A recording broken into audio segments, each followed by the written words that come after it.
Hi guys, good evening, good evening. Late start today because I guess late wake up today, and I'm not streaming at like what 9 p.m. my time. So it should mostly be the oceanic here today, I think. If it is not, what the hell are you doing awake? What are you doing awake at this time? I got bobbing in the back. It's very cold today, so she's trying to cuddle up. Right, I don't think I have too much work to do today. I'm nearly done with this video. I think I've got just under 10 more minutes left to edit of it.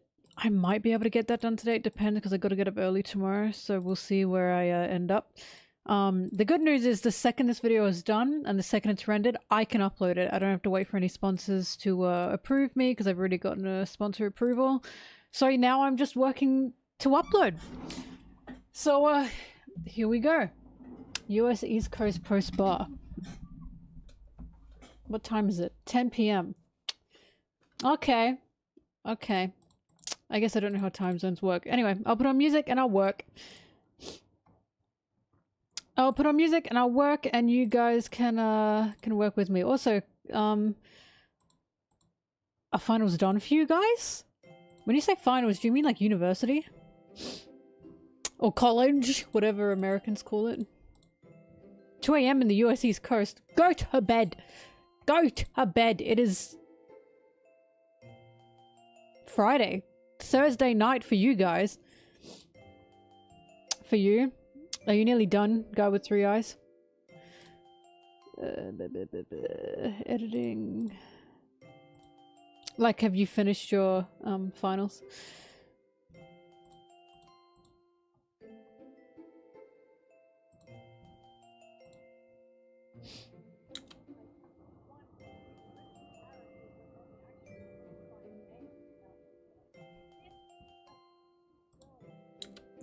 Do not follow me on Twitter. Don't follow me on Twitter. It's just nonsense. It still cracks me up that some people can't correlate my Twitter with my YouTube, even though they have the same name, because I have a very different air and like persona from YouTube. YouTube is like a bit more sophisticated. She still makes jokes, but she talks eloquently.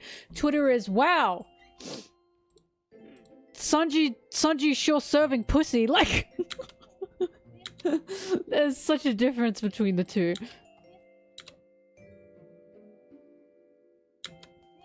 Wait, hang on. Go with three eyes. Are you done? Oh, who will work on after Bonney? Kuma! I'm working on Kuma after Bonney. And then after Kuma, I am going to go all fucking in on working on the Alabasta video. I will get that script done. I will work on that Alabasta video for my fucking life. It's going to be big.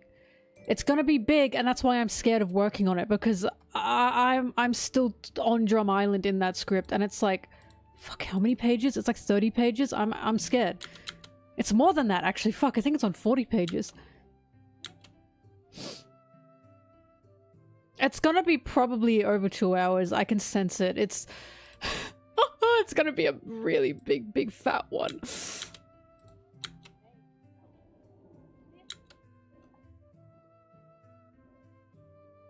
Oh, so good luck, guy with three eyes. But yeah, obviously I have to do Kuma after Bonney, because Bonney will be fresh in people's minds, mine included.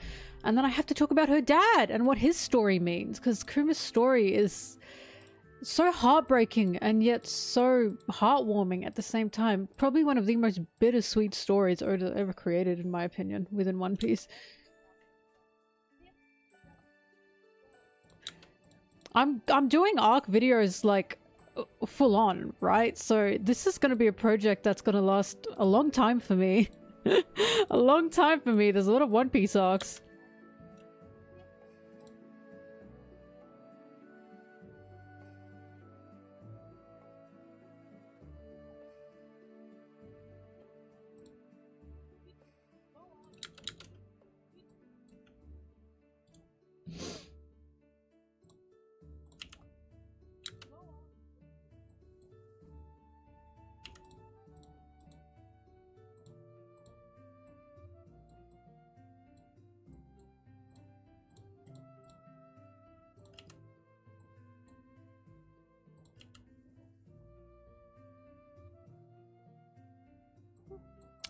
The original Whole Cake Island video I have is very condensed and very short.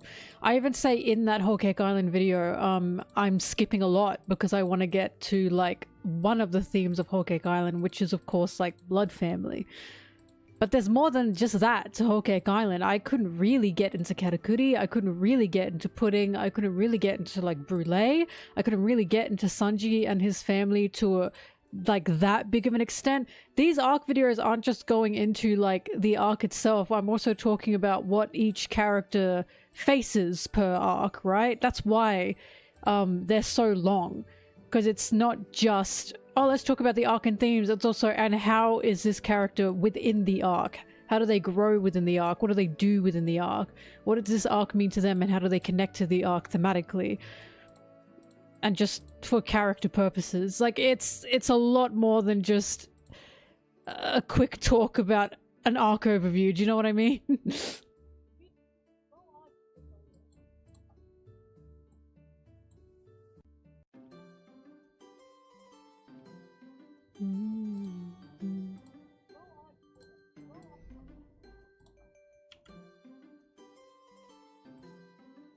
Sanji will unironically take up more than half the video. He was a huge part of it.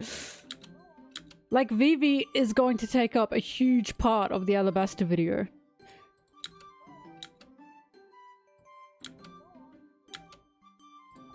She already is taking up huge parts of the video.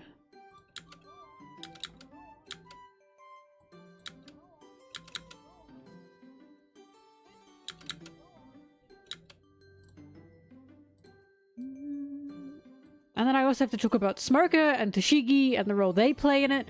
Oh, it's a lot. Oh god, there's a lot to cover.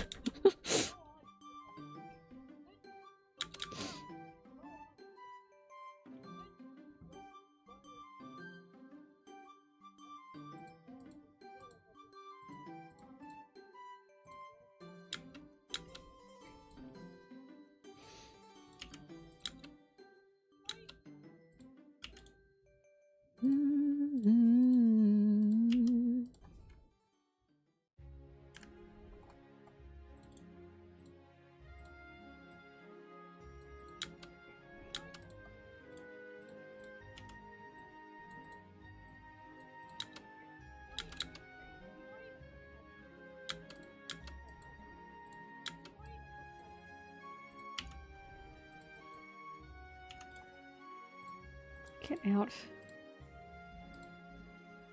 Hi.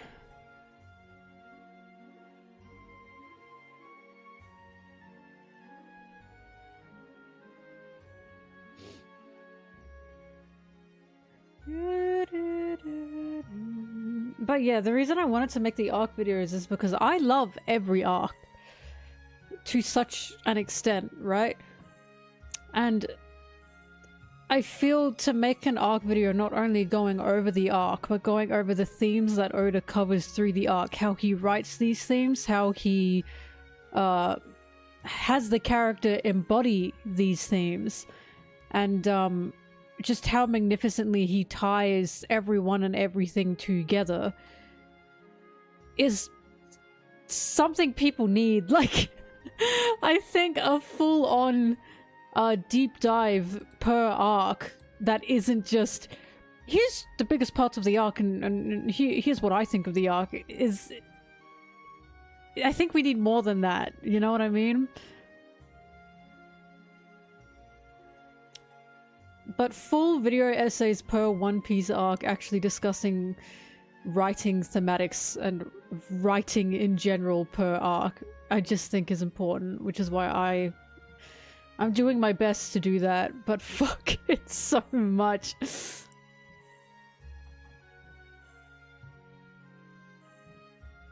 I'll tell you what though, it makes me really, really admire Oda's writing a lot more when I look at his work through look at his arcs through a critical lens like that, through a writing lens, because it's just, I really don't know how he does it.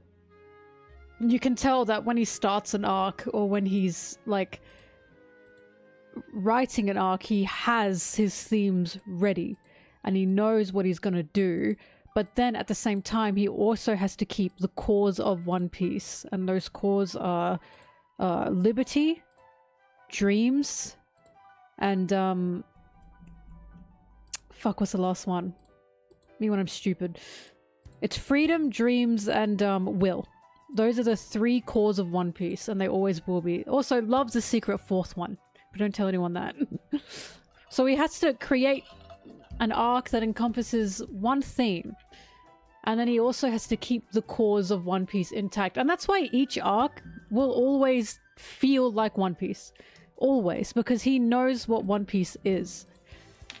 As long as he never strays from, never ever strays from those 3 cores, he'll always write well. Always. Better than well. He'll always write a magnificent story. Which is why I just think he's incredible at what he does. He'll never ever ever move from that. And that's why Gear 5 is so fucking amazing. It quite literally embodies everything that One Piece is, and wow, God, I love that scene.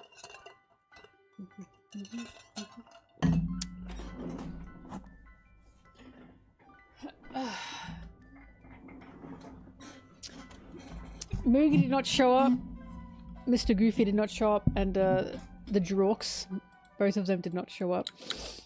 Nah, it's pretty chill right now, Truman.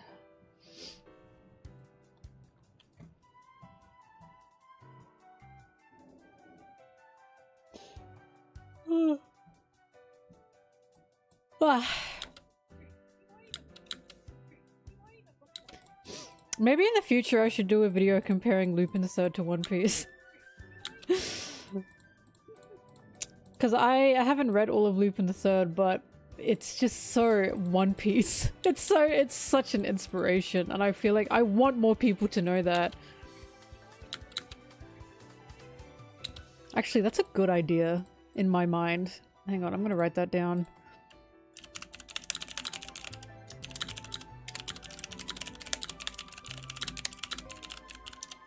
Which is funny to say because there are so many things that inspired One Piece. It's not just 1 or 2 things, it's fucking millions of things, but Lupin the Third is still a good base.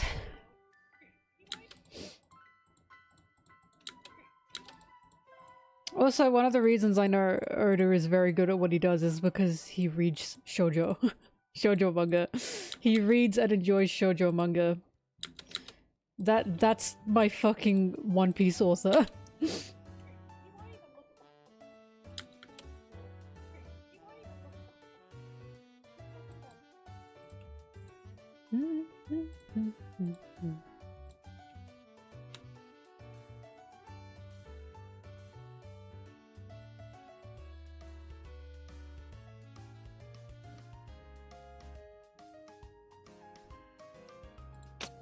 Guy with 3 eyes. Yeah.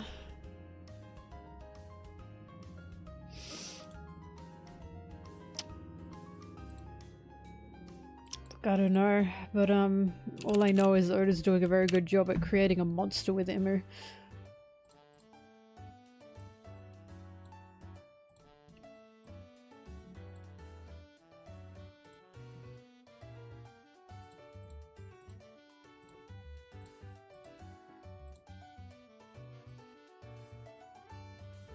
There was someone on my chapter review that was like, I'm worried if Oda's going to write himself into a corner with how strong he's making Imu. And that really bugged me because, like, I say this all the time. I always say this. I hate, because One Piece is a shonen, it gets pigeonholed into that genre, right? And because a lot of shonen authors have had the problem of making a character too strong. It happened with Naruto, and it happened with Jujutsu Kaisen, and happened with another one as well. Like a lot of big shonens have had this problem, and I look at them and I say this so respectfully, Oda's a good writer. Oda is not going to allow his own writing of a powerful person to, like, get ahead of them. I'm not just saying this happened with Jujutsu Kaisen because I'm just speculating. The author himself said that. When I say it happened with Naruto and it happened with Jujutsu Kaisen, this is me saying the author said this. The authors were like, we don't know what to do. We've made them too strong. And it's like, I'm not saying that those are horrible writers, those guys, but I am saying that Oda does not restrict himself to power levels. It's so obvious that he doesn't do that. He's never going to write himself into a power scaling corner because he doesn't write around that. He never has written around that. He can make Imu as strong as fuck. Oda is not afraid to make Luffy pull something out of his ass that can just beat Imu. Oda's not afraid to do that. Oda's never been afraid to do that. And he does it in a satisfying way as well. You can call it an ass pull, but I think it's fine if an ass pull works thematically and narratively. Do you know what I mean? Like, yeah, let's say if Luffy's Gear 5 form was like, oh, he can just mind control people now, right? Let's say if Luffy's Gear 5 form wasn't what it is now, it was now Luffy can mind control people. That's an ass pull, because that doesn't work with who Luffy is and what his character is, and that doesn't work with Luffy's original power either, which is Gum Gum, right? And that doesn't connect thematically to the story.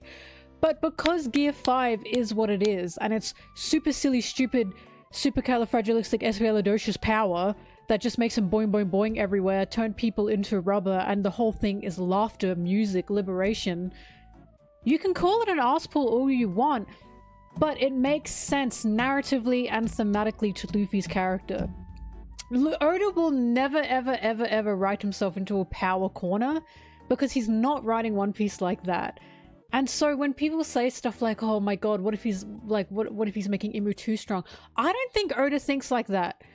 I don't think Oda writes a character like Imu with the power they have and then goes, oh fuck, this character has gotten away from me and has gone to powerful extents that I cannot control. And I'll be so honest with you guys, I always thought that was so stupid because you are the author. What do you mean a character has gotten too strong? You now don't know how to beat them. You wrote them. Write a way to beat them. What are you talking about? Like, that never made sense to me. Oh, I've written them to be too strong. Bitch, if people can argue about Batman versus Superman, even though Superman is the most fucking insane Deus Ex Machina superhero ever, you can write around your villain being too strong. Like, it's... You made the fucking guy. Like, what do you mean? Well, they are chained to their power system. That's the issue. They have chained themselves to their power system. So they're basically... These authors are basically saying, I've made this character too strong. I don't know what to do. Actually, they don't know what to do within their system, within their power system that they've made. Introduce a new element to your power system that makes it so your protagonist can win, just so long as it narratively and thematically makes sense. Like, I don't understand this. Your power system is not something that should be a box for you. It is something that you should be allowed to twist and turn and fabricate. It's a literal fabrication of something that you have created. You know what I mean? Like, this is what I mean. So it's like, I think power scaling is fun. I think it's fun. But when people restrict themselves to scaling, and when they say, but who can beat who can beat who? The answer is whoever the author wants to win will win. The answer is if Oda wants Luffy to win, Luffy will win. This is clearly how Oda writes. He's not writing Luffy within a power system, at least not strictly. He's writing Luffy narratively and thematically. He will make Luffy pull whatever the fuck he has to out to win. He's not afraid to do that because he is not afraid to break open that scaling box. He's not scared to do that. It's just so clear. You're literally creating your own prison on paper bars. Exactly. So when these authors say, oh, I made this character too strong. Well, no, you didn't. You can easily introduce a new element that can make it so that that character can be taken out. And you should not listen to people when they say, oh, this throws the power, the scaling, it throws it out of whack. You should not be writing strictly around a scaling system. I just don't think you should. Because I feel like, if, again, what have we seen happens when you do that? You get Jujutsu Kaisen. And it ended like, arguably like poo-poo, right? And it's like, you should just be writing what's entertaining. You shouldn't be restricting yourselves or limiting yourselves.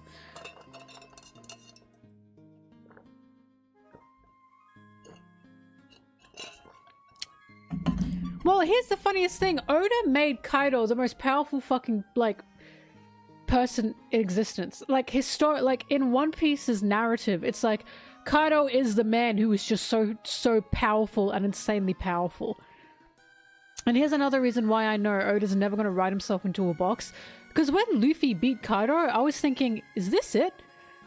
Has Luffy really peaked? Because Kaido is fucking crazy. He was supposed to be the most, like, strongest, insane guy ever.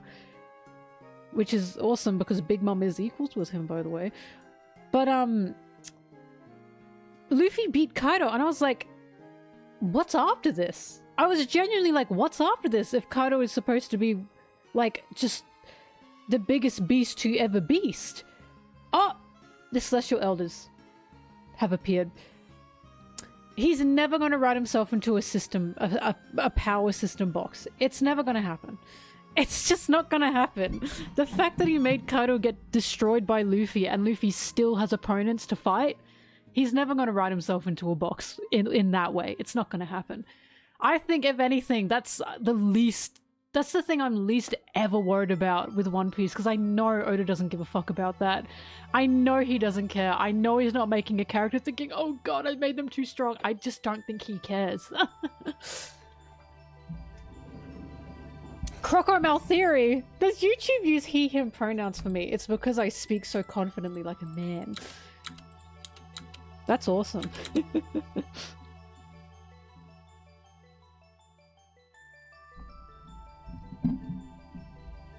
But yeah, it's because I always talk about this. Yes, a power system is part of a world. Because Oda has a power system as part of the world. But my issue is these same people will say this is part of the world building and then ignore the system that Oda has given us. To argue, no, my numbers make more sense than the canonical system that we are getting within the series. And as I've said, the system is, at this time, Imu, Celestial Elders, world government in general, they're the fucking top dogs. Marines, and then alongside them, you've got the Emperors, and then the Warlords, right? And then the rest. Like, we have a system set. This is the power system within One Piece, and people are ignoring it because they're saying, I don't agree. I don't agree. And it's like, okay, fine, you don't agree, but you can't ignore that this is the power system that Oda has given us within the world. This is the system. The Holy Knights are some of the top of top dogs. They have to be. Because they work indirectly for Imu. Like, they have to be.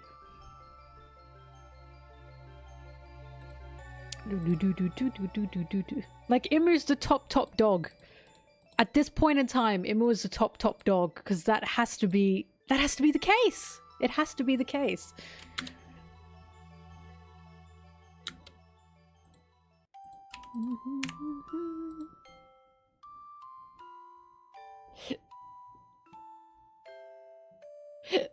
Oh god. Anyway, yeah, Oda's a good writer, and one of the reasons I appreciate him so much is because he refuses to ever restrict himself. Ever. Ever. When I found out that, like, because I had a feeling that Gear 5 was Oda's form of rebellion. Not just for Luffy, but for himself and the genre he's in, and what he wants to write. And when he made that interview basically confirming, yeah, Gear 5 is him rebelling against the shonen status quo, I was like, I fucking knew it. I knew it! That just made me respect him a whole lot more. I respect his craft a whole lot more. He just absolutely refuses to be caged.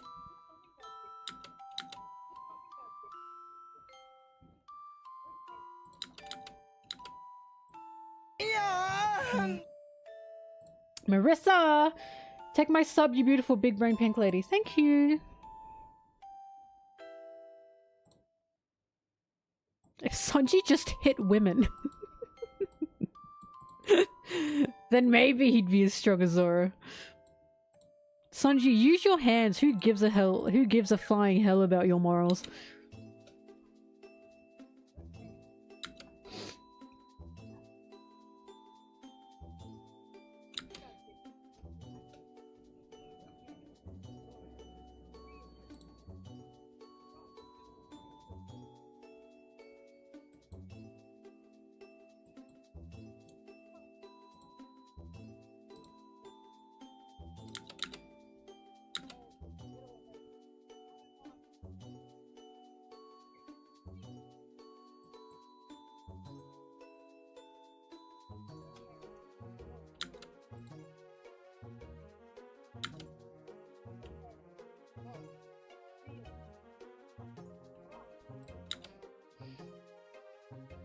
Soof, I don't know how to say the name. Soof? The fact that this isn't even me speculating. Originally I was speculating about Gear 5 is Oda being frustrated at like modern day shonen. And a lot of modern day manga in general. And then he had the interview basically saying the exact thing I was thinking that he was doing. Do you know how validating that is? Oh, seeing an author of something you so love do something and thinking, I think these were his intentions, and then you were right. And then you were right. I even put that part in my Luffy video, Oda's interview about Gear 5 in my Luffy video. He did an interview with the Detective Conan author, and he says some fantastic things about Gear 5 in that interview. It's just, again, like, Luffy's liberation is also Oda's, and it's just fantastic.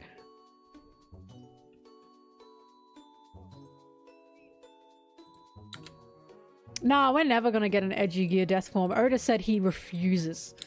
Oda said he's never, ever, ever making Luffy serious like that. He said he knows that's the expectation for the genre he's in, and he's never doing it. And this is a man who, I think he's reached a point where he's going, fuck it. Absolutely fuck it. I'm going to do what I want with my series now at this point in time, and no one can stop me. Oh, you're not being serious. Okay. Go in your corner. I'm putting you in a corner anyway.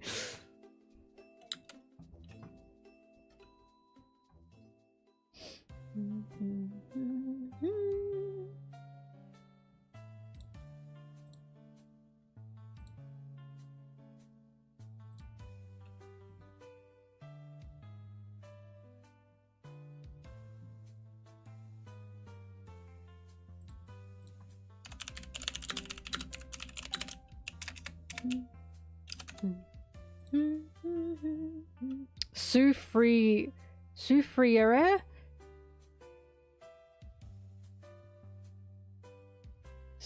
Soufriere.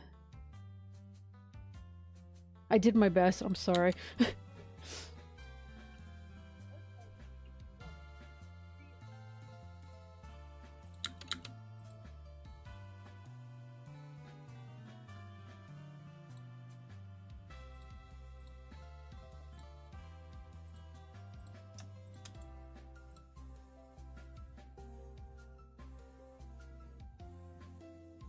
Ricochet Bird. The Chinese One Piece fans really love my analysis videos. I know, and I love them. They are so nice to me. Oh my god, the Chinese One Piece fans, whenever I see messages from them or see any Chinese One Piece fan talking about me, they're so nice. They're so nice. I was going to go to China this year because they hold not only just like a One Piece like festival thing, they also hold a Zosan like convention, like just for Zoro and Sanji, and I was invited to it. But I was gonna go. I had my tickets booked and everything, but I couldn't in the end because I have to find a place to live next year. And I have to use this year to save money. And to inspect places. So I was like, fuck, I can't go. It was sprung on me suddenly, by the way. So I had all my tickets booked, and then it was like, by the way, contract of your lease. And I was like, well, that's a pain in the ass. It's so awesome. I'm so jealous I can't go. Oh my god, I'm so upset. You're one of them? Oh, thank you, Ricochet. Ricochet Burn. I love you guys. Seriously, you're so nice to me. I will be, because like, I've explained this, but I'm not just, because I'm renting right now, right? I'm currently like any zillennial, I suppose, or Gen Zeta, and Gen Zer, and I'm renting, right? But I'm gonna finally take the leap, and I'm gonna finally buy. I'm gonna have a fucking mortgage, and I was like, ugh, if I'm gonna do that, I don't think I can go overseas this year. So that is what it is. One day I will go. 1 year I will go to that Zosan event. I swear to God. I want to go to China so bad as well. It's so beautiful over there. I see so much like so many videos of different places and the nature. Oh fuck, I want to go so bad. As a zillennial, because I'm in that weird little gap, that weird little area where I'm not exactly a millennial, but I'm also not exactly a Gen Z gal.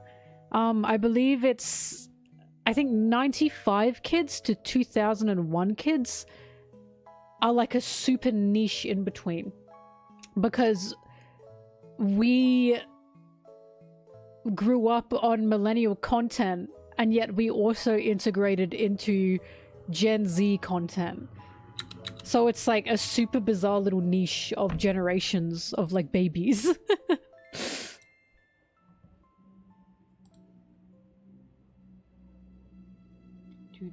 You'd rather be called a baby millennial than be associated with anything Zoomer? That is probably the most millennial thing you've ever said.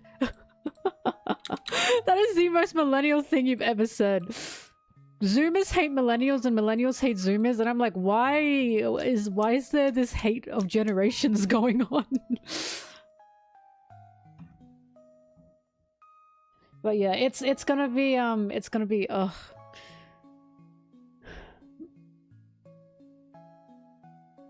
Yeah, YouTube being creator, but it's gonna be, I've explained this, I might not be around as much for these next few months. I'll still be working, but I won't be around as much for these next 3 months because I have to inspect places and I have to talk to my bank and I have to get loans. Oh my god, I don't want to be an adult with a mortgage. It's huge, but I'm scared. I just want to make my One Piece videos in peace.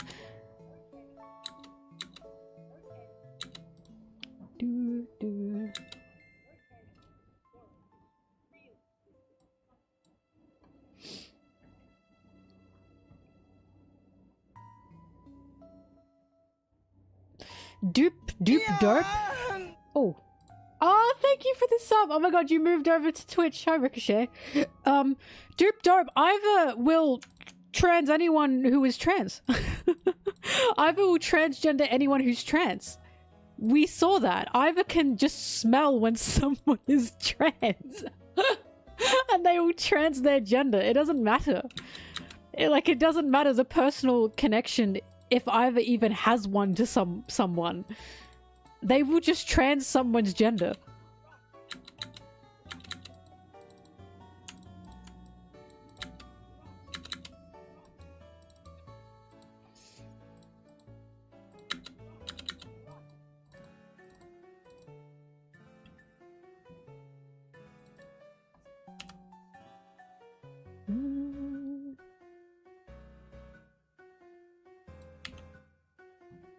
Because Guy with Three Eyes, Sanji's got a lot more going on right now. Sanji is that that meme. I'm probably non-binary, but I've got a job and rent to pay, so I've got too much going on to think about that right now. No, Bread, that was in the manga. Once again, Bread of the old ones, you are wrong. You should be called Bread of the wrong ones, because you're always wrong. In this economy. Yeah, really? Brett, the only reason Iva and Co managed to find Crocodile's cell and Jinbe's cell and Ace's cell is because Iva trans that guard's gender. And the guard said, oh, thank you! And the guard said, oh my god, I knew I was always a beautiful woman. Their cells are over there.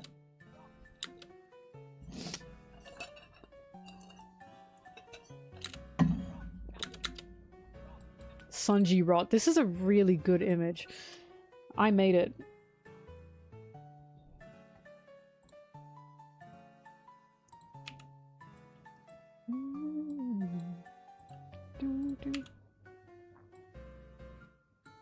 Oh, whoops.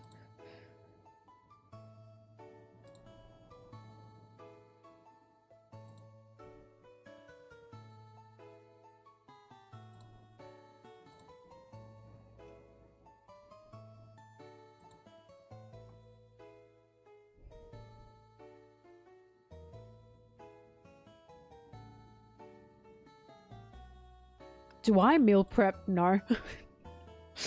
I just, I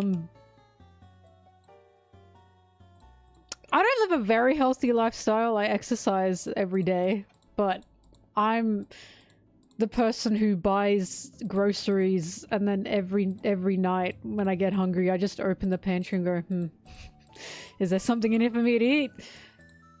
Some nights I get a delicious full pizza meal. Other nights I just have a bowl of cereal. That's the lifestyle.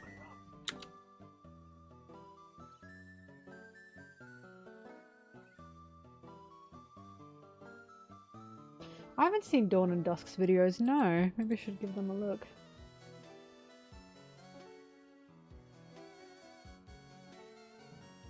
Oh, hi, Zim. Also, the fabled... Oh my god, happy Pride. The fabled is Zoro gay question. Now, here's the thing.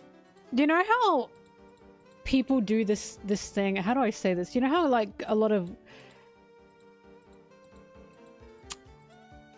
men who are straight and cis who are fans of something will say people just make things gay.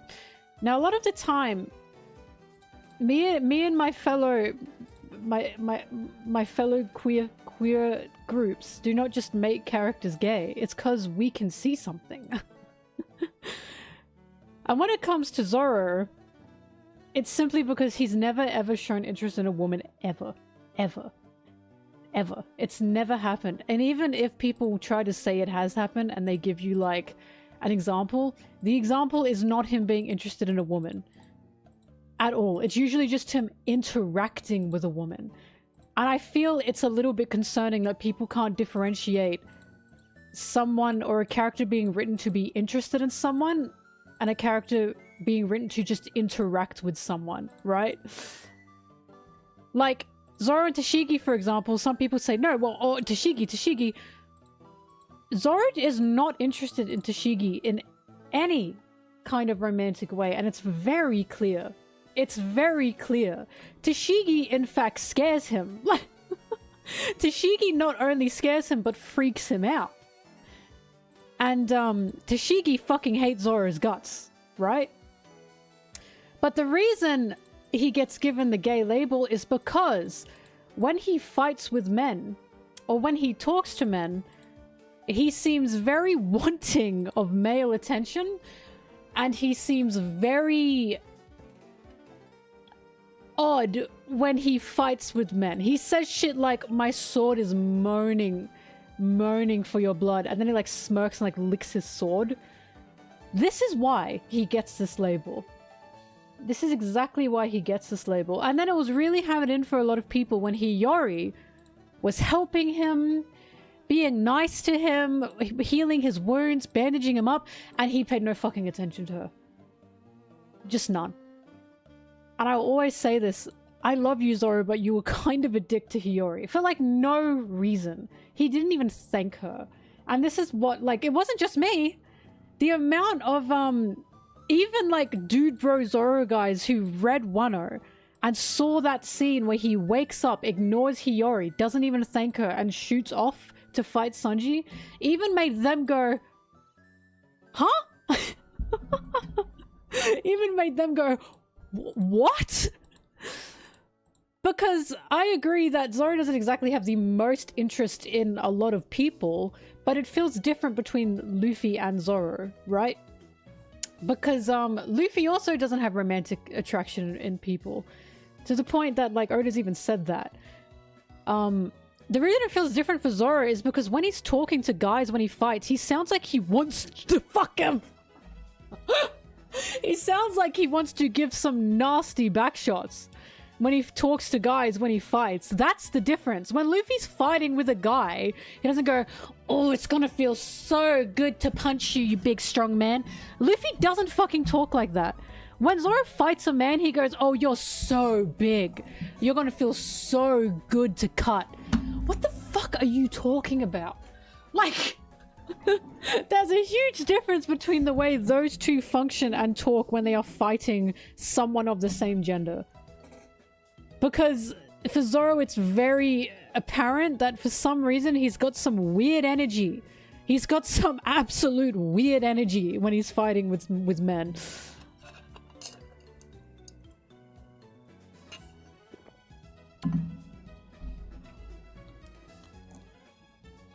Wait, now I gotta double check because whoop.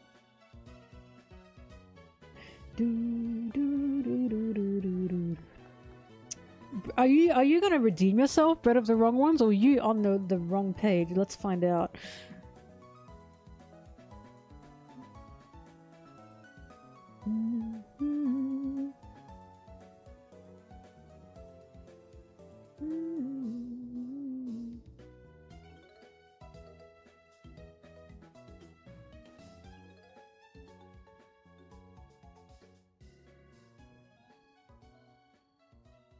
Wait, no redemption yet.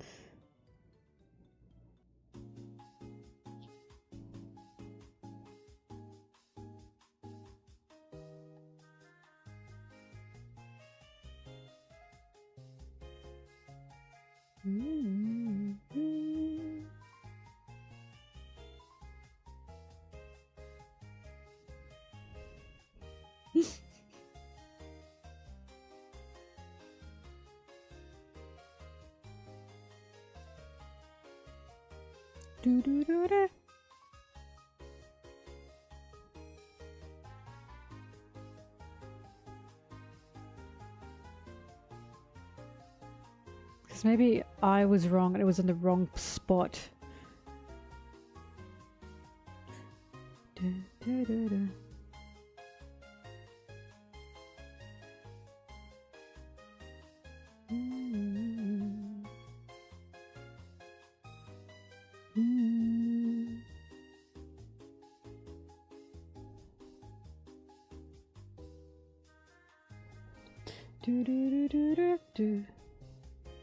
When you wish upon a star. I will admit, it's looking grim. Was this really not in the manga? Wow, I guess I guessed it myself. But I'm just double checking to make sure it's not in a later scene.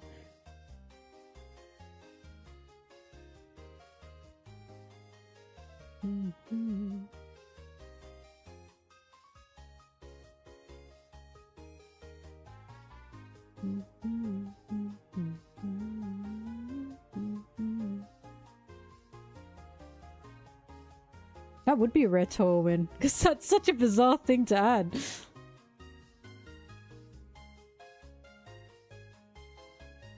No, it wasn't a flashback.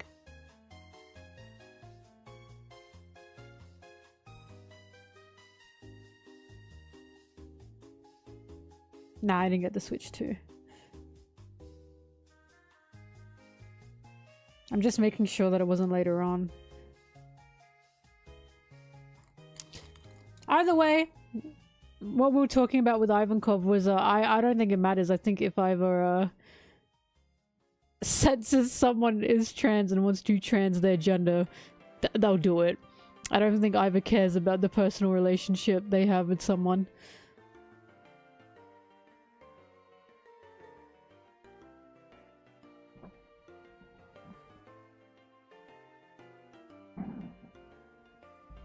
Yeah, that was me. Bon Clay doesn't have a partner because Bon Clay is both man and a woman.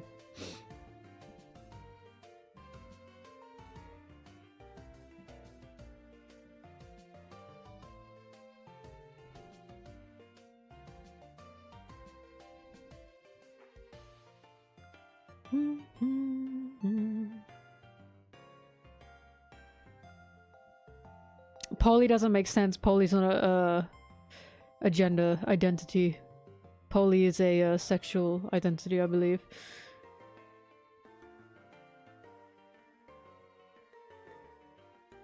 Either genderqueer or just, I guess, gender fluid or non-binary. Whichever Bon Clay would want to be. We're looking for when Ivankov grabbed the guard and transed their gender. And it does seem to only be a Toa edition. That is very interesting. Yeah. Anyone Savage? Thank you for the sub. I didn't know that. Because I gaslit myself into thinking the wrong thing. I'm just making sure that it's not in a later scene, but I don't think it is. Yeah, I also thought it was in the manga.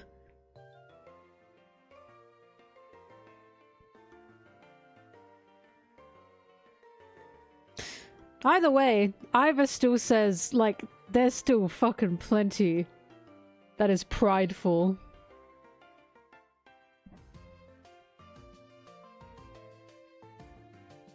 No, not when he does it to the person that breaks him with a cannon. That was the person that said, You turned my dad into a woman, and Iva said, ah, yeah, your dad wanted to be a woman, dipshit. Now you will be a woman.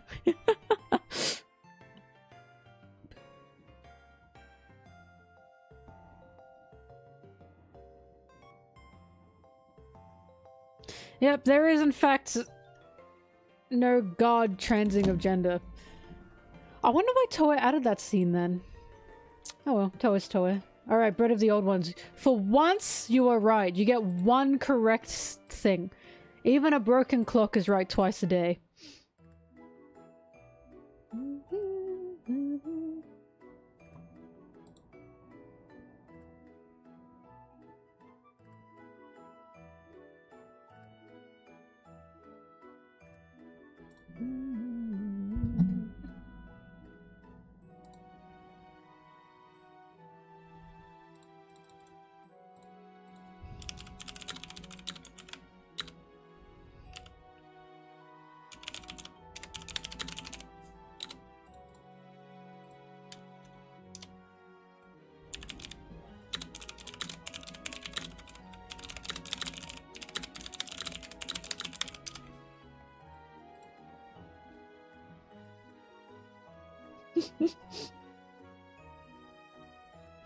Wow.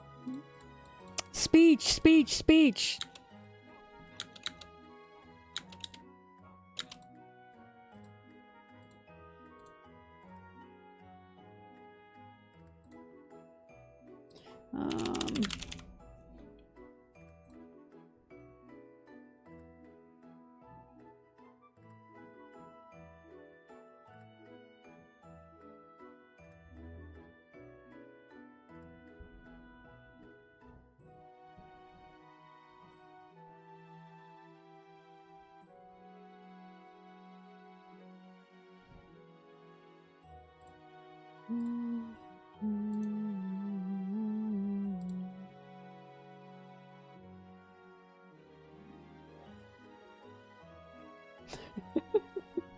Are you okay? Random shit in YouTube chat.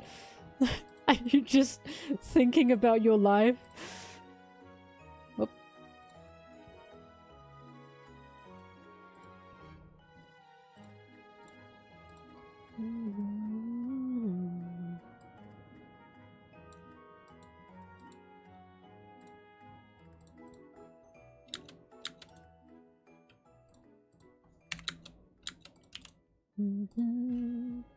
Rid of the right ones.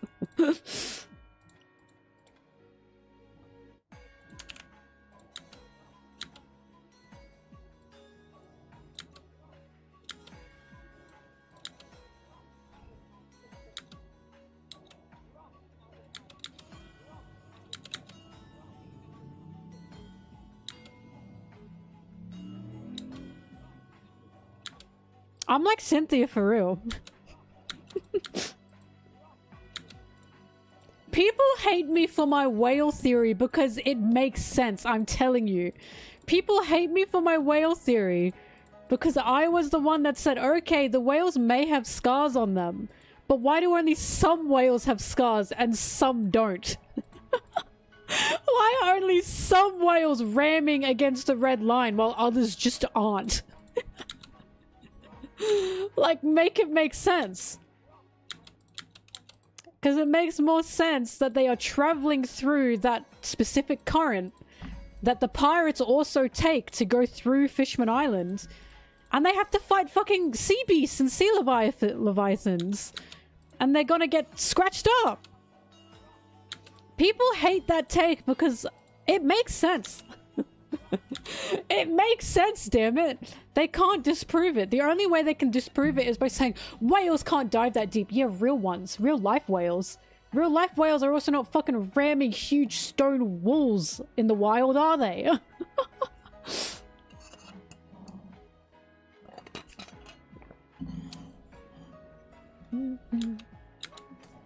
My hoodie is Hello Kitty. Property of Hello Kitty. They might be. My whale theory is the whales are not ramming against the red line. They are actually traveling in that big fucking hole in the red line. They are using the current to travel through that huge hole in the red line. And that's why they were around Fishman Island as they were with the Straw Hats when they were surfacing.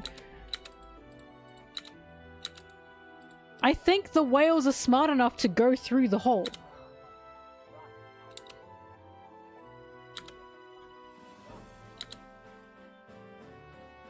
Hi, Sarah. Because the whole theory is the whales ram against the red line, and people use Laboon as an example of that. And I've always said, I don't think Laboon can be an example because Laboon's special. Laboon literally was not raised in a pod of whales, and Laboon wanted to go backwards to be able to meet up with Brook and co. So Laboon fucking hated the red line for personal reasons. For like personal Brook reasons. And then people saw the scars that other whales have after Fishman Island as Punk Hazard was starting, and they went, oh, they must all be ramming against the red line. Only some whales had scars. Some. There was a significant portion of whales that were totally clean. And then so my argument is, why the fuck are only some whales ramming against the red line? In a pod! In a pod! So, like, I'm not arguing about the red line being man-made. I'm arguing, I don't think the whales are ramming against it. I think they're traveling through the hole. And I think they're getting scars because they have to fight sea beasts. Like, we saw that, like, when Laboon was baby, speaking of Laboon, and Laboon was in the not even the Grand Line, in the Calm Belt and stuff, that there were fucking sea monsters going after him. So it makes more sense to me that they travel through the hole, and they have this, some of them have scars because some of them are fighting sea beasts. Hi, Sarah.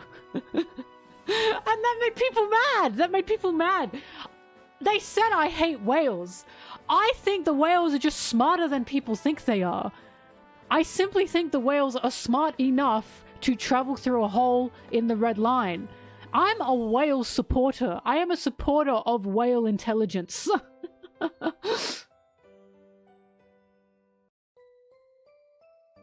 I mean, they said it as a joke. Hang on, Bobbing wants to go out. Hey, Bobbing, say hi. Say hi before you leave. Hello, everyone. Hello, hello, everyone. Oh, you are so cute. Hmm? So cute. Here you go. You don't leave my door open. Oh god. Anyway, I believe in the whales. It's simple. I don't think the whales are stupid enough to ram against the red line. Laboon's a little stupid. Poor little Laboon's a little bit of a dum-dum, but how can we blame him? Bro wasn't even raised in a pod.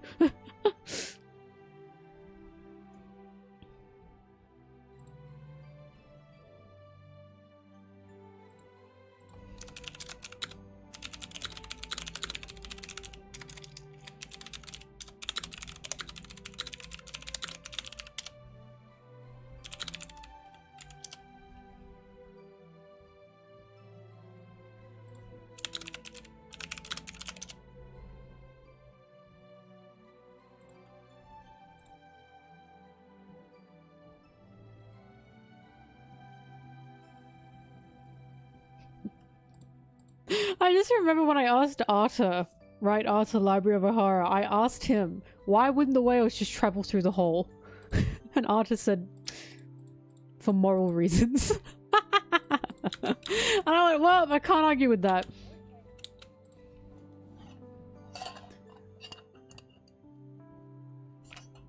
No, it's not at all too small. It's one big fucking hole. Like, it's massive.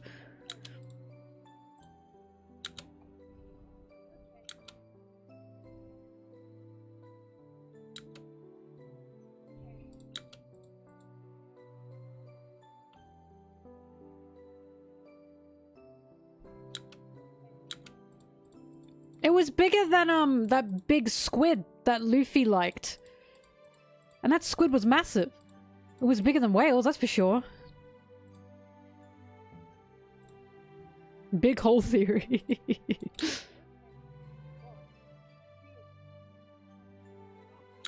I did prove you wrong, Kyson. See, now you can't level up because you have not defeated me. You have not defeated me.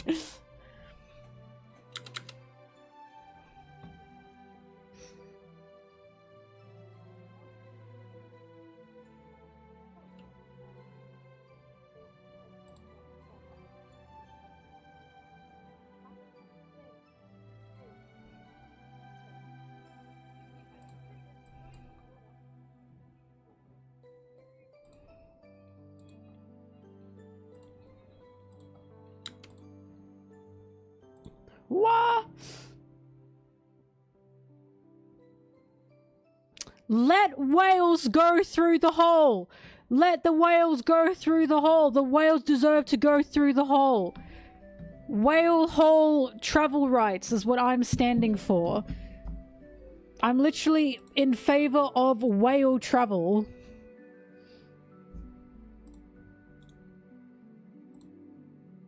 The whales! If we ever find out that the whales use that same current that goes through the hole, which we know they do, but they specifically go through the hole. Like, if we get a thing like, when the Grand Line was formed, the whales couldn't migrate until the previous Poseidon made that hole so the whales could travel through the hole. Bitch! I would put that on my tombstone. She was right about the whales going through the hole.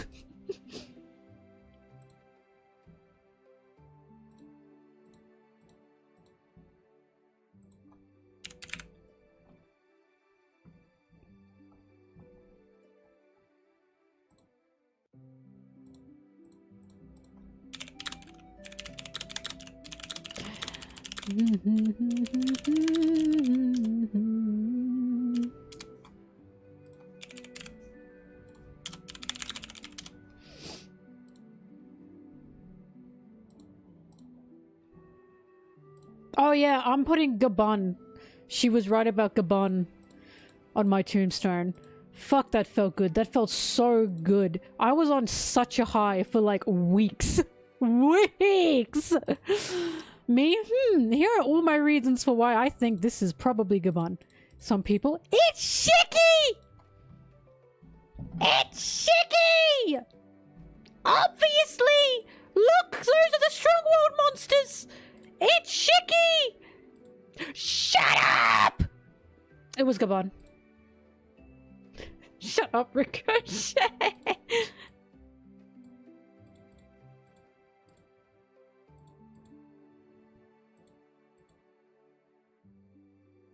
Oda got you with that one. I was not got.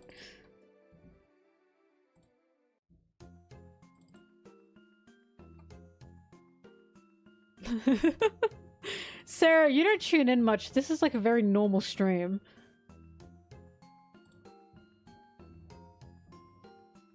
Didn't even look like Shiki.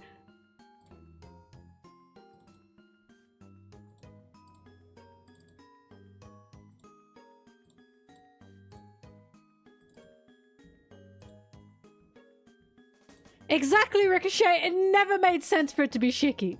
It never made sense. But it wasn't the same hair, and it wasn't the same coat, and Shiki doesn't wear a hat. And if anyone was paying attention, Crocus had a drink with the exact same guy. The exact same guy in one of the cover stories. And as we were all saying, why in the fucking world would Crocus have a drink with Shiki? They did not like each other. Never made sense.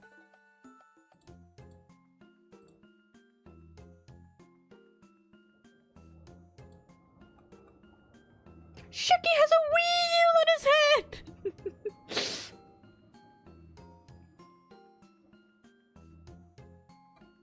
His hair was not blonde! His hair was not blonde! That was fake! That was a miscoloring!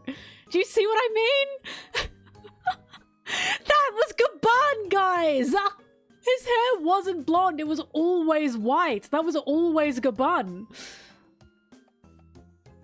It was white! His hair was white!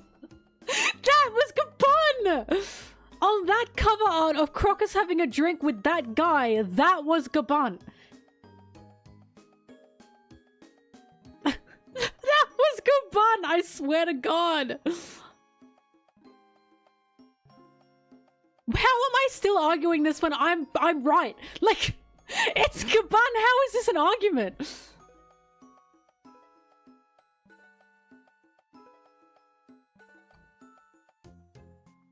There isn't an accurate colored One Piece manga because Oda isn't the one coloring the manga.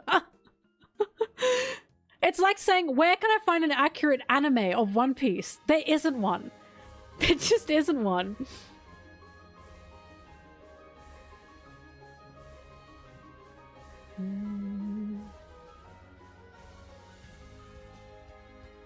But yeah, don't trust all the manga colors. Wait for Oda's color spreads and wait for his volume arts.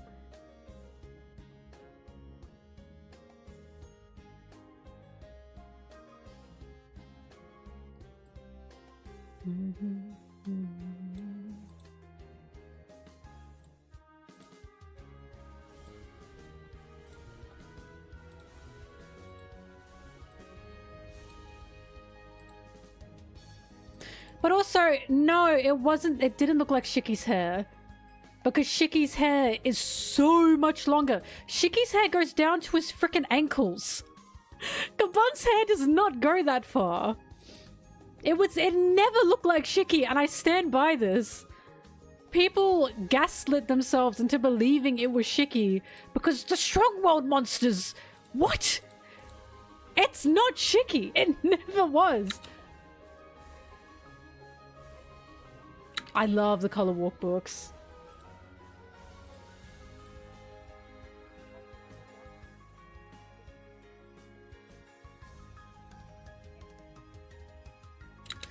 Why would Shiki get along with Crocus? Thank you. Exactly, that was the argument. That was the biggest argument. Why in the world would Crocus have a drink with Shiki? He wouldn't. They hated each other's guts. Well, Roger hated Shiki. Oda's recent quote about theorists? What did Oda say?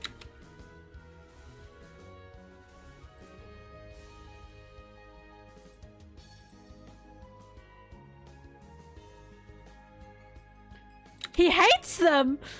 What are you show that to me right now. It was not a direct quote. Misinformation? I was gonna say. Have you guys seen Oda's quote on power scalers?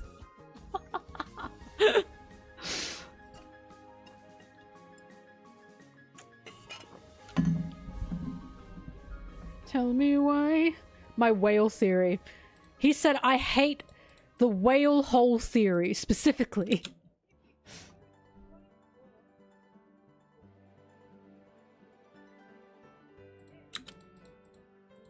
But where's the quote? I need the interview specifically, or the SBS specifically where he said that. I'm not believing hearsay. It's giving, Oda's editors made him do it.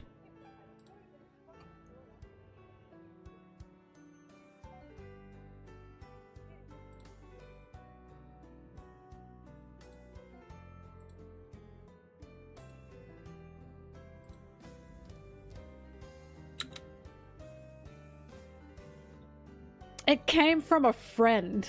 Wait. His friend said it? So this is a friend, Oda's friend, who we think is his friend. Guys, come on! Come on! Come on! This is why I have my channel! This is why I made that Wapol tweet. Did you know that Oda wanted Wapol to be a Straw Hat? So I could make people understand the importance of fact-checking.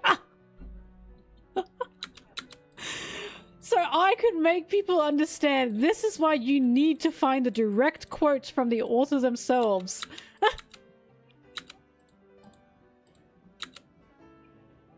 So no, I never heard of that. It sounds like a lie. And it is a lie.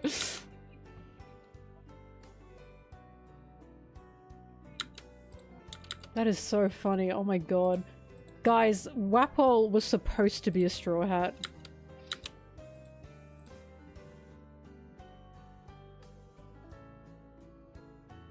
That was it? Oh my god. Lies and deception. Deception. Disgrace. Evil as plain as the scar on his face. Well, there you go. The thing I'm most excited to do with the Alabasta video is to finally fucking debunk that Oda's editors made Oda put in the Luffy Zoro fight. I am so excited to not just talk about that scene and how, by the way, this scene does make sense. It's part of Alabasta and Luffy and Zoro's growth, but it is never ever stated anywhere that an editor told Zoro told Oda to do that. That is a lie. It's such a lie. I'm really excited to like massively debunk that because it drives me nuts. Hi, Pants. Or little Mel, I should say. My son.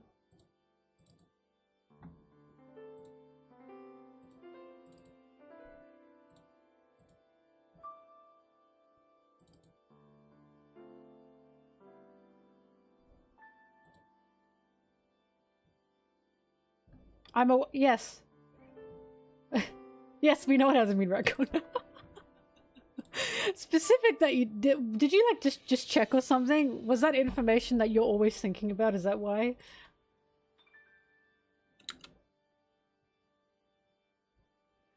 Paraphrase from a paraphrase. Tyson, you fell for it. You fell for it, man.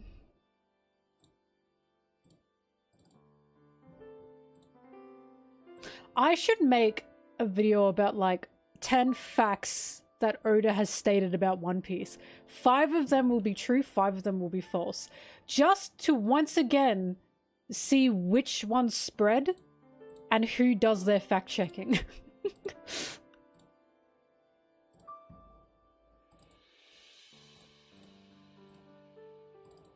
Grok, is this true?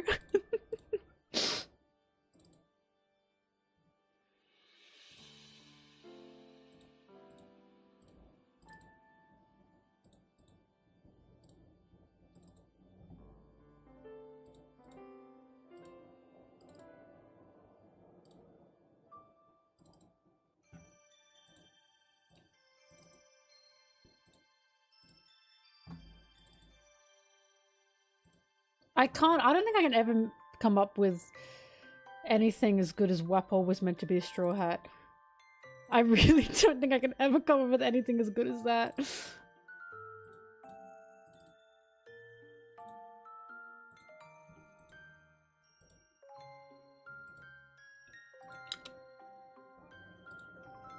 Hang on, I gotta double check something.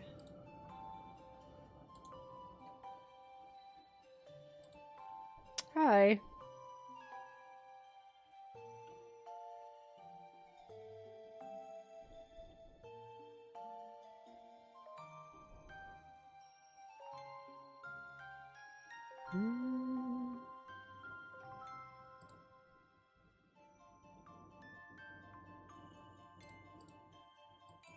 Ah.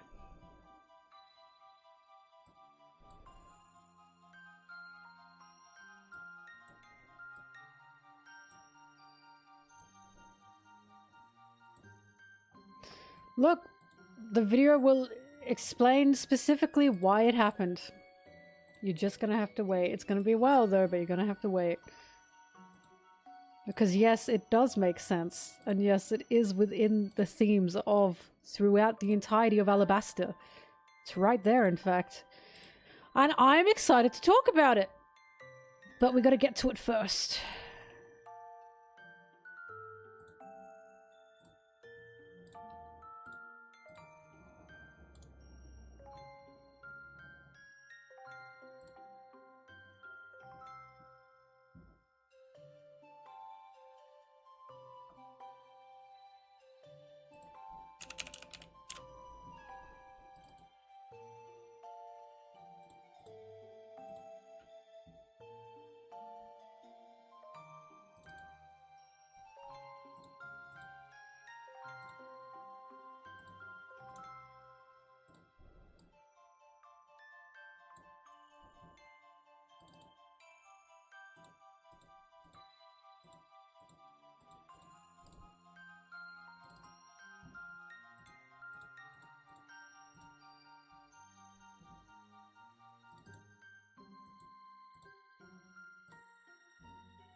I still say the funniest part of Alabasta were those like 3 fellas who were like, "Where the suicide jackals," or whatever, and then they had like that poison, did absolutely nothing, and died.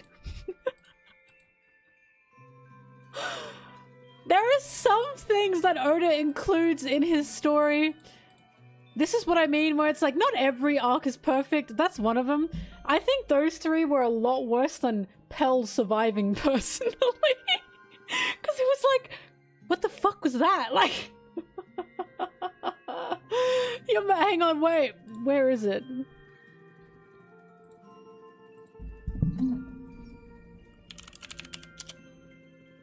Oh, shit. How am I gonna find them in my Alabasta notes?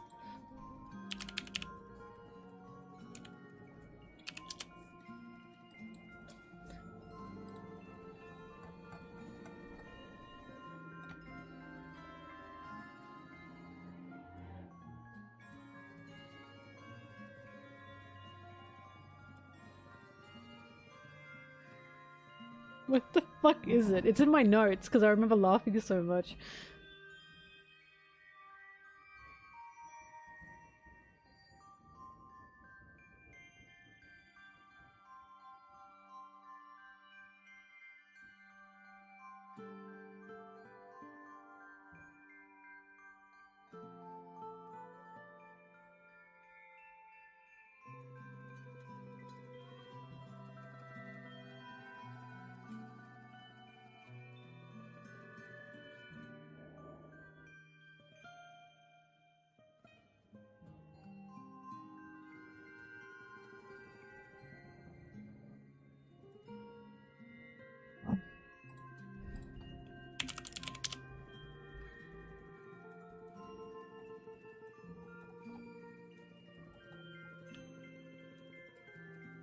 This is pissing me off. I promise you it's real.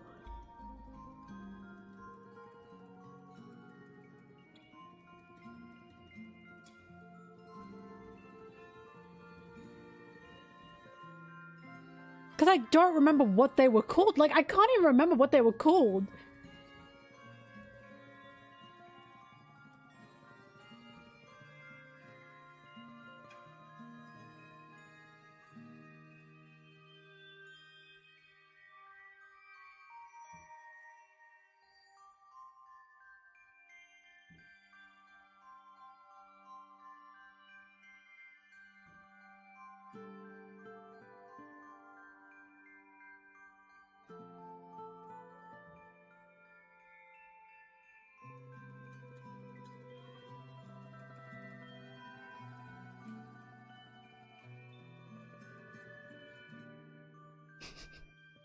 god, where is it?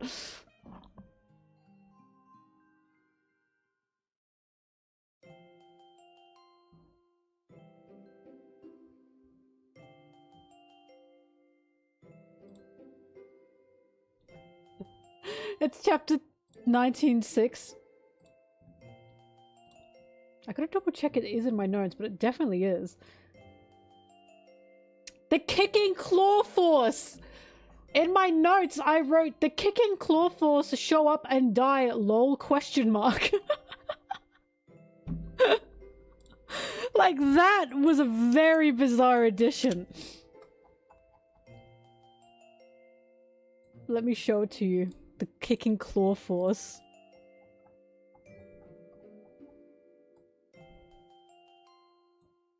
Because I understood, like they were on theme.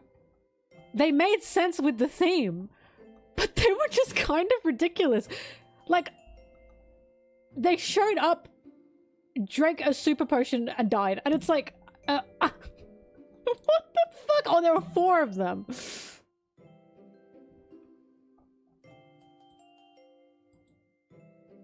Okay, let me show you.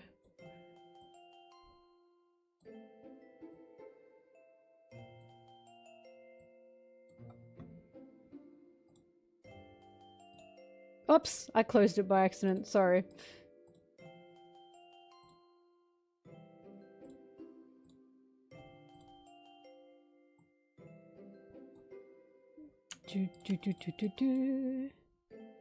Let's try that again.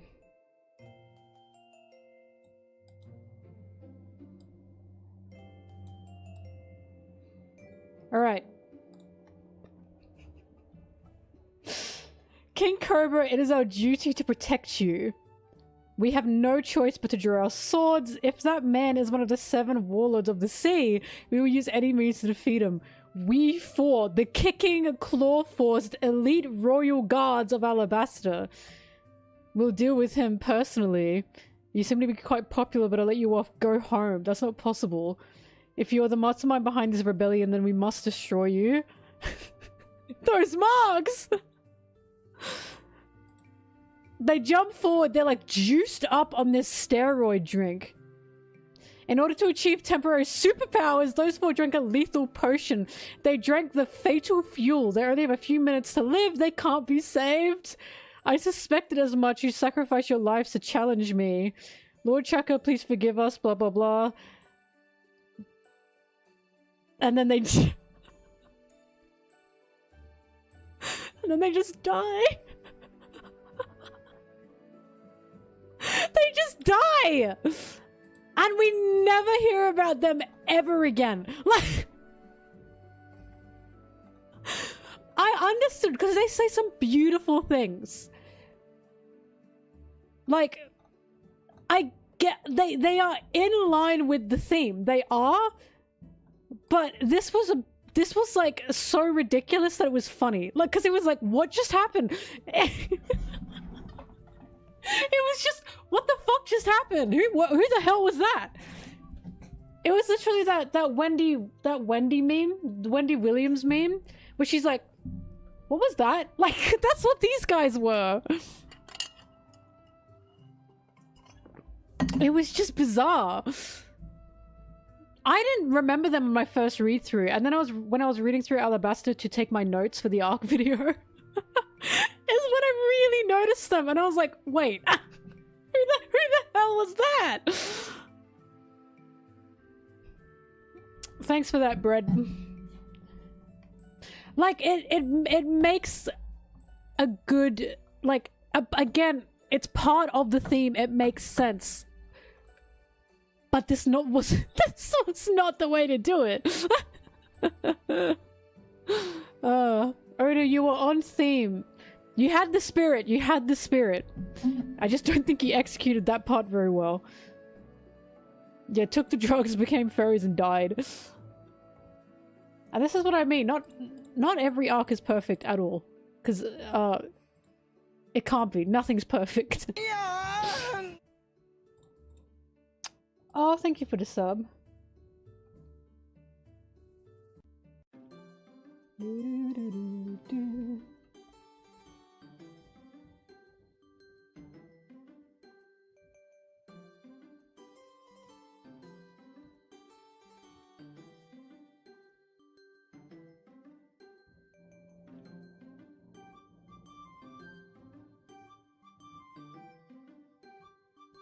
Well, Brett, I think what he needed to do was have the... What were they called? The King Claw Force? The King Cobra Claw Force or something? He needed to have them actually be around King Cobra more. Because the whole point of them is they were like the Alabasta elite soldiers to protect the Alabasta royals. And they just show up. And it's like, where the fuck were you until now? Like, where were you? You should have been in nearly every chapter with the king. Every time we saw Cobra, you should have been there. And they just weren't there. They just popped up. I mean, they just got introduced and died. They're like, I'm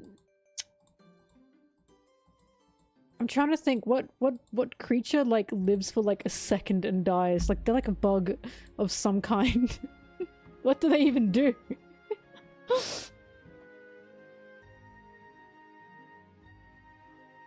We needed to see them like actively protecting Cobra before they just show up and died. It was funny. It was really funny. And it's like, Oda, I saw your vision. But I think your editors could have... Actually, you know what? I'm gonna blame the editors. Can you believe the editors made him do that? That's fucked up. That's so fucked up. That wasn't a very well-written part of the arc, so I'm gonna blame the editors.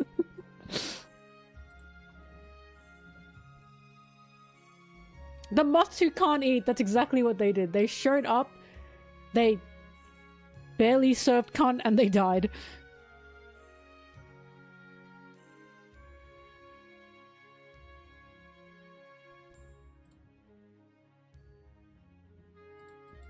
Crash has done a lot of my emotes.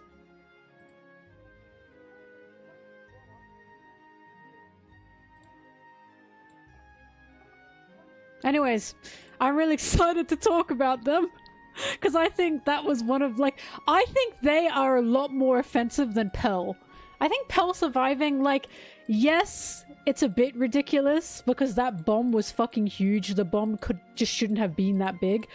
Pell surviving doesn't fuck with me the way it fucks with some people. I'm like, well... I can suspend my disbelief to believe that Pell survived that, because devil fruit, bird powers, whatever. But...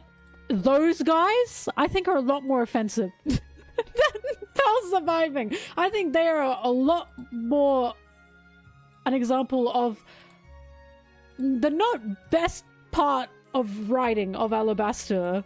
Because I think Alabasta is a fucking fantastic arc, but obviously every arc has issues. I think they were probably one of the biggest issues.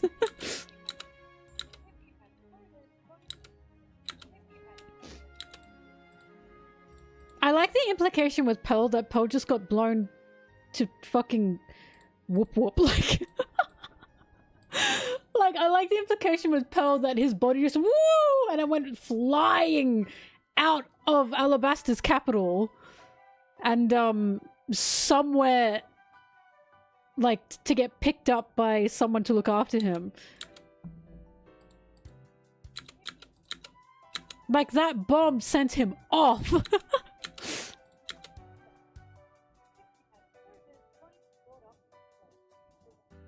Random hospital in the desert makes sense to me because, like, I'm sure many people in Alabasta get lost in that desert and need help.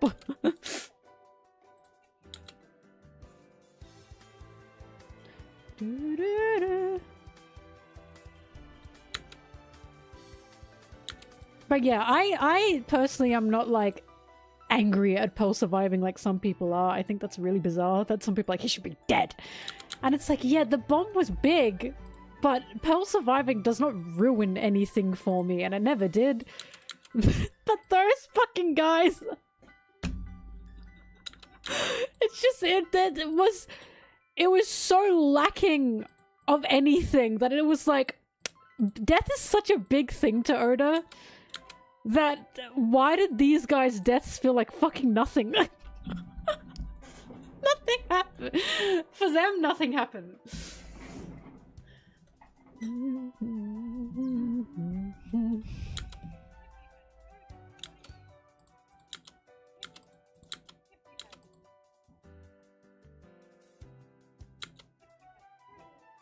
Pel's so cute. And also beautiful.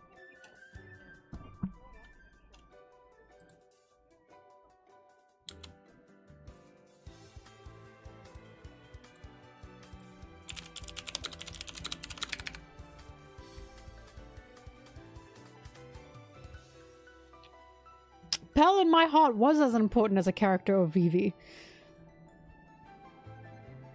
I believe that. Also, if Vivi looked to die just to still be alive, I would cry. I'd cry tears of joy! Bitch, I was happy that Pel was alive. This is the thing. I wasn't angry. I just went, oh, he's alive! I was happy! I didn't think much on it. I was just full of adrenaline about Pel being alive. I went, oh my god, whoopee! So if that happened to Vivi, I'd be crying. Oh my god, she's alive.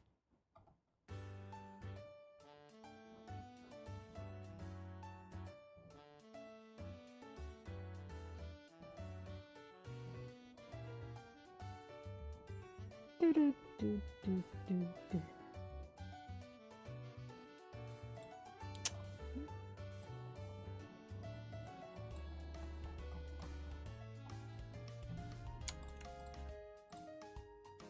I just remember when I first read One Piece, I just did not think about it like that. Like, I just did not think about it that much. Because that Pearl scene really makes or breaks some people, like, for some people. And I just remember not thinking about it to that extent. I just remember being happy that Pearl was alive.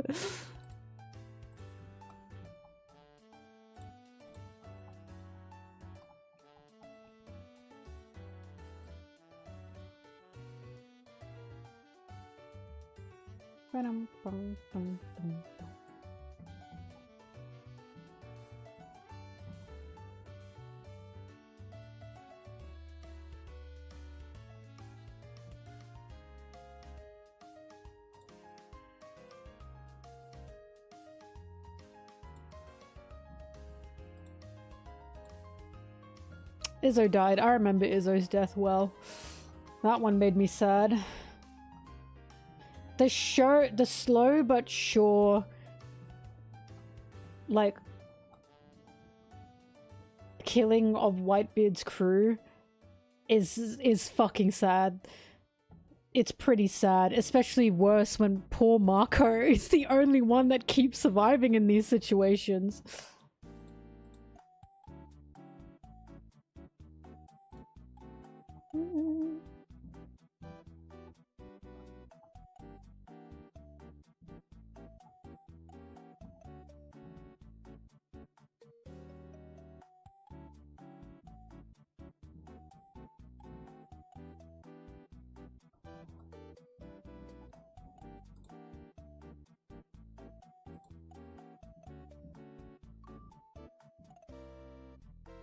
Well, look, there are some people that say Oda can't have his cake and eat it too, with fake out deaths, and it's like, why can't he? Why can't he? He's writing his own story, right? And if I feel joy from seeing if I feel pain from thinking a character has died, just to see them still be alive and feel joy at them being alive, I would say Oda had his cake and ate it too. That's happened to me multiple times within One Piece. I have felt pain at a character that I thought has died, just for them to still be alive. And I felt the range of emotions from that.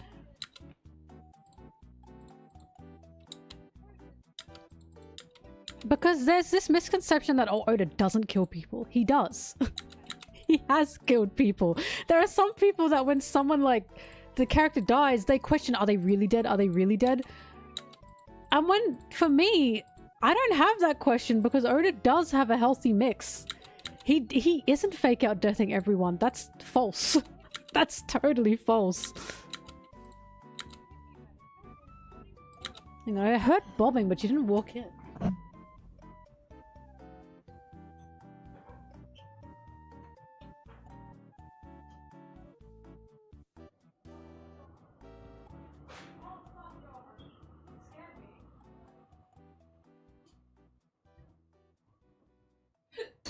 Sorry, my roommate came home. Right, like plenty of characters have died in One Piece. So when people go, "Oh, is it? Have they really died?" And you know what's the funniest part as well? When he doesn't fake out death a character, you know what I think? You know what I'm thinking? I think, I hope they're still alive. I had that exact thought with Pedro. When Pedro actually died, the whole time, I was hoping that he was still alive. I was hoping so much that he was still alive. And that adds a lot of impact. Oh, they really are dead. Like, I wanted Pedro to still be alive. So when people complain about the Pell thing, and it's like, I felt pain from Pell. I thought Pell dying, and I felt joy from Pell still being alive. And then when it came to Pedro, I felt pain from Pedro dying. I had hope that maybe he was still alive, and then I felt even more pain that he was just dead. You can say what you want. This man is having his cake and eating it too. I will happily say he's successfully doing that. Because I felt that with Saul as well. Not only was there indication that it's possible that Saul was still alive, there was still this belief that he was dead. So when we find out Saul's alive, we should feel like Robin. I felt like Robin in that situation. I was overjoyed for Saul and for her that he was still alive. And I just feel like when people are like, no, they should be dead, it just feels so cynical. And that's where I think they go wrong. That's where I think they go very wrong. Because One Piece is not a cynical series. It is quite literally the opposite of a cynical series. It never has been a cynical series. If you're reading One Piece and you're going, they should be dead, that's a cynicism that One Piece does not promote. You shouldn't be thinking that while reading One Piece. Instead, you should be thinking, wow, there is still a hope in this world. There is still a joy to be found in this world. There are still miracles that can happen. That's the point of One Piece. So when people have that cynical view of One Piece, I just feel like they're not exactly reading One Piece in the hopeful way that Oda would like us to, you know?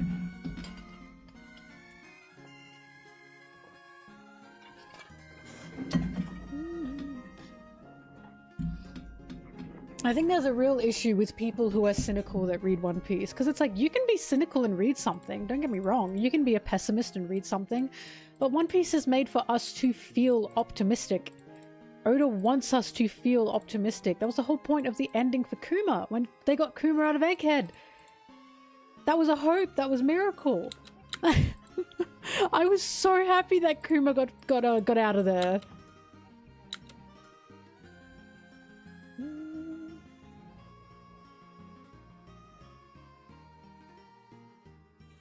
Hang on, someone was in this chat that I know. Where'd they go? I lost him. It was 10. I saw you, but I missed your comment because oh, there you go. Tenguki. You're happy he was alive. You really cried a lot when Viva was shouting stop fighting. Oh, Vivi was shouting stop fighting in the middle of the war, and then Pell dying. The scene of Pell walking from the doctor little cabin was screaming. Yeah, exactly. That's exactly what I felt. But yeah.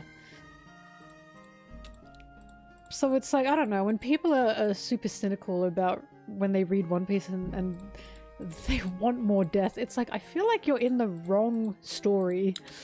I feel like there's other stories you can read that will satiate your want for people to die or characters to die. And One Piece has never been that.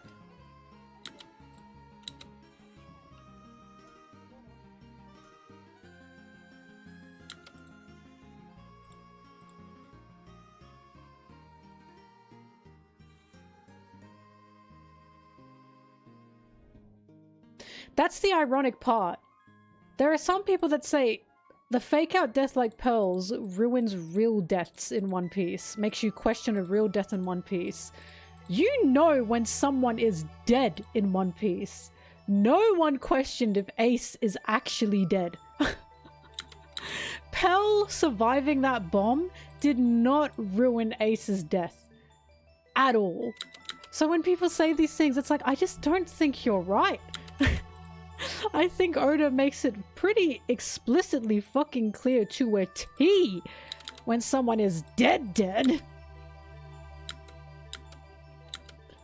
Look, I've talked about swords. Swords did not come out of nowhere by any means. In fact, Saul's was so not out of nowhere that theories of Saul being alive due to the circumstances he was in existed way before Egghead was everything.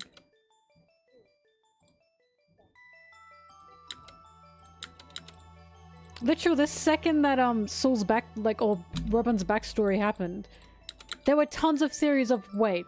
And you know why I know this as well? Because when I read it, and when Saul got frozen, I was watching it. Well, sorry, watching it. I was watching it with Anna. And I said to her, how did that kill him? He's on a burning island. He got frozen on a burning island. How the fuck did that kill him? It didn't! And it made sense! He was near a shoreline and he was frozen by his friend, by the way, on a burning island. Not only that, we have seen both Luffy and Robin survive being frozen before that. Everything led up to the possibility that actually Saul didn't die, and he didn't.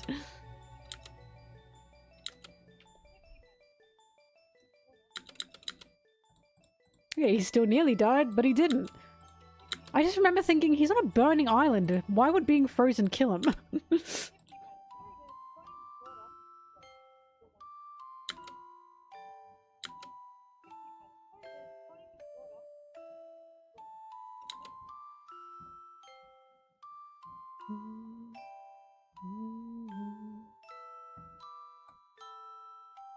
Garp's not dead, just chained up.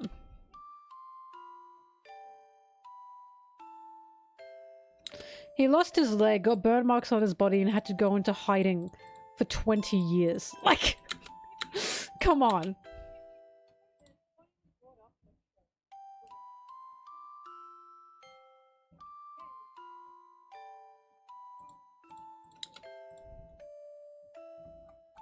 Sorry, I'm trying to find a panel. Anyway, I know some people have issues with Oda's fake out deaths and the way Oda treats death. It's never ruined the story for me. I've never ever felt it impact the story to the way it impacts others. Like, a lot of other people, they just say it's like ruined aspects of One Piece, and it's like, I don't at all think it's done anything to that extent, but okay.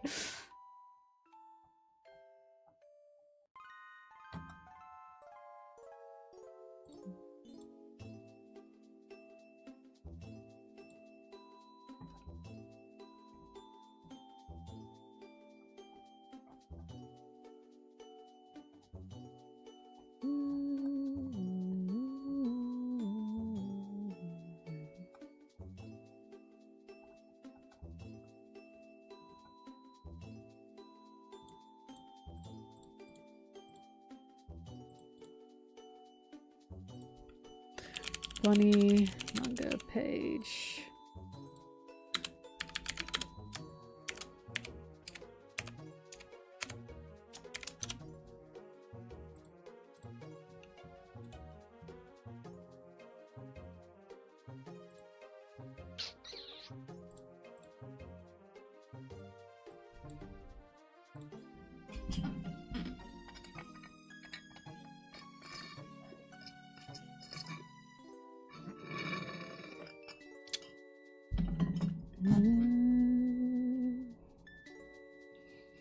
Kuma better not die, or I'm going to shit my pants. I was praying for Kuma's survival throughout the entirety of Egghead. I'll never forget being one of the only believers of, no, I think Kuma might make it out of here. Because everyone was like, Kuma's gonna die. He's gonna die. I was one of the only motherfuckers out there that was like, I can see Oda wanting him to survive though. Because why wouldn't you? Why wouldn't you want him to survive? Oh, bobbing? You can do it, bobbing. Yeah, good job. She had to open my door. She's not very good at it. What? Not dinner time.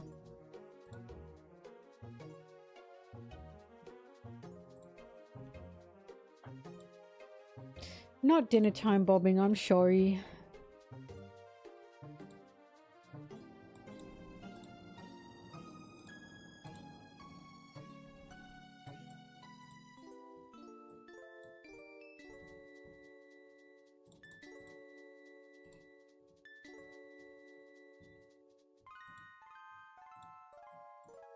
Well, that's the thing, right? When Otoko's dad died, did anyone question if he was actually dead in that moment? Any of us? I didn't. I didn't at all question if he was actually dead. So this is what I mean when I see people say, well, the fake out deaths make you question if someone actually died. You know when someone has actually really died. Like, you know.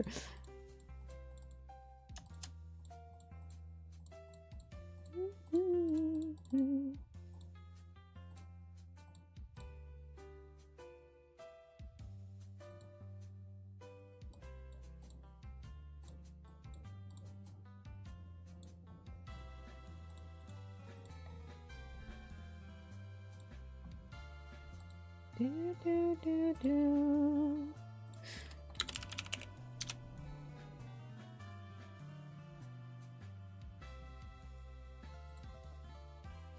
Death and murder and gore and blood and sex and drugs. Now that's what adult media should be. That's all adult media should be.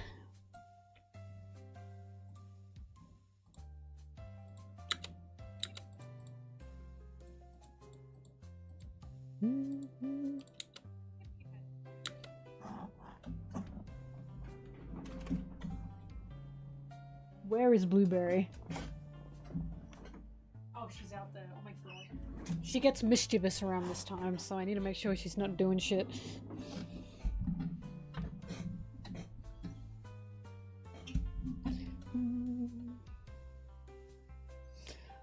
Oh, Red, I need to Mario Party stream more. Maybe I can do some Mario Party tonight. No, I can't. I have to get up early tomorrow. Damn it.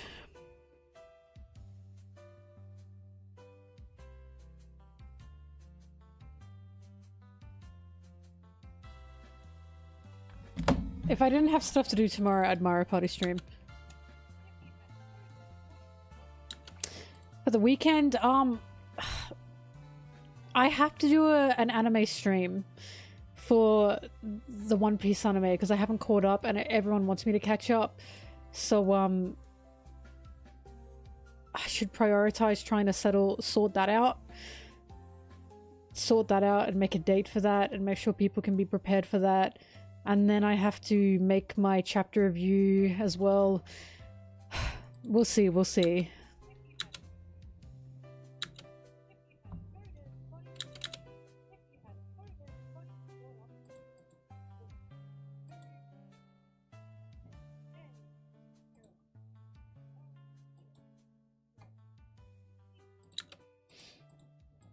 Waking up tomorrow for work? No, I'm waking up tomorrow to inspect places for living, for housing.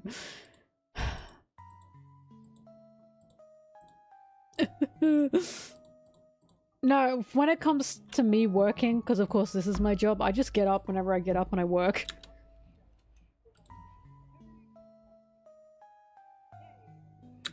No, not renting. I'm being an adult. I'm being an adult. I'm looking at places to buy. Oh my god, what the fuck? I can't, like, I'm scared. I'm really stressed about it. I'm super stressed about it, so I hope everything goes okay.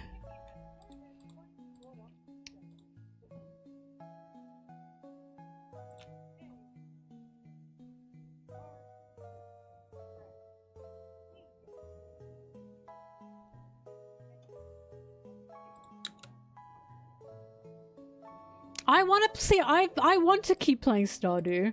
I want to play Mario Party. I want to play Pokemon.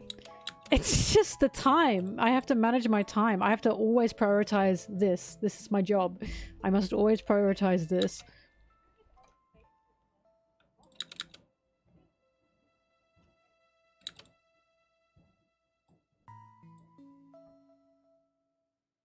I still have the extra scenes to do in Pokemon Diamond after defeating Cynthia.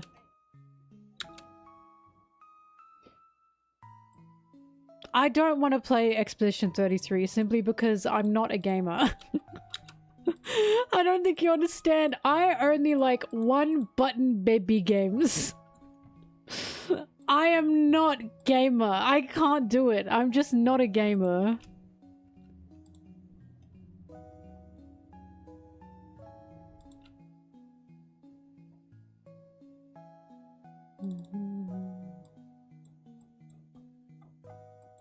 Like, when it comes to a game like Expedition 33, I would rather watch a playthrough than play it myself.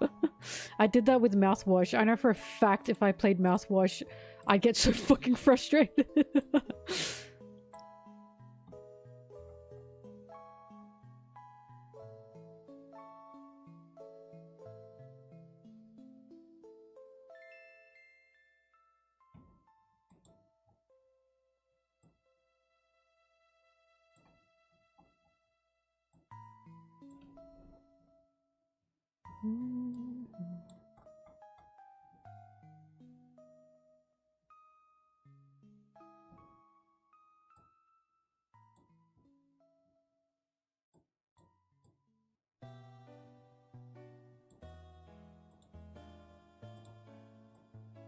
There's already a lot of good mouthwashing analysis videos out there. Some that go into the theme and others that talk about why it works as a psychological horror game. It's frustrating because I really do think horror as a genre particularly works so well with video games. But because I just get frustrated when I play games, and not in the fun way, I just get annoyed when I can't do something, or when I get like stuck somewhere and I just do not have fun. Like, I do not feel that gratification that other people feel from that kind of stuff in video games. It's why I hate puzzles. Like, puzzles in video games, it makes me so mad. I don't feel gratification. I just get to a puzzle and I'm like, this is a chore. This is a chore that I have to do and I don't want to do it. I don't feel like I'm having fun. I feel like I'm forced into a situation. I've just accepted this about myself. I like watching someone else do the puzzles. I want baby games. But yeah, horror games are fantastic because horror and video games are like a match made in heaven. But I know they'd piss me off. Like Silent Hill. I love Silent Hill. Would I ever play it? Probably not. Probably not. I much prefer watching people play Silent Hill than play Silent Hill myself.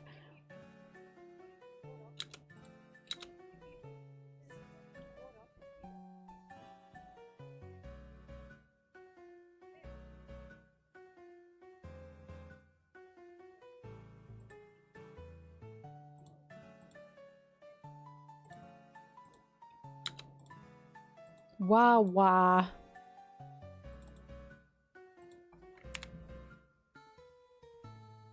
Using brain to progress in a game, not my thing. No.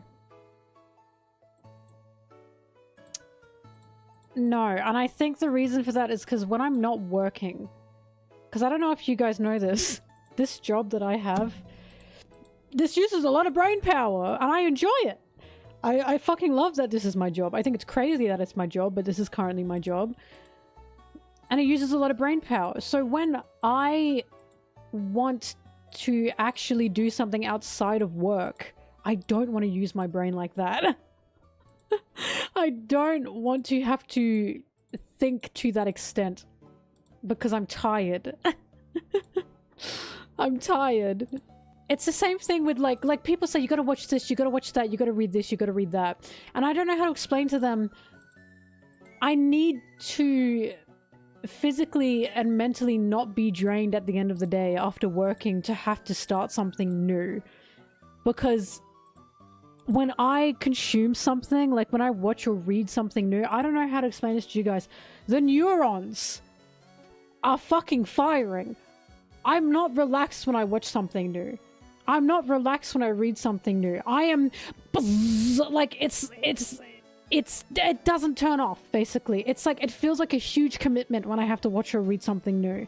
Because I know for a fact that my eyes will be big and my brain will be pulsing.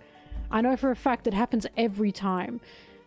So whenever, that's why I will watch the same shows over and over and over again. Not because I'm really watching them, but because it's familiar. I know what happens in it, and I don't have to pay any attention to it anymore. I can just have it on as a sound source, as a way to fill my brain with something that's non-offensive to my thinking, and then I can just do whatever.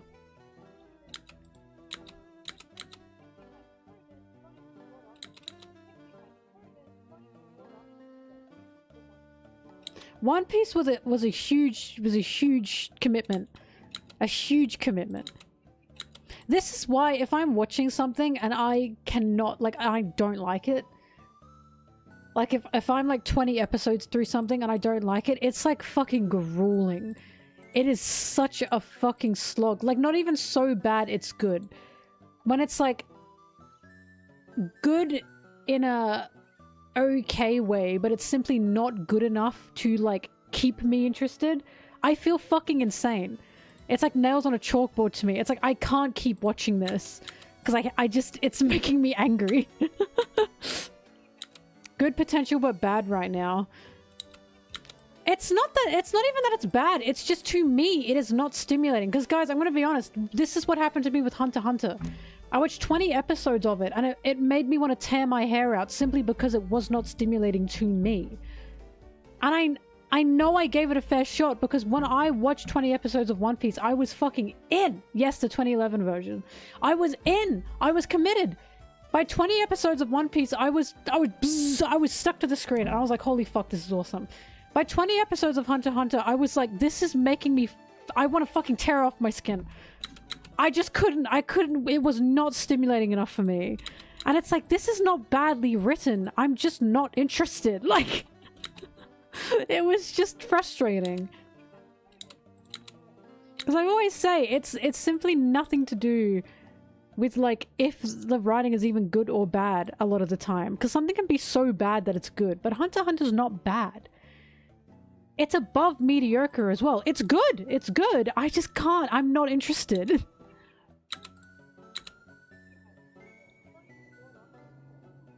No neuron activation. No, what I mean is, like, because when I watched 20 episodes of Hunter x Hunter, I was thinking, is this fair? Am I allowed to drop it by 20 episodes? And then I remembered, by the time I was at 20 episodes, like, even before then, I was interested in One Piece. That's not even, like, that's not even, like, what, 3% of One Piece? And by not even 20 episodes in, I was like, oh yeah. Oh yeah, my neurons are firing. I'm interested in this. And then that's when I was like, I think I gave it a fair go. I think if by 20 episodes of a series that is shorter than One Piece, I am not interested, I think I have to let it go. Because I know some people say, just wait for it to get good. Just get to this arc, get to this arc. Guys, I can't do that. I cannot sit myself through a grueling task of waiting for something to get good to enjoy something. I can't do that. Like, I'm also personally not a believer in that. I think things should be interesting at least interesting from the start. At least interesting from the start. It doesn't have to be good, but I at least have to be interested from the start.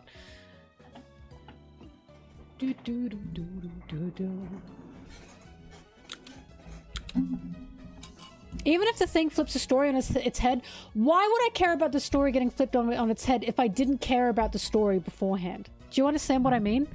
Like, yes, something could... Whoa, the story gets flipped. I should have already cared about the story before getting to the story flipping part. Otherwise, the story flipping part would just make me go, oh. Like, I'm not gonna be interested in that. You know what I mean? I need to care about the rest of it before caring about a plot twist. Otherwise, I feel like a plot twist doesn't matter unless you care about the rest of it, right? But I don't know, maybe that's just me. Do, do, do, do.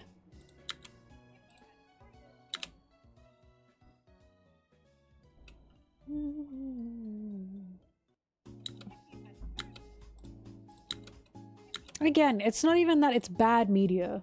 Like, this isn't just Hunter x Hunter. This has happened with me for a few things that I can't name right now. It's not even bad media, because it's not bad. I just wasn't interested, and that's just it.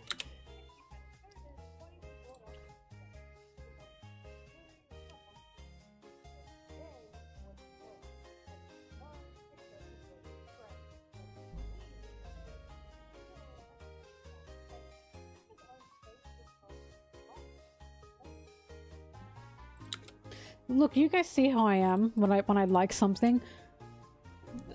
I can't shut the fuck up about it. I can't shut up about it.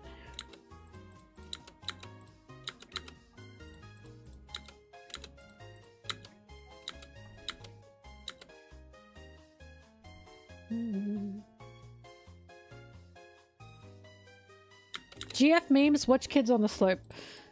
Kids on the Slope, fuck. I know I talk about it all the time. I need it to be one of the things that people know me for. Or like people say, I watch Kids on the Slope because of MelonTeee. Fucking one day I will make a Kids on the Slope video. I think it's a masterpiece. It's just such a masterpiece. An absolute beautiful slice of life anime that is so short and sweet, and it just makes me cry. It makes me cry every time. Fuck, I just thought about it. I just thought about a scene and now I feel like crying. Oh! I just thought about a scene and now I feel like crying. Oh, please watch Kids on the Slope. Fuck. It's so sweet, but so sad, but so sweet, but so sad, but so sweet. Devilman Crybaby. Devilman Crybaby. Devilman Crybaby's really, really, really good. See, you know how I talk about, like, when people are, like, cynical and they read One Piece, I feel like they should read something else? Devilman. I believe in the best of both worlds. I think you can have opinions about death and the way Devilman handles it, and Devilman handles tragedy, and then you can go to One Piece. One Piece gives me hope and light and love. Devilman gives me love, but not hope and light. I think it's a best of both worlds. Devilman Crybaby. My two cores right now are Devilman Crybaby and One Piece. Those are like on the fucking opposite ends of the spectrum. But they are both about love in such a massive way.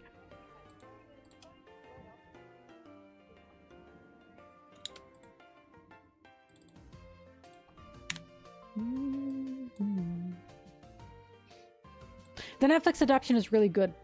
It's really, really good. Honestly, I think if you only want to watch the Netflix adaptation, that is totally fine. Even the creator for Devilman, Go Nagai, said, yeah, Devilman Crybaby, like, he thought it was fucking fantastic. He loved it.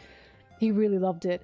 And I do think that Devilman Crybaby, while I didn't particularly like all the designs, the way they modernized a lot of the characters' designs, the Zoro specifically, I much prefer 70s Zoro. It was really well done. It was really, really, really well done. And they cut a lot of parts that honestly didn't fully need to be in the manga, and they adapted it really, really well into a more modern setting.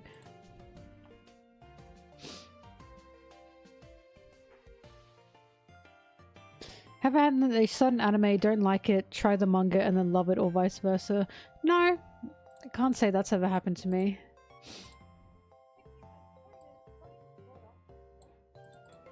Alexander, I don't care. I don't care. I don't care. Anyway, because the manga for Devilman, it's good, but it's just got a lot more in it. A lot more in it. And Devilman Crybaby did a really good job at condensing it to a fantastic story for just one short season. It did a really good job at that.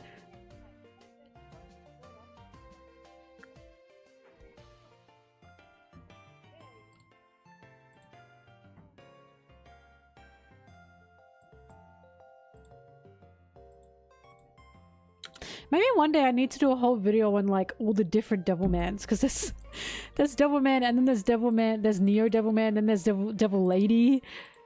There's a Devilman where they like travel back in time, Akira and Ro. It is so fucking weird. It's so loony. Like, it's both really good and really fucking bizarre. I adore Devilman. It's just so bizarre.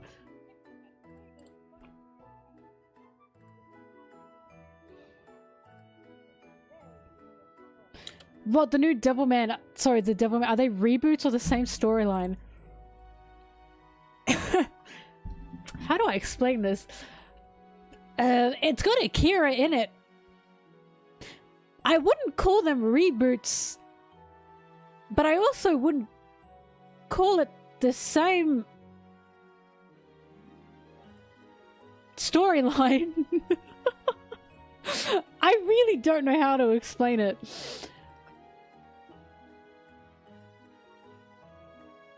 It's like it acknowledges the original storyline, and then it does whatever the fuck it wants. Like, I cannot explain how much Go Nagai did not give a fuck. Like, it's just bizarre. It's just bizarre.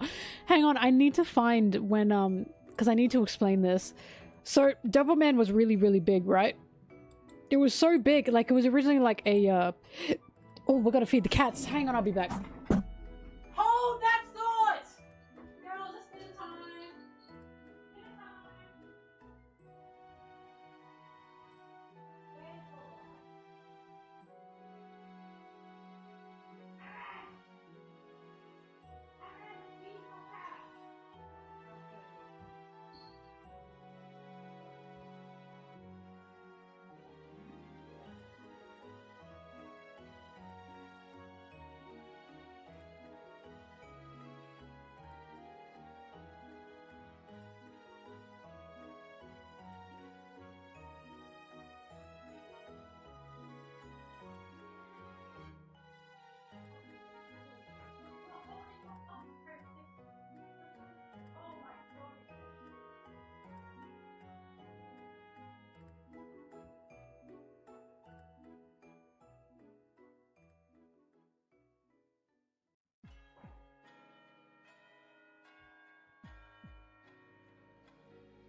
Okay, I'm back.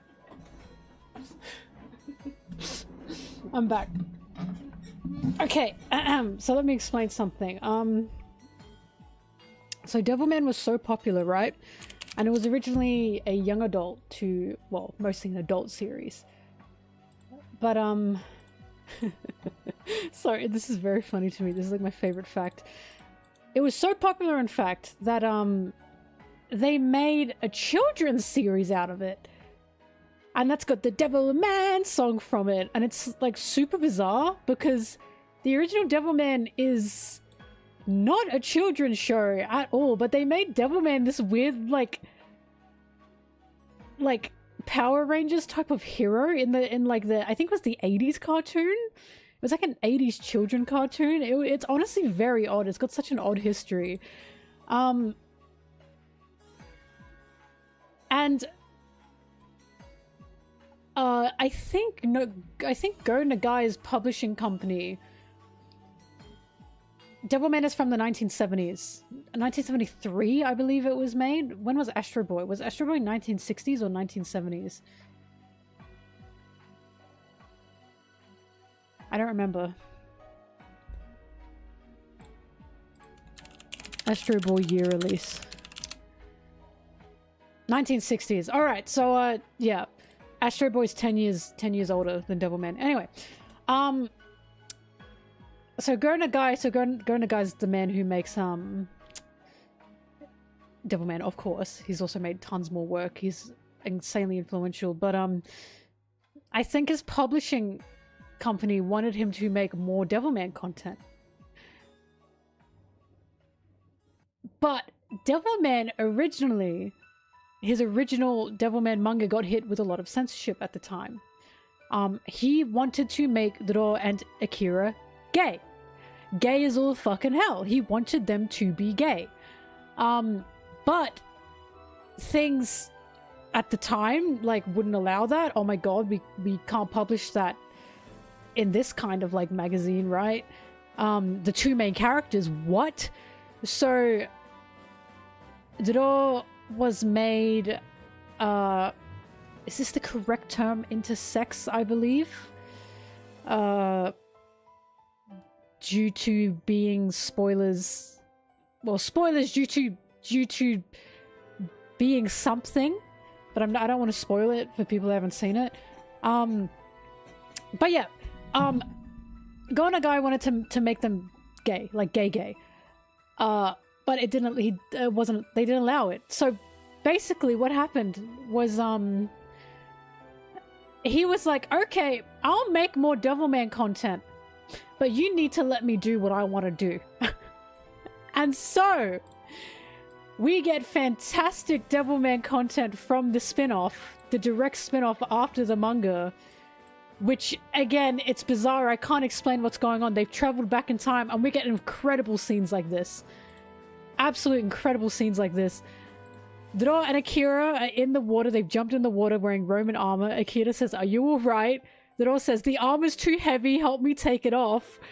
Ah, idiot! Not all of it! We get fantastic shit like this. This is the story he wanted to tell. This is the story he wanted to tell. And I think, mwah, right?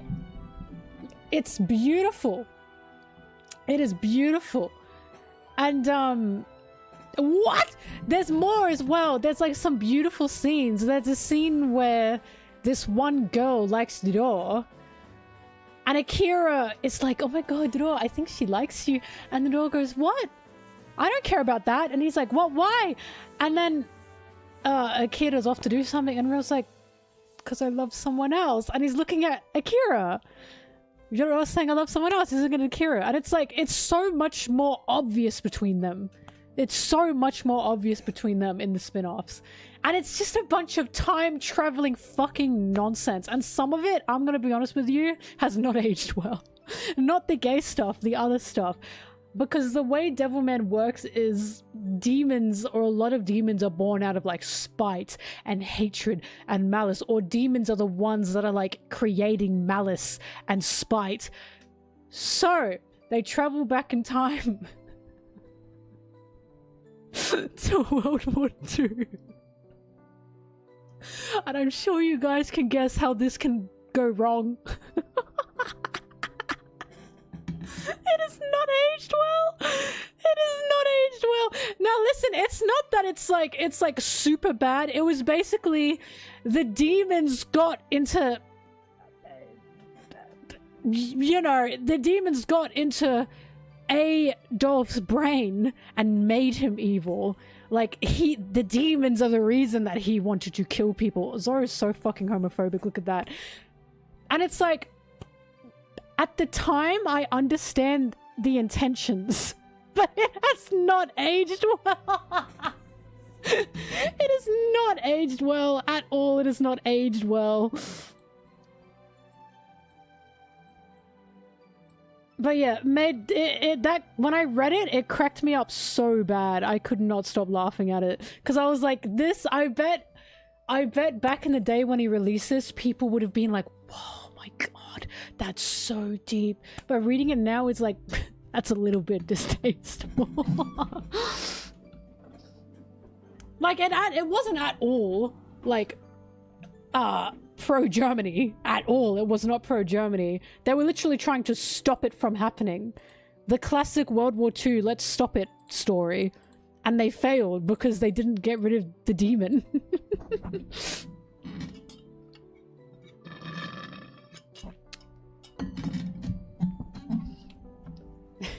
But yeah, so this is what I mean. Some parts of Devilman have aged beautifully, and other parts are like, yeah, that's a product of its time. That's definitely a product of its time. But yeah, the immediate spin-off of Devilman is they travel back in time. And it's super odd. They just go into different places in time and like eradicate demons. It's like, what the fuck is happening?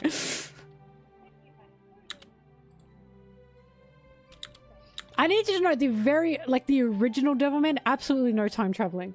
Not even a hint of it. It's so bizarre.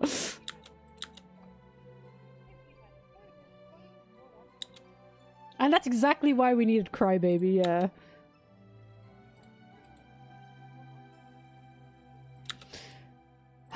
I'm trying to remember which one it was called.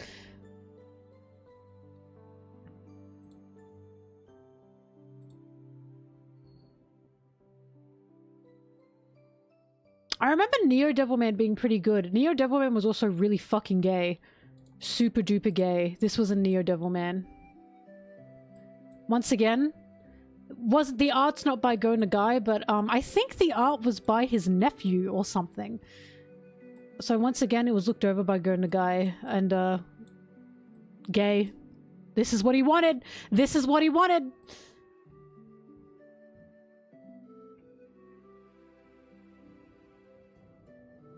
I remember this one being pretty good.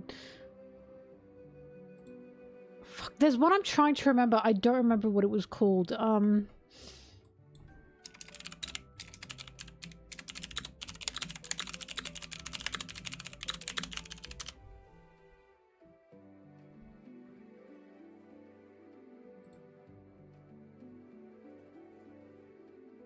really looking for it.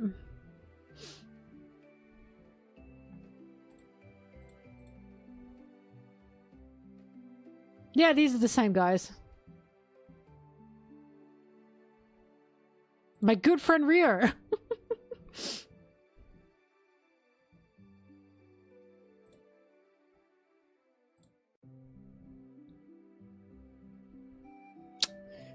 Fuck.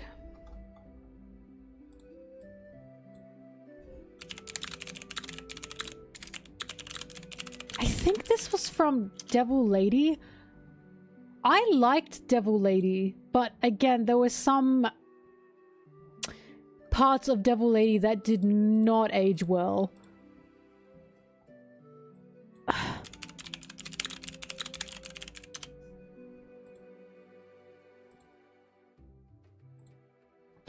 What I'm trying to find is, and this is so frustrating that I can't remember this. I can't remember exactly where this was from. Which spin-off this was from. I'm trying to remember desperately. But, there's a Devilman edition where I think his name was Dante.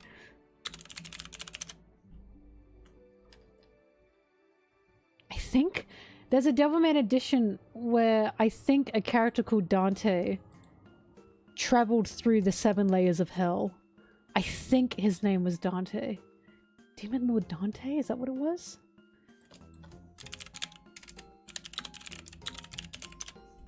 But I can't... No, it couldn't be... Can't be that. Fuck, I cannot remember what it was called. It must have been from Devil Lady, I think.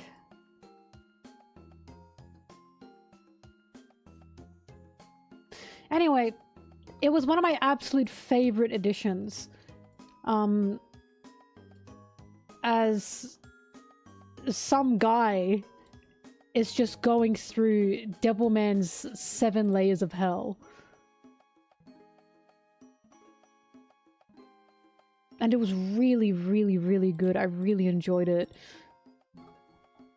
Oh god, why can't I remember which one that was from?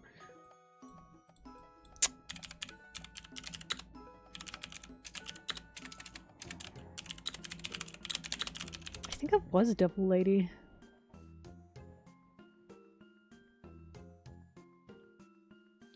Oh, it's John Fudo is his name. Okay, hang on. Devilman John Fudo. Why did I think it was Don? Oh, because I think he mentions... Oh, fuck, that's her! Wait, but she wasn't the one that went through the 7 layers of hell. I thought it was a guy. Sorry, she's Devil Lady. John Fudo. No, it was this fucking guy. Oh my god, sorry, this is so confusing. I know. Wait, was it her that went through the 7 layers of hell? God, sorry, it's been a while. Yeah, the same ladies as the Divine Comedy. They literally... I think there's literally a line where they're like, yeah, a guy called Dante was down here. A guy called Dante was down here and witnessed the same shit. It was Devil Lady. I need to reread it. I just remember I really, really liked the way it was explored. And the art is just fantastic.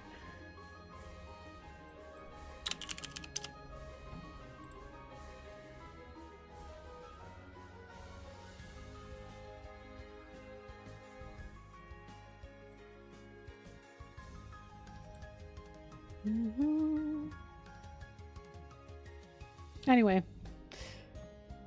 Anyway. I just have to reread it, I think.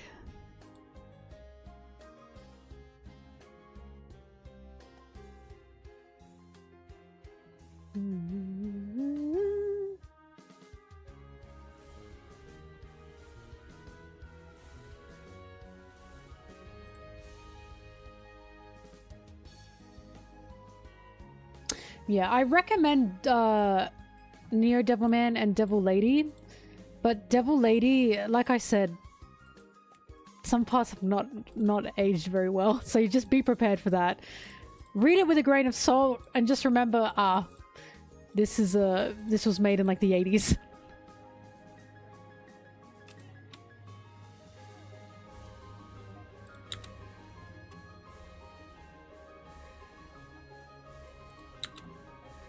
That says the Bible.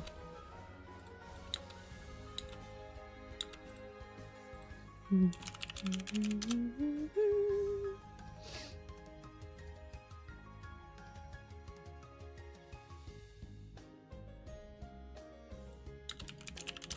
on, I'm looking up Fujimoto's works. No, I haven't. And as I've said, I know I'd like Chainsaw Man, I know. But as I explained earlier, getting into something new for me is effort. Like a lot of effort. It's a lot of work. Chainsaw Man is something I'm prolonging because I know I'm gonna be obsessed with it.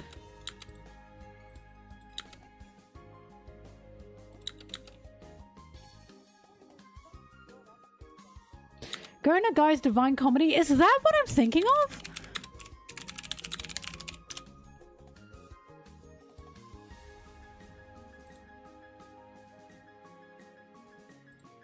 I think it might be. Because I'm pretty sure I've read it.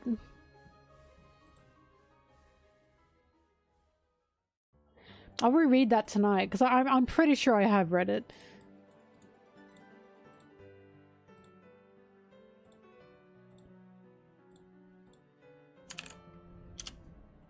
But thank you anyway. I'll double check that.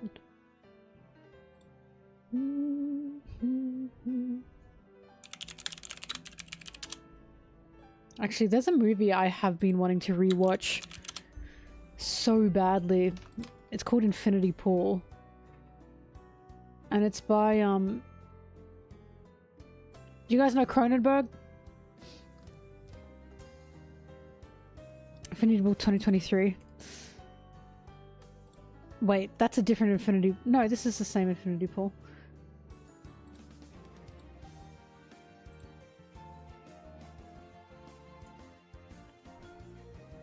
Anyway, do you guys know David Cronenberg?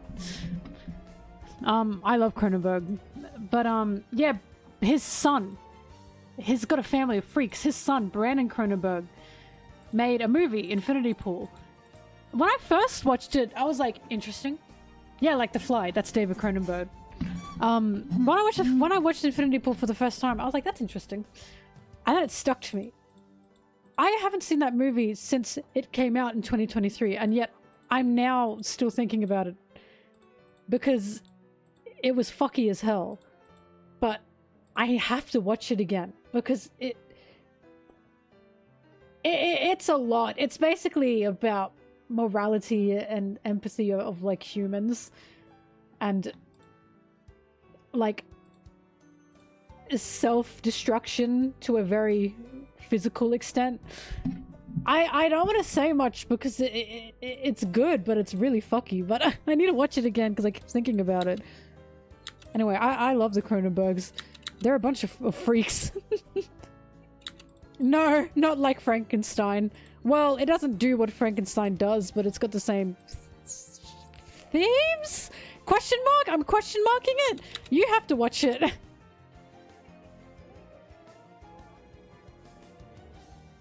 I wouldn't even say the same vibes. You have to watch it because it's not exactly like, oh, where the month. Well, it's not like, oh fuck. You have to watch it because I would not put it on a similar feeling as Frankenstein at all. It's a bit too fucky for that.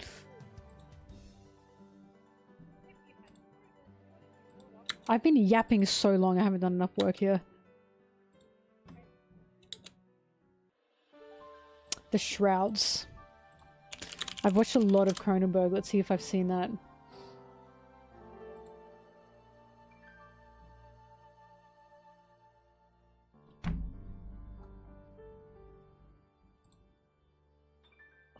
Fuck. This is like new. Oh my god. I didn't know this came out. I'm a fake fan. Shit, I was like, The Shrouds. I don't remember him having that movie. This is why I don't remember. I didn't even know. Oh shit! Okay, I'm watching that tonight. I love Cronenberg stuff. He's just insane. I just like, this is gonna sound so weird. I just like how much he likes flesh. I don't even mean that in a psychotic way. I mean like the way he is enamored by the human body and by the human flesh, and he just wants to make stories specifically based around that. It's incredible to me.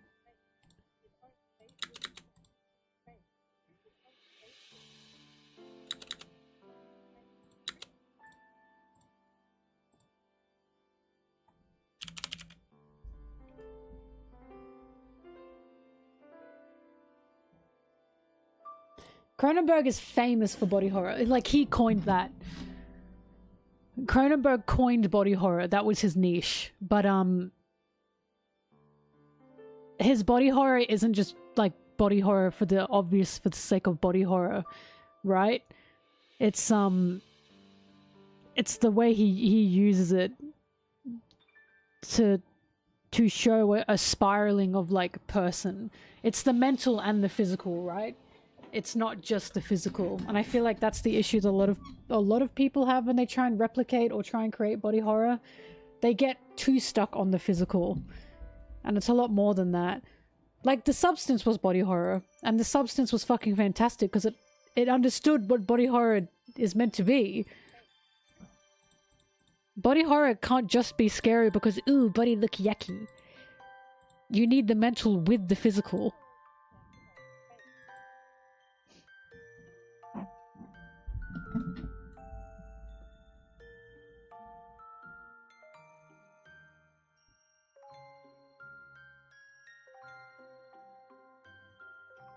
Well, look, my argument with body horror has always been it should be just as psychological as physical. Body horror should also be psychological, or I don't think you're doing it right. I haven't read that, Kaisen. I have not.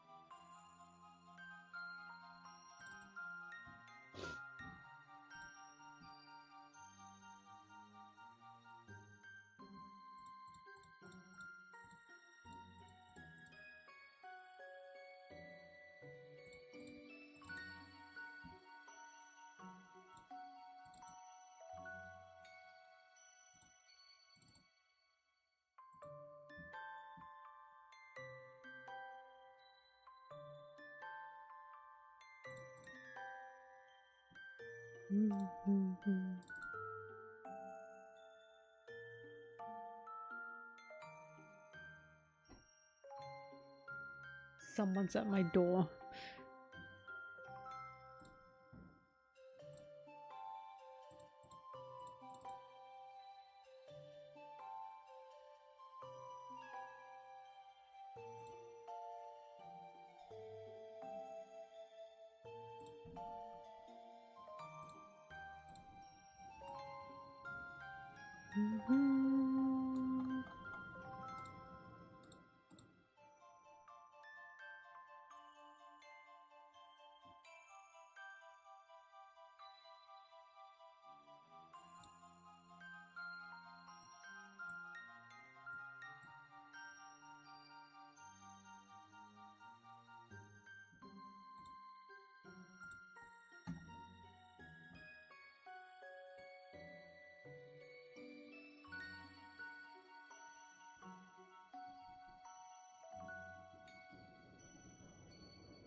I'm really excited to talk about Kuma.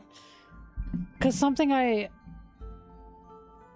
there's a scene in the manga, of course, that is so telling of how Kuma treated Bonney and what Kuma meant to Bonney. Oh, sorry, what Bonney meant to Kuma. When Bonney says... When, like, Kuma's, like, rebelling against Sorbet Kingdom to save people that are being, you know, oppressed. And Bonney is looking at the fire that's happening beyond her church. And she says, I hope Daddy will be okay. He's usually, like, such a coward. He's usually such a scaredy cat when it comes to this stuff. And I thought that is just such a gorgeous, gorgeous point of how Kuma is with Bonney. Kuma has never shown Bonney a single point of anger or, like, violence at all. He has never, ever, ever shown Bonney any kind of, like, just, like, violent side or angry side of himself, to the point that she thinks, oh, my daddy's like a little bit of a scaredy cat. And it's like, oh, that's just so heart melting. We are literally watching Kuma burn the king's castle down, or run to take him down because of what he's doing. And Bonnie's like, oh, my dad's such a little scaredy cat. Like, he just never, ever, ever, ever, ever showed her any anger to ever make her think that he was any kind of killing machine. And I think that's beautiful.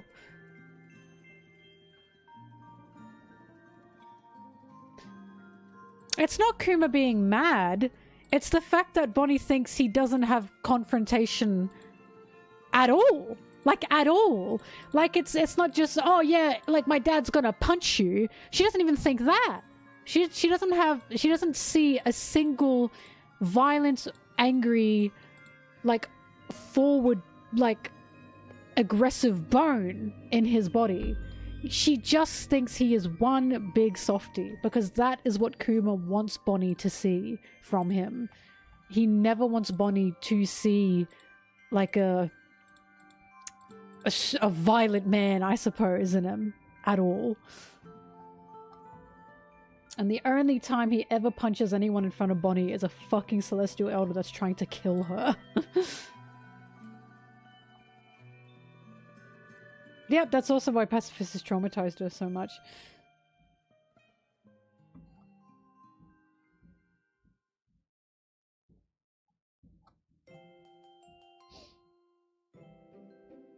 But yeah, I always thought that was such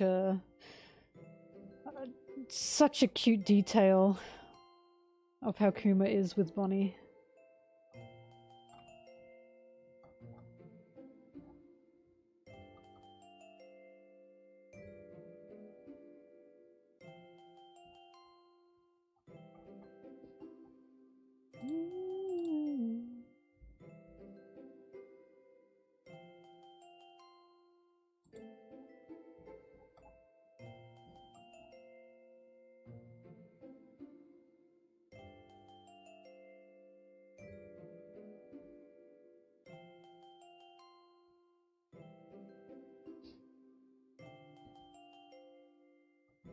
Yeah, I'm gonna...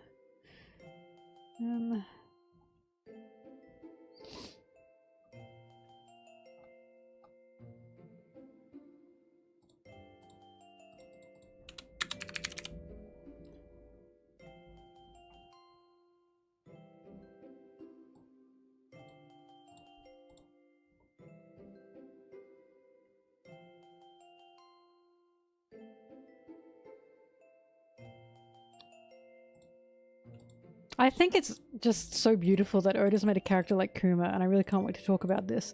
He's made a character like Kuma who is naturally a pacifist. He is kind. He doesn't want to fight. He doesn't want war. He literally is presented as this is the kindest, most sweetest, most softest man to ever live ever. And yet he's in the Revolutionary Army. This man does not want war. He does not want battle. He does not want fights. He doesn't want any of that. And yet, he's a Revolutionary Army member. Because this is the way revolutionaries happen. This is what's formed. A revolutionary, revolutionary does not want war. In fact, they are not marching in on war. They literally just want their freedom. That's it! And I think it's so great that Oda has made a character like Kuma and has made him a Revolutionary Army member. And I think that is incredibly telling of how Oda feels regarding battle and war, right? That these people don't want this. They don't want this. They are natural pacifists. But they are pushed into corners of becoming slaves, of being murdered in cold blood, being killed, that all they want is their freedom. And they're fighting a war that they don't want. They don't want to. They just don't want to. They are naturally pacifists being forced into this role.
Box.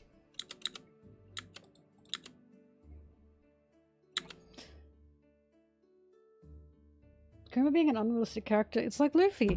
In today's world, someone like Luffy is an unrealistic character, but that's the point. That's why Oda's writing what he's writing. That's why One Piece is what it is. To try and give us a hope that there can be people like that out there, and to even shape us into people like that. Bitch, I wish I was Luffy! And by God, do I try every day to be like Luffy.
Check this page actually.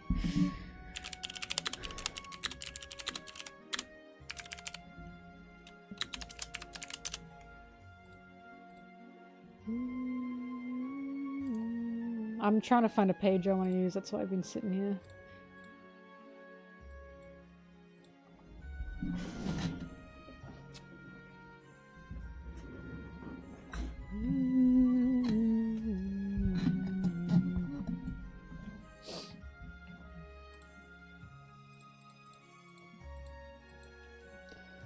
Well, Ferdinando, that's the thing. Luffy and Kuma do not protest peacefully. This is what I'm saying. Luffy's a pirate, for God's sake. Kuma is a revolutionarist. He is not protesting peacefully. He's a natural pacifist. But he can't change anything by being peaceful. That's the issue.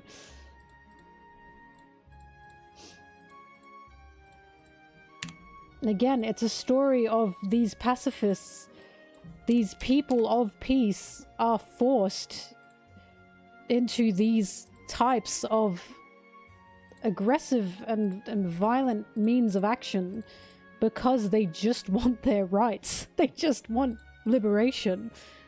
Because, they're simply killed if they try and take the peaceful way out. That's what a revolutionary is. That's what a revolution is. People who didn't want war, they just didn't want it. It's a revolution. But they will not be listened to otherwise.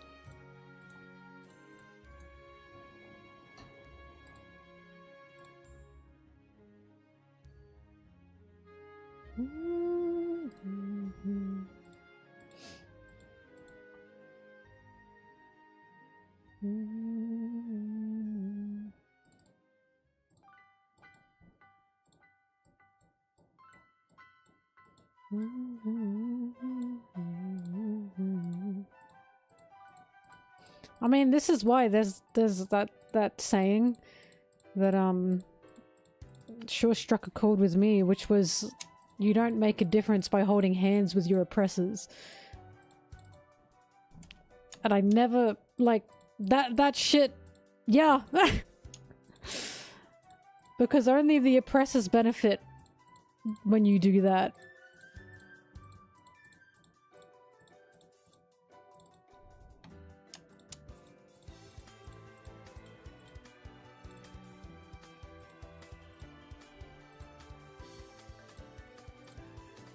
Well, there's a reason Kuma said no to marrying Ginny. Sorry, Ginny.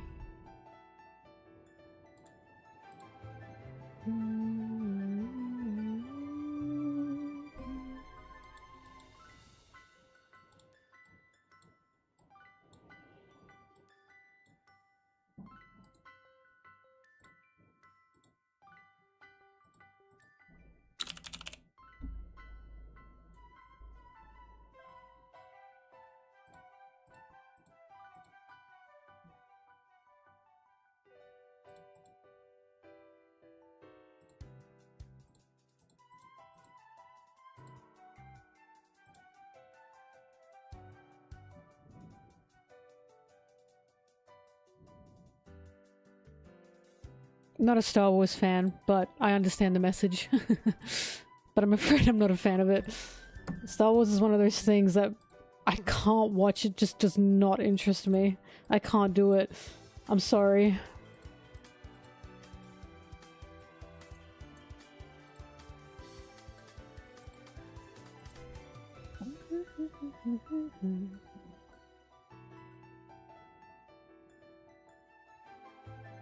Haven't heard that, Mr. DCA, no.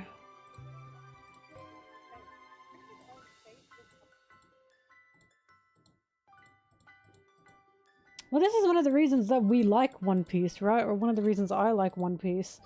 There's war in One Piece. There is war and there is violence, but Oda makes it very specific to show what is a war and what is meaningless, such as Marineford. That was so meaningless. He's also very specific to show there is no such thing as a good war. That simply does not exist. And he shows the loss of life that obviously comes with a war.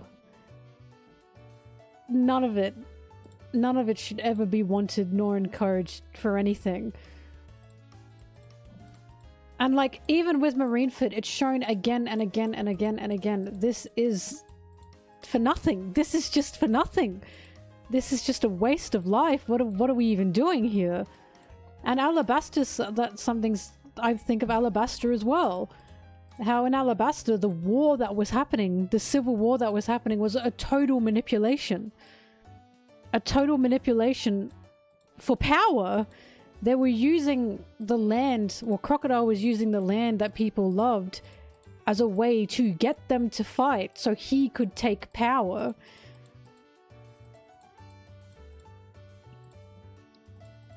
And then even with Kaido, Kaido's whole existence is, this is a man who was crafted through the fires and flames of war, and he is broken.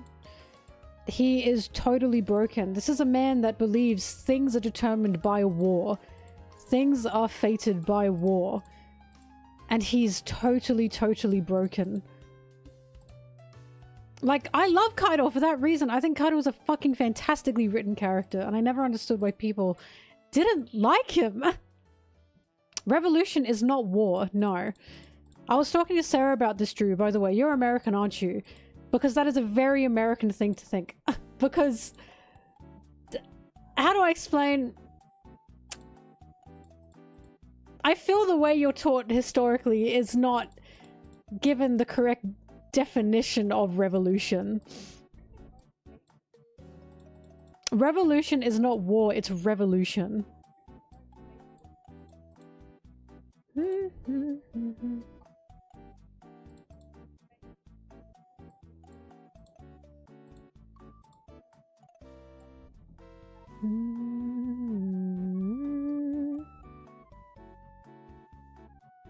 It's why it's called a revolution and not a war.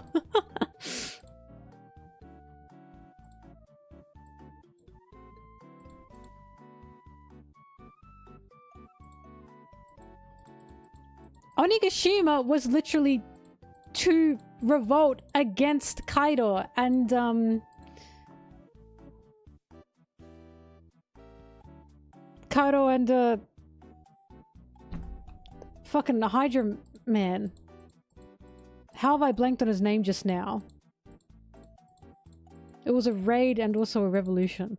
Oh fuck, someone help me. Who was the shogun of Wano? How the fuck have I blanked on his name? Orochi, thank you. It was a raid and a revolution of Kaido and Orochi, and the whole point of it was Wano had been oppressed for 20 years. Wano had been oppressed. People were dying under Kaido and Orochi's rule. They were treating the land as if it were a fucking war, like, weapons and war factory. And it was destroying the land. That is not a war. What Luffy and Co did against Kaido was not a war.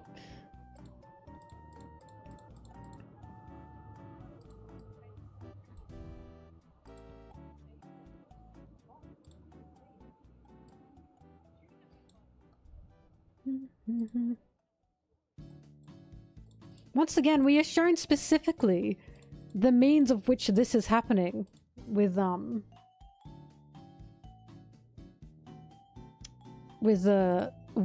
and Onigashima.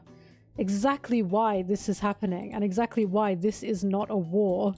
This is a raid and a revolt against the oppression that the people of Wano are facing.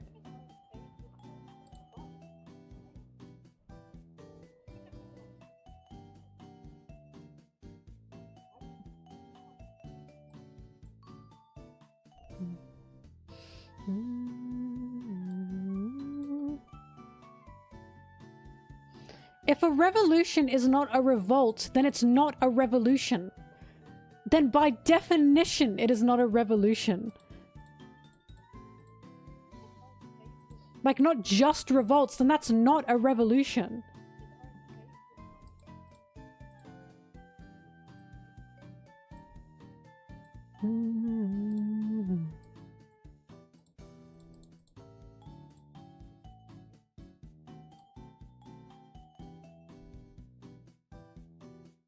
Like, even with what Dragon was talking about, when the sea levels were rising, and Dragon says that there's going to be bloodshed for people wanting, like, the land, right?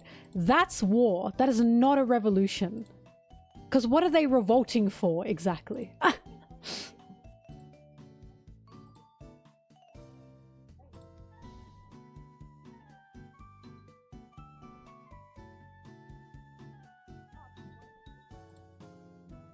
Bye-bye.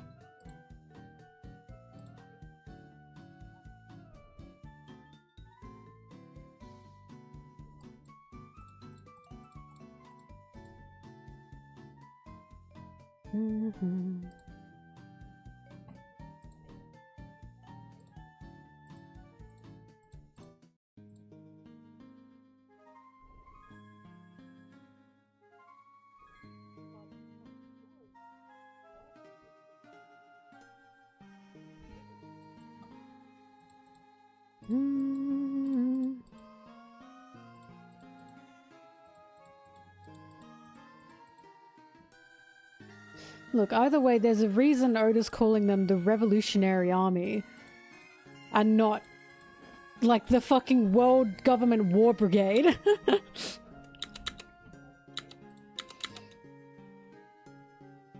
Auntie, that's not a revolt. It's not a revolt because, like, what powers are they toppling exactly? You are fighting over land.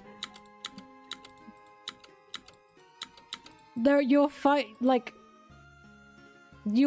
are creating war over land to claim.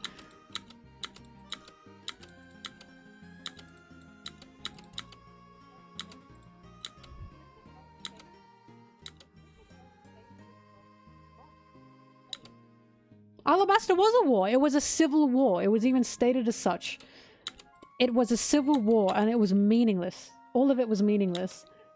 That's why it was so tragic. It was just meaningless.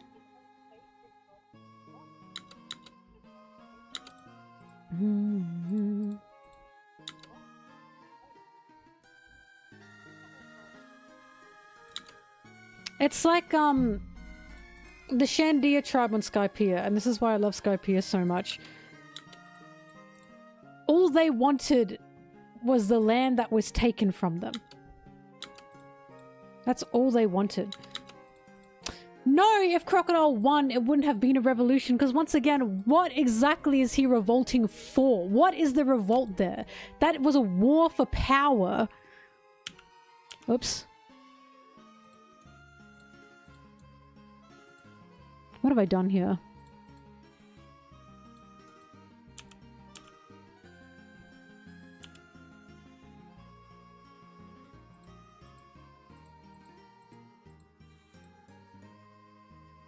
I pressed a button and I don't know what.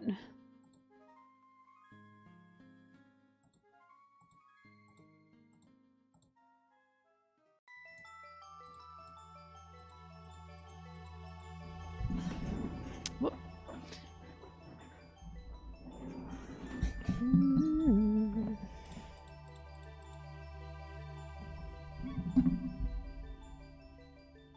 A revolution is quite literally the oppressed simply wanting their freedom back. That is what a revolution is. What freedom was Crocodile fighting for exactly? Oh, for God's sake, what did I do?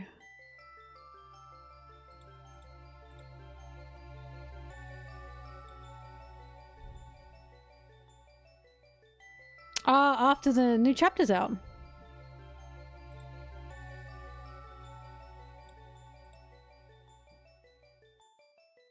If you are fighting to simply claim a power, that's just war. If you are revolting because you have literally no rights, none, that's a revolution. Hence why it's called a revolution and not a war.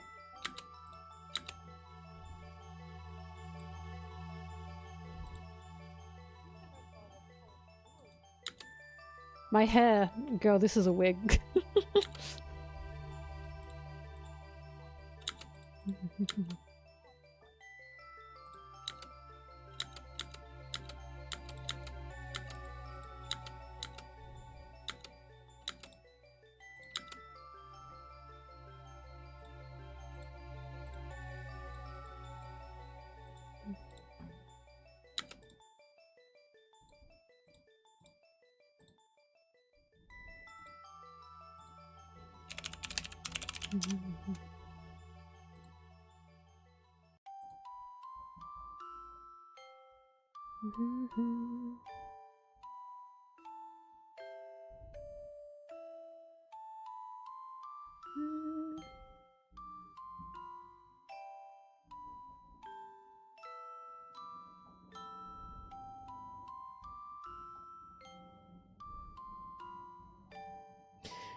But also, by definition,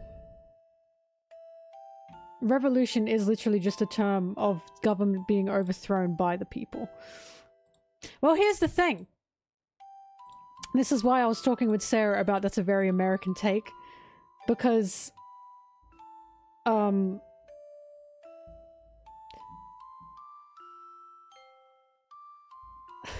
on. Sorry, I was looking for it. Revolution is not the same as war. That is American thinking because their revolution was called the Revolutionary War. But it is not war.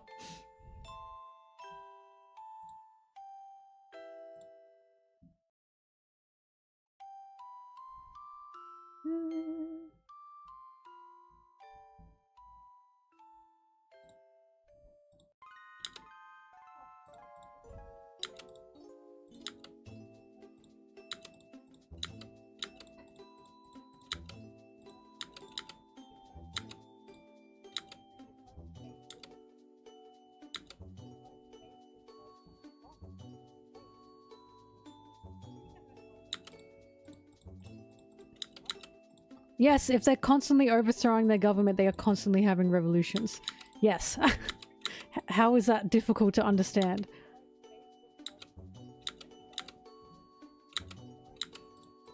Also, there's a difference between being oppressed of human rights and not having many resources due to the land that you live on. That's totally different. I.e., right? Wano had tons of resources forcibly taken from the people for the benefit of the ruler at the time.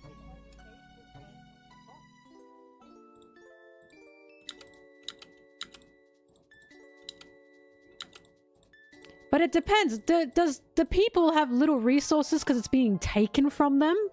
Or is the land itself just lacking of resources? That is not oppression. If the land itself is lacking of resources.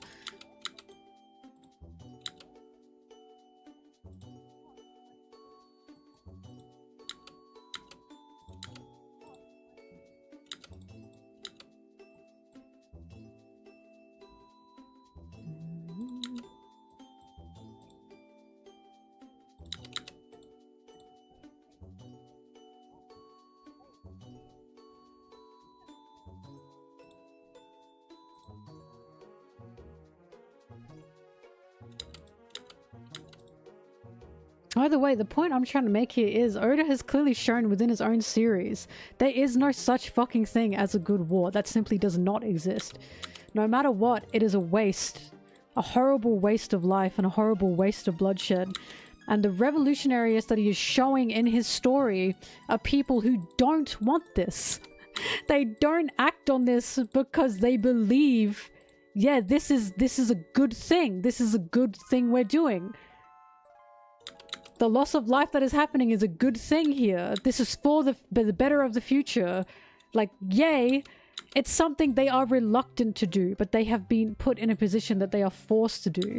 Hence why the Revolutionary Army mirror the Marines. The Marines have people killed and kill people and say this is in the name of justice. The Revolutionary Army see the death of anyone within their ranks or of people as a waste, no matter what. No matter what, they see no justice about it. Which is also why I talk about the fact the Marines have justice on their backs.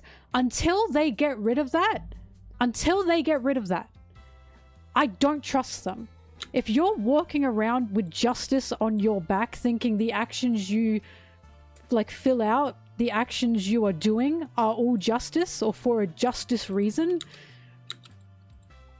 that is corrupt. By definition, that is corrupt.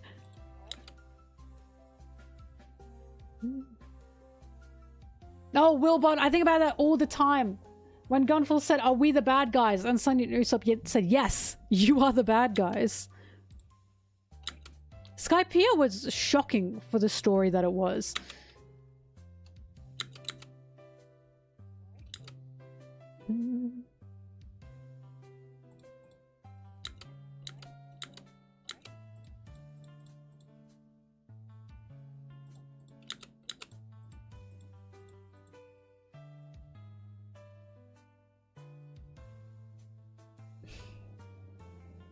Drew, that's a big question that I don't know how to answer, honestly. Because I want to say I feel like we've seen it happen within our own broken system in our lifetimes, but I struggle to say much has really changed systematically, honestly.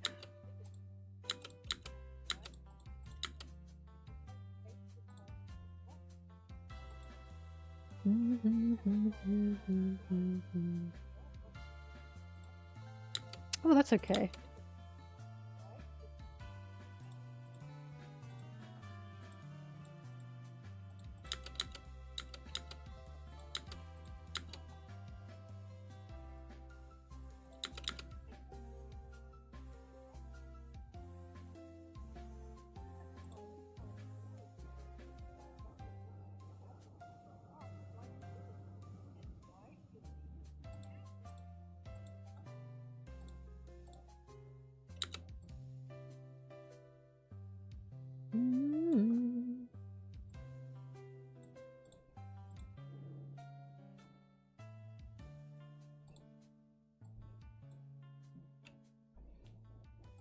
But guys, One Piece isn't political. One Piece isn't political, guys.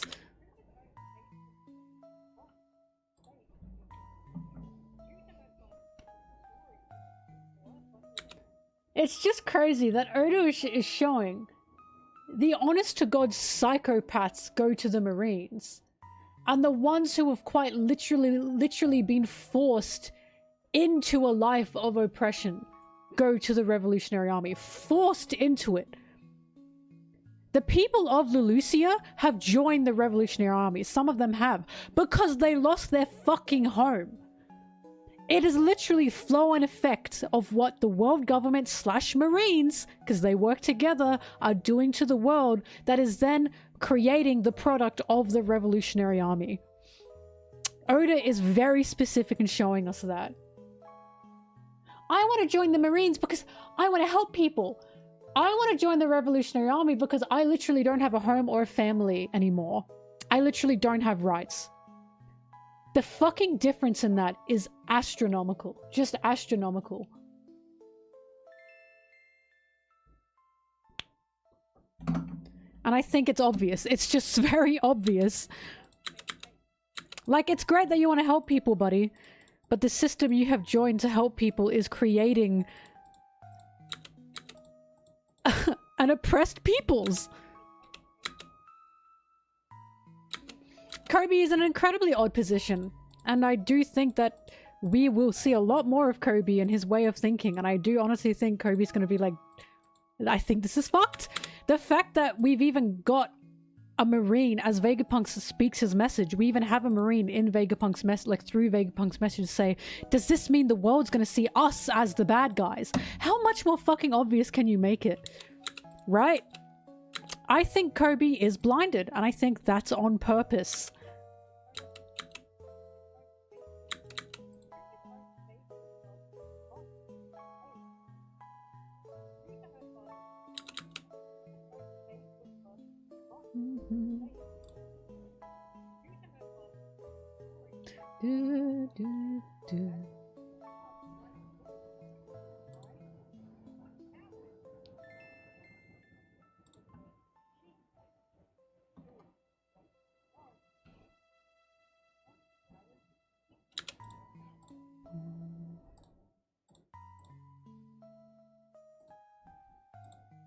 But yeah, I really, really, really love what, better future where people are better off would be worse for the environment. I've talked about this before. No. A future where people are better off means the environment and the earth are also treasured. That's the point. We cannot have a better off people with a breaking down world. How can the people be better off if the world is disintegrating? It's simply not possible.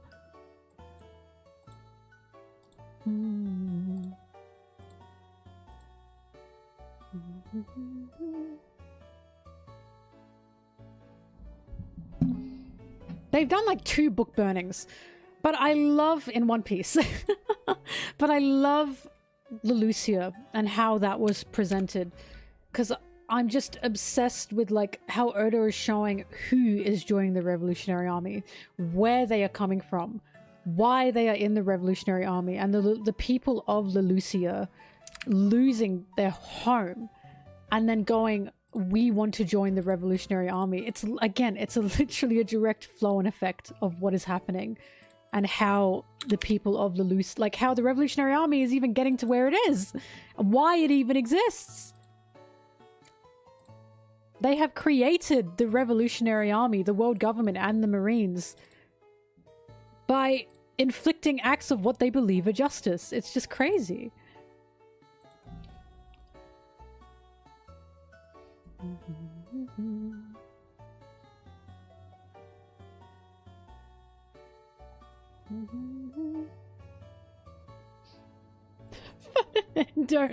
Don't say /s because that means sarcastic, and I always think it means serious.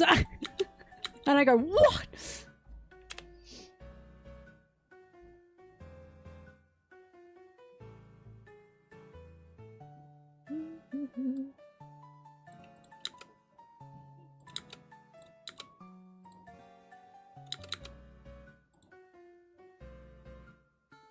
I know /SRS is serious, but some people say /S for serious.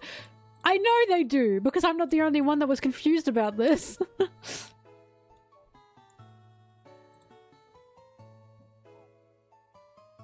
What happened to the good old /J? What happened to /J?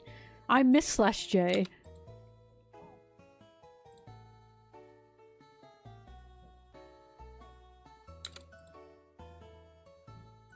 It's simply because serious and sarcastic both start with the same letter.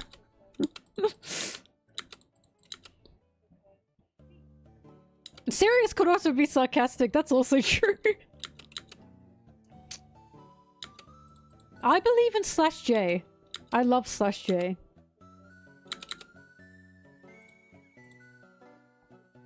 But also, I just have such a beautiful mind because I thought SMH meant so much hate for the longest time. And I stand by that for a while, some people did use it as so much hate.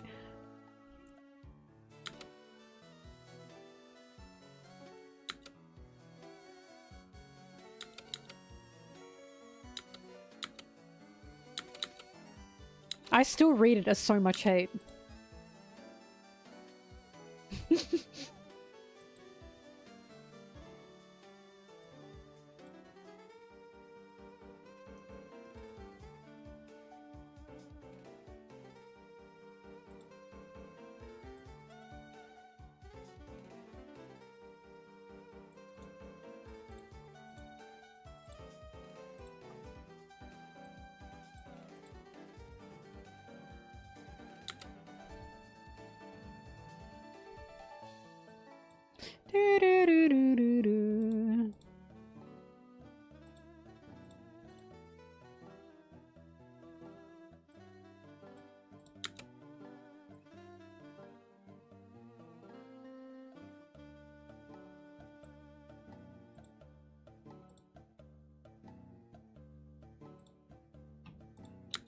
Emir's reminding you of Doffy. Sommers is the Doffy one. Sommers is very Doffy-like, and I'm like, damn, why do I like this guy? Oh. Oh, he's Doffy core, that's why. He's a bit Doffy-ish.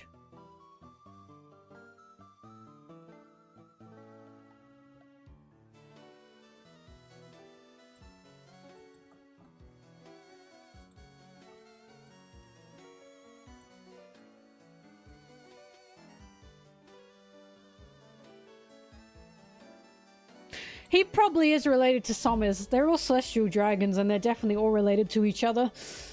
So yeah.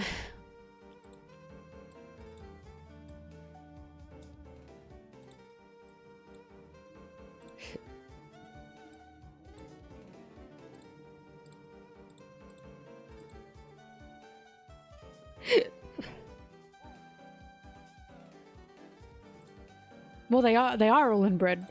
The celestial dragons have got to be inbred. There were only, what, 20 families or something? 19 families? And it's been, what, 900 years? Nah. Nah. They're definitely inbred.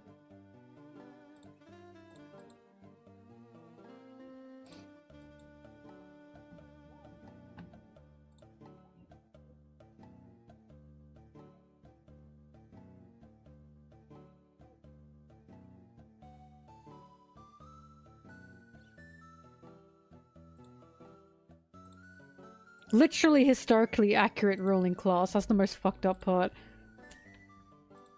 I've explained this guy with 3 eyes. I said this. That was like my first joke when Shamrock was revealed. I was like, wait, this means it's very possible that Shanks is a little bit inbred.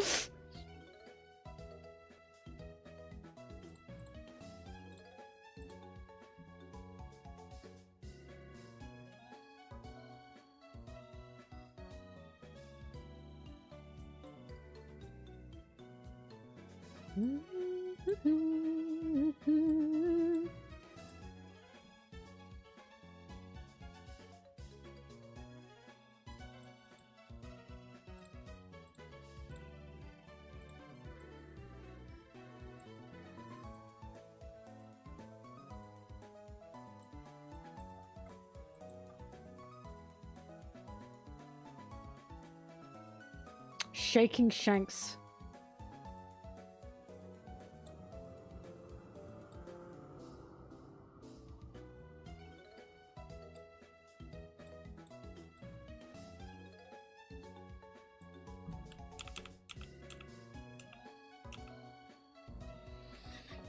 What I do find interesting is Nefeltari Lily, right? So the families of the world government, like who created the world governments, the royals, all went to live in the Holy Lands.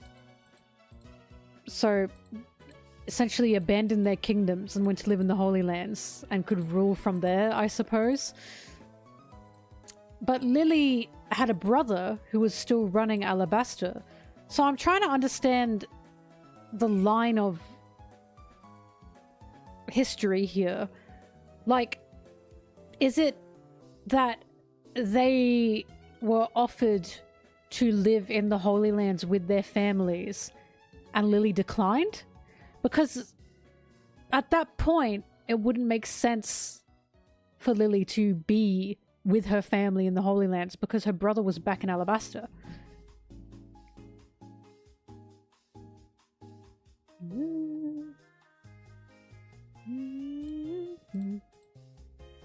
Because of course with Lily, what I'm interested in is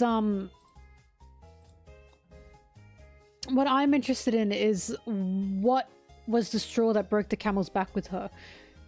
Because it does seem, if we fill in the blanks, that Lily did believe in the world government for a moment there. That she did believe in creating this government. Because she was one of the original 20 families. And why would she have, at the time, placed her sword amongst the rest, did she not, if she did not agree with what was going on? So at some point, she must have seen it as something corrupt. And I want to know when and what happened for her to see that. And I'm thinking, is it when they were asked to abandon their kingdoms and go to the Holy Land? Because we know that Vivi has such a deep love for her land. She loves Alabasta. She absolutely adores Alabasta. And it is not only within Vivi, it's within her father and within the people of Alabasta. There is a lot of pride for the land of Alabasta, for what Alabasta is, right? So it makes me think that they were asked to abandon their kingdoms, and someone like Lily surely must have thought, but how is that beneficial to our people? To abandon our kingdoms? Because it is selfish to leave the kingdom that you are supposed to be protecting and residing over to go to the Holy Lands. Allegedly, we don't actually know what happened to Lily. All we know is Lily didn't return. We don't know if she got killed. Well, this is why I'm thinking she either became a revolutionary, like she started a revolution, or she met Joy Boy, and together they wanted to topple the government.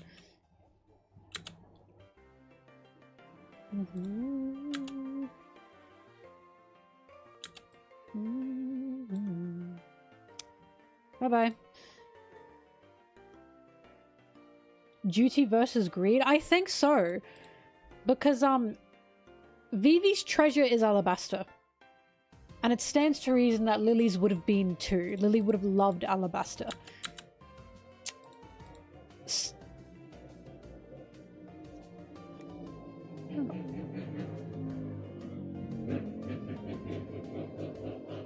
It sounded like a alien craft from like far away. But yeah, I just want to know what made Lily realize this was a bad idea. Because I honestly, the way I'm filling in the blanks here, or my theory I suppose for it, is that Lily totally regrets what has happened. She has to be a part of the reason the world government exists. She was one of the 20 families, and we know that they created the world government, right? So my theory for Lily is she feels guilt. She feels guilt and regret for creating this monster. For creating this corrupt monster that she didn't see before. And I just want to know what made her realize this is a monster that we have created. Like, I'm so fucking interested in that. Lily is one of the most interesting parts of One Piece for me right now. I'm fascinated by her. Oh yeah, there's greed and power. 100%. One Piece is very explicit about that too. Even with Luffy wanting to be the Pirate King, he doesn't see the Pirate King as being powerful. He sees the Pirate King as being free.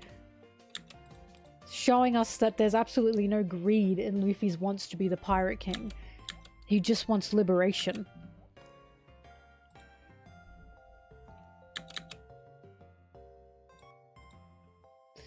And that would make sense because Vivi also couldn't leave Alabasta.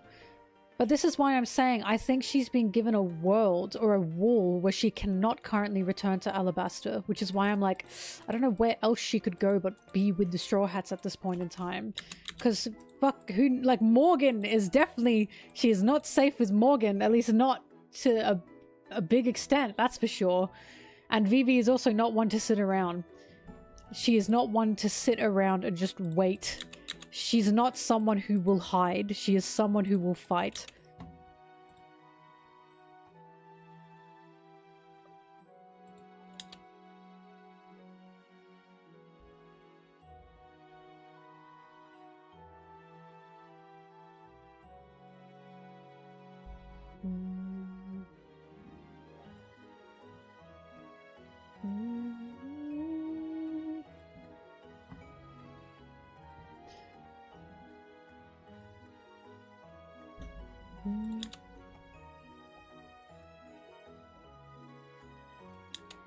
Well, the original idea of the world government wasn't bad. That's why there was an empty throne. It was a symbol to show that not one single person can rule the world and they shouldn't rule the world. And then we see Imu sit in that throne. That's why that was fucking jaw-dropping, because we realized there is one person running this world. There is one person in this complete sense of power. So I do believe the world government may have indeed started with good ideas, with a want to better things, but it became corrupt for some reason. And Lily saw that. She must have seen that, and I want to know what she saw. I want to know what made her realize this is fucked.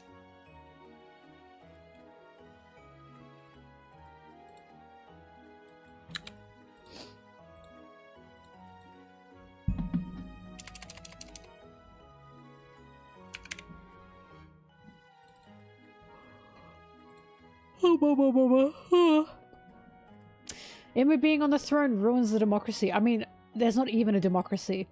But Cobra even says that. Cobra even says, it's in the text, no one should ever be sitting on that throne. That throne being empty symbolizes a unity.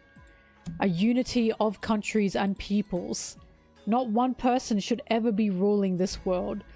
And yet, Imu sits on that throne, taking up all that power.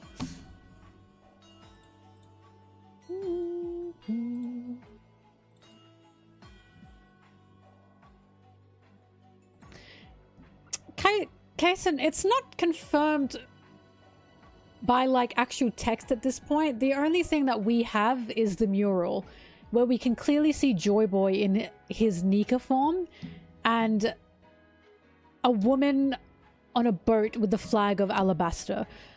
So far it's implied, but it just makes sense that Lily and Joy Boy knew each other. How could they not? Like, it makes the most sense that they knew each other, because I'm a full believer that Vivi is going to embody Lily's will, while Luffy is embodying Joy Boy's. This is quite literally what's happening, right?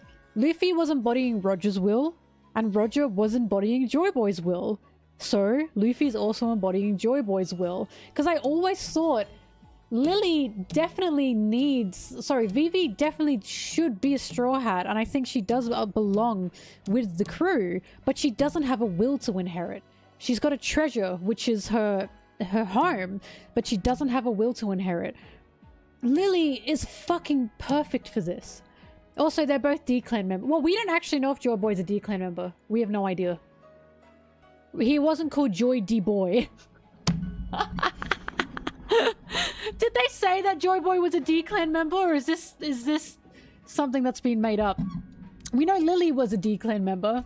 We know Luffy is. But Joy Boy, I don't think we know. Joy D-Boy!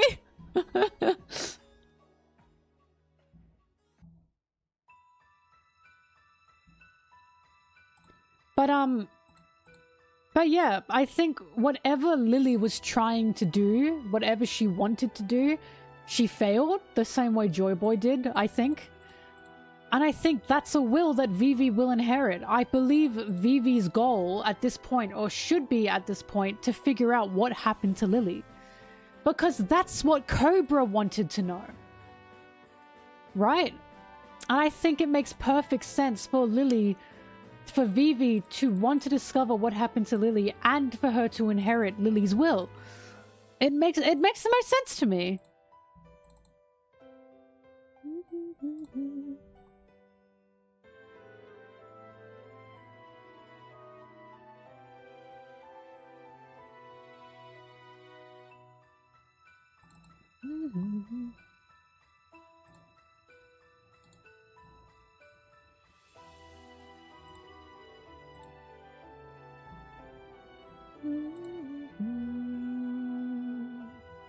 Vivi doesn't know about Lily.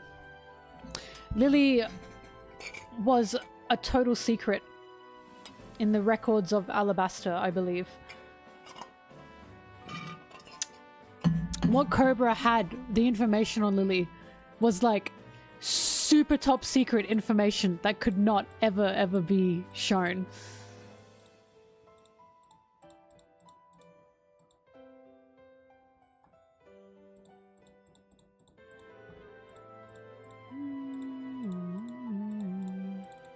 Because of course on the record it showed that Lily was a D. And that's what Imu even says. Imu is like, now hang on, you're telling me of the records of this Lily person, but say their full name. And that's when Cobra said Lily D. Nefeltari, and everyone went, what? So it stands to reason that I don't think Vivi would know. Because, if Vivi knew, then Vivi would know that Lily was a D.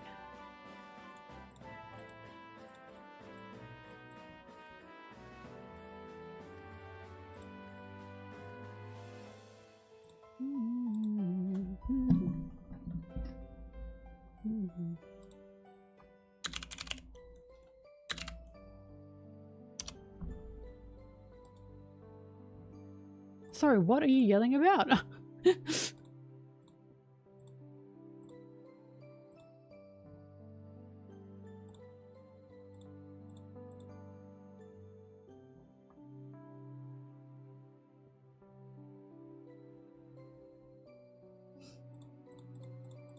It was signed D, but Cobra said Lily D. Nefeltari. That was her name.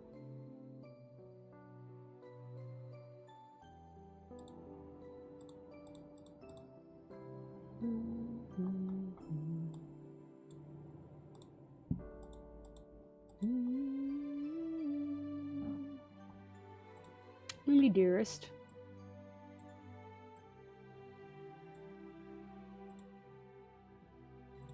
Yeah, she signed it Nefeltari D. Lily, so her name was Nefeltari D. Lily.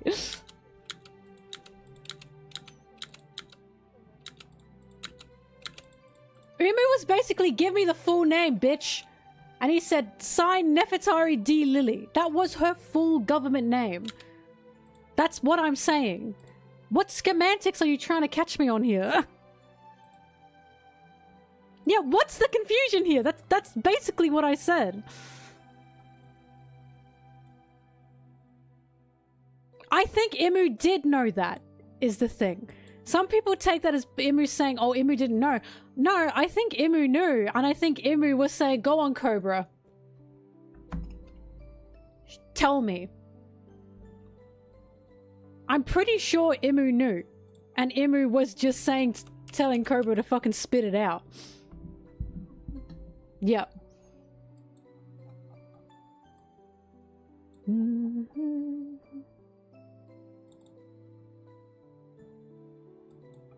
That's how I read it. I never read it as Imu didn't know. Because the hatred for the D, like, clan must have come from somewhere, right? And I had a sneaking suspicion that Lily might have been part of that.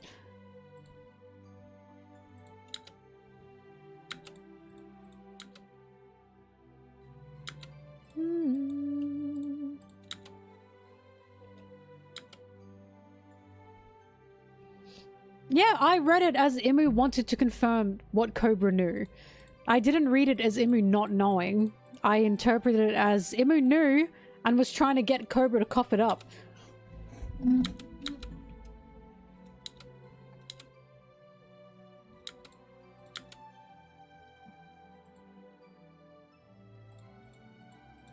We have to remember, we don't know when the D clan became ostracized.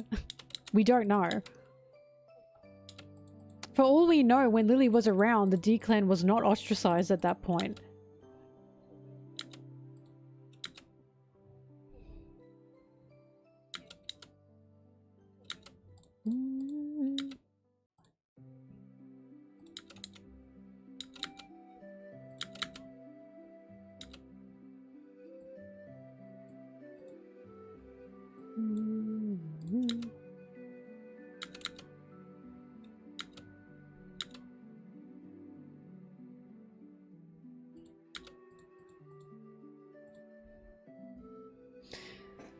Existing before the Void Century. No, so here's what I'm thinking. The D clan existed before the Void Century. They were a thing, but they weren't exactly ostracized. I think the D clan was something that was possibly looked up to.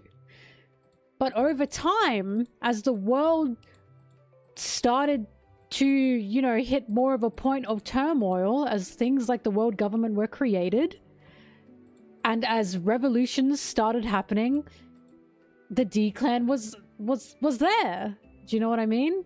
So it's like, I feel like at the beginning, the D clan may have been known, but not ostracized. They may have been looked up to. They may have been admired even, or they may have had a power that people had admired. But due to someone like Imu, and like the world government, the D clan then became ostracized. Because again, that had to have come from somewhere. And Imu fucking hates the D clan. He hates them. Or they hate them.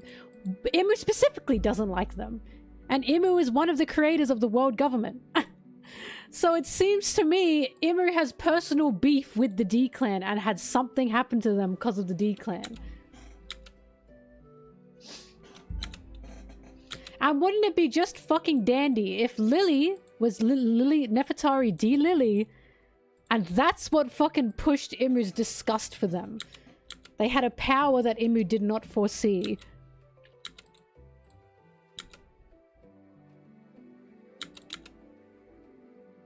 Or that pushed Imu's want to eradicate them.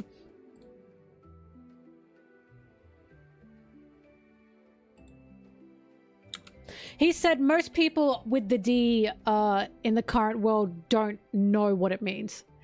Basically, Imu has hidden what the D means. He's hidden the history. They've hidden the history of the D. On purpose. For very purposeful reasons, right? So, Imu said, in the current day and age, it's kind of a lost meaning. The people don't know.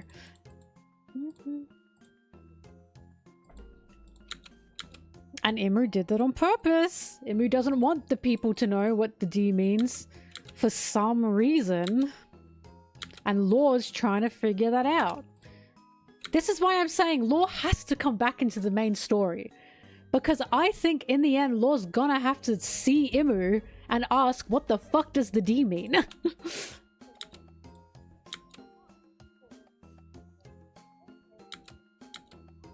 Iva's theory? What? Ivankov?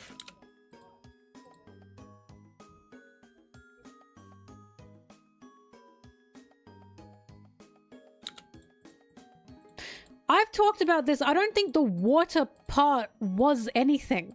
I think that's just a middle name. I don't think the water part of his name is anything significant. I just think he never exposed his full name because he was under the Doffy family. And they needed pseudonyms. Because it's not like Corazon grabbed Law and said, don't tell anyone you're a water. It was, don't tell anyone you're a D. He didn't give a shit about the water part. I think Law's just a little Catholic boy with a Catholic name. I think Law just has a middle name.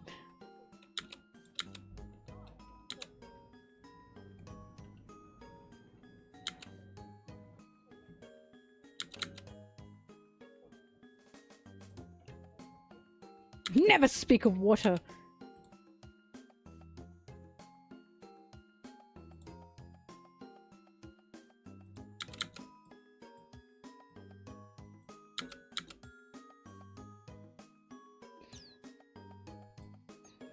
Ivan says that? Oh my god.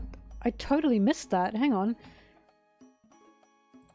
That's right, because Sabo tells them that Imu is alive. Imu exists.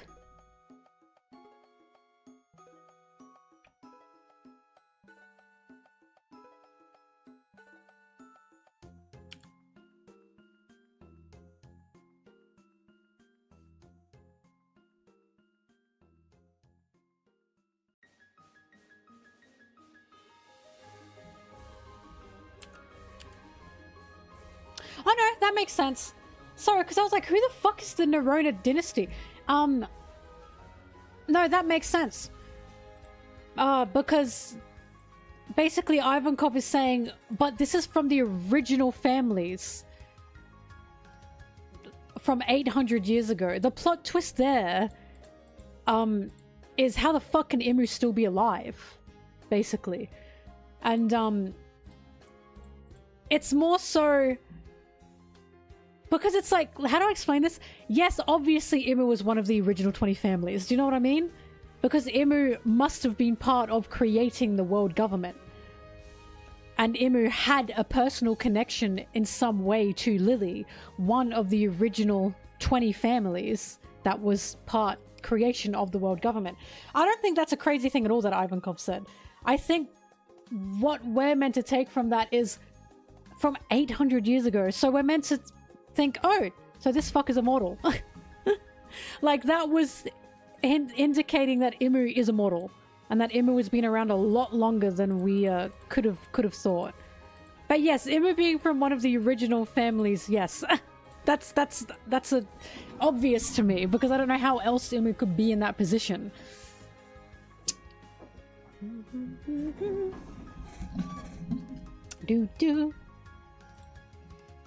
Yeah, I always assumed that Imu was part of the original royal families, and they were just someone that wanted more power.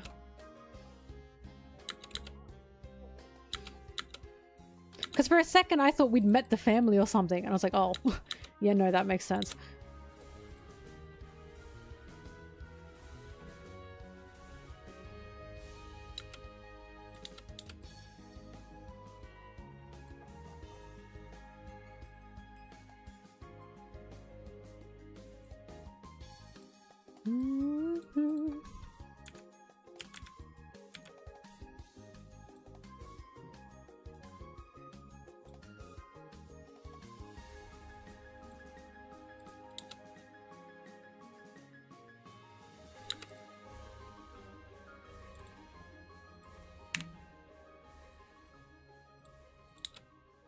Look, it just means we have to keep out for the name Nerona. Because I'm sure that will come back into the mix.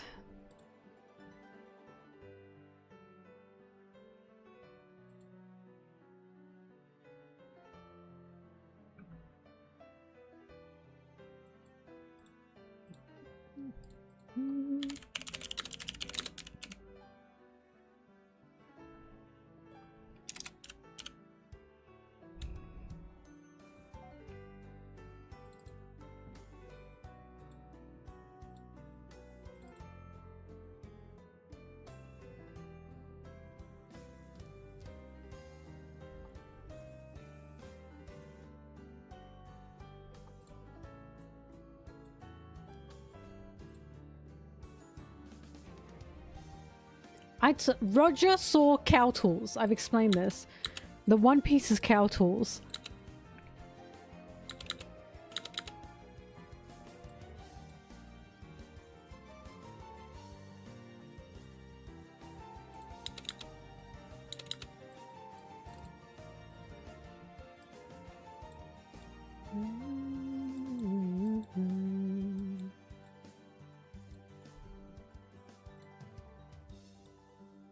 Anyway, Lily is genuinely one of the things I am the most interested in. I'm fucking dying to know more.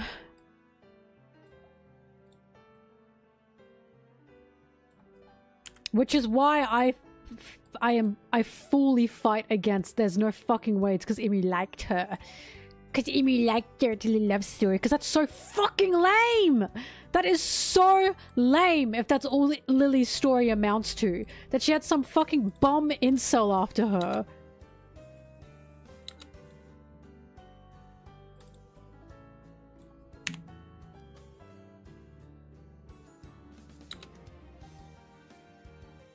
Guy with three eyes? Zoro's Whole Cake Island is still up for grabs. Duh.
Do you think as Bonney grows older, she can still evoke parallel futures if she is full of hope, freedom? Yep. 100%. 100 million billion kajillion %. That's why Luffy's so important to her. Because Luffy's older, and yet Luffy has absolutely no limit to what future he sees and what freedom he pursues.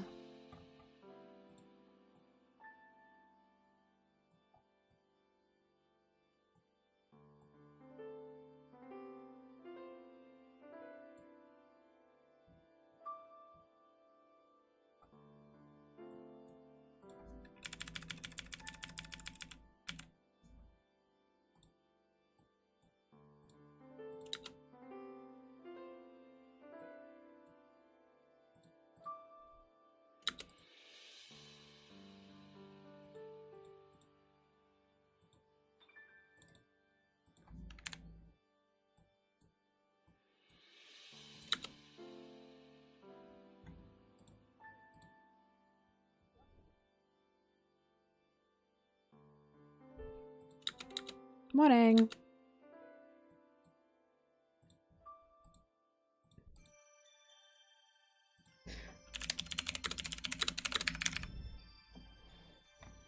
Look, I'm probably wrong. My theories around like a hit One Piece lore it's never right.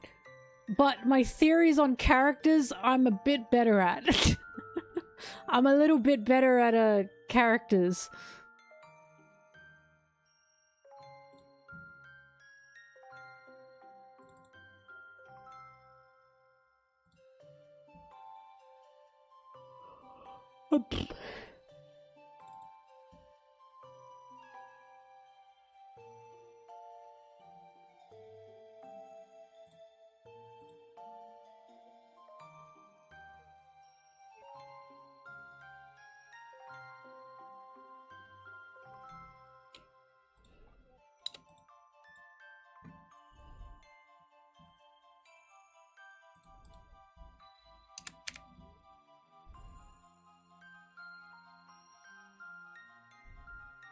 Shut up, Aaron. Oh my god.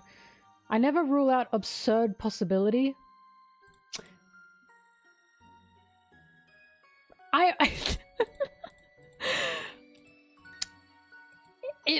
If it's about a character and it's fucking absurd, I will rule it out. Like, even when Lily being a love story, I'm ruling that shit out.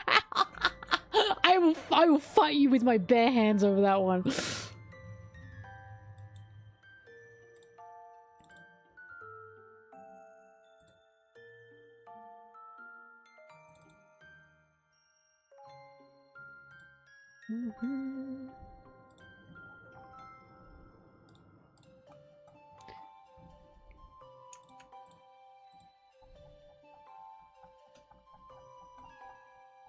But the whales! We have to talk about the whales!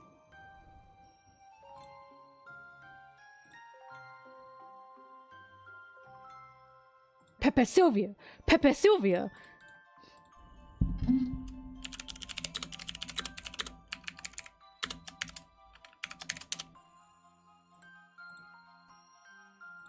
Dum da da da, dum da da da.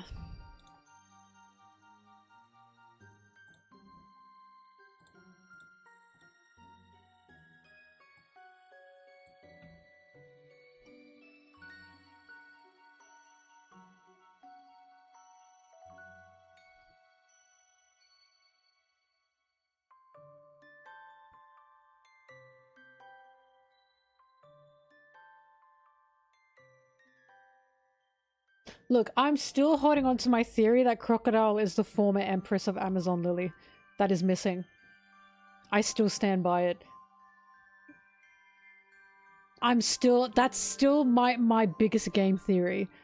That Crocodile is the missing Empress of Amazon Lily that we never met. Because there's a missing Empress between Shaki and Boa. We never met him. We only got a drawn, like, silhouette of them from the SBS. And Crocodile is in the exact age range that missing Empress would be in.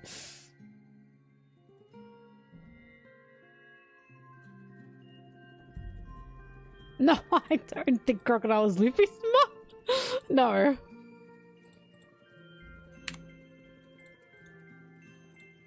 People may joke, but I think that theory has legs. I think it has legs to stand on, and people are scared. Are scared of its possibility.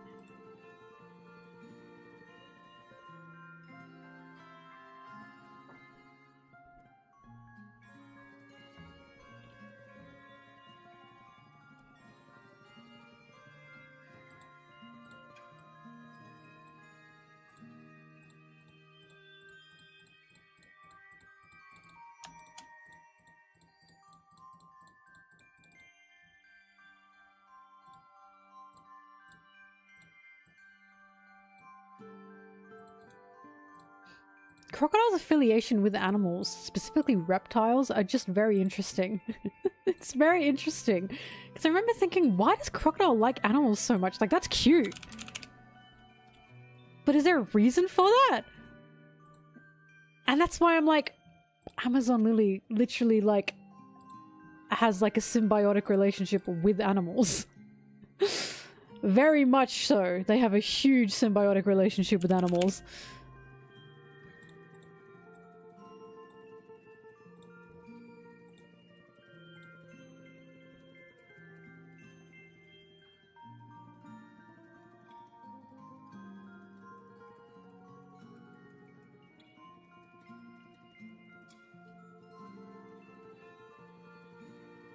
King Cobra, yeah, that's crazy.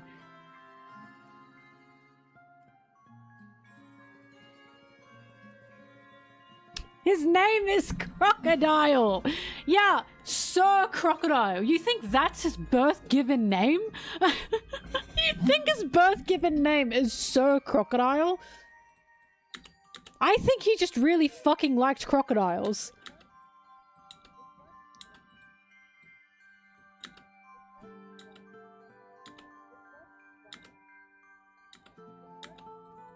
The overall themes are snakes, yes, but why would an Amazon Lily Empress who has run from that island want to keep associating themselves with snakes? It's a bit obvious then, isn't it? But also, it's animals in general, not just snakes. We see it within Amazon Lily. They literally have the animal keeper as a crew member on Boa's ship. That is a role on Boa's ship, the like animal keeper or the animal caretaker.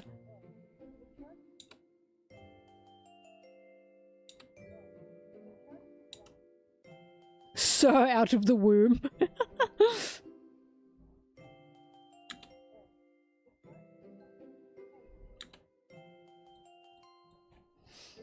Love sickness is a thing in Amazon Lily. Gloriosa got it.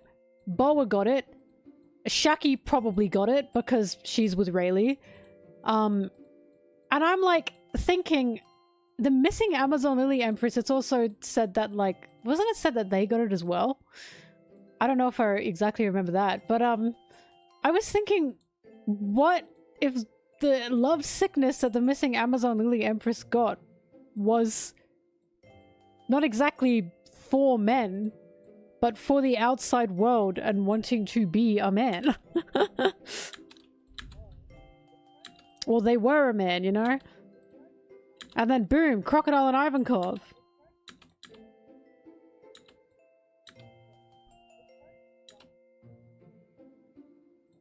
No, I don't think Crocodile got, like, a love sickness for a man. I think Crocodile got, like, a love sickness to want to be a man, to love themselves as a man. I think it's a twist on it.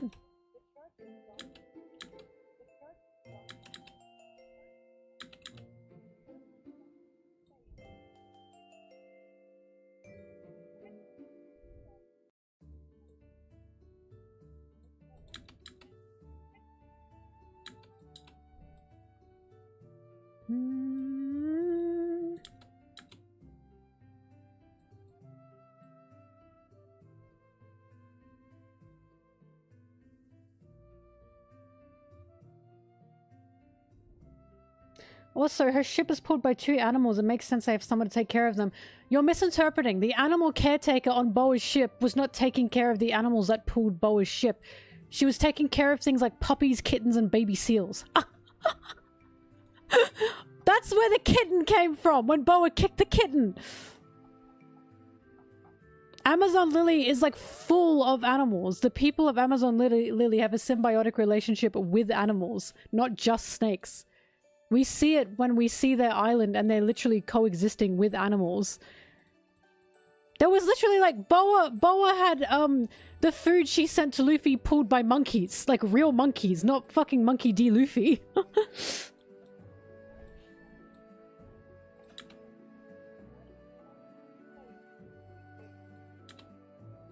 She likes them getting kicked.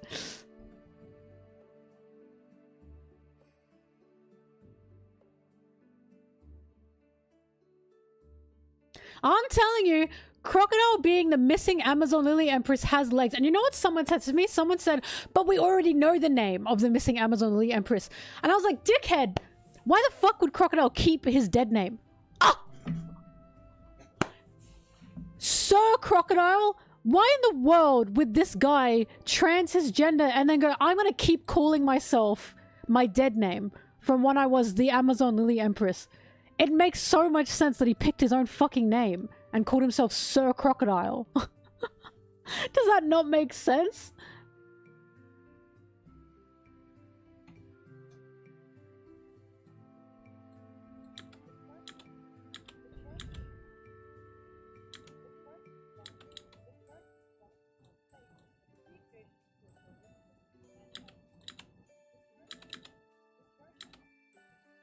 This theory has legs and the people hate it.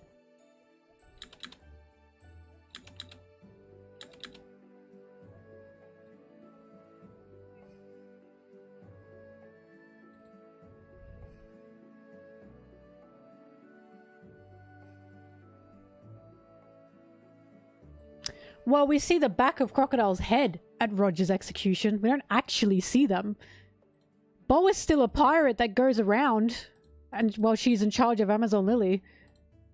So who's to say? I think that still lines up.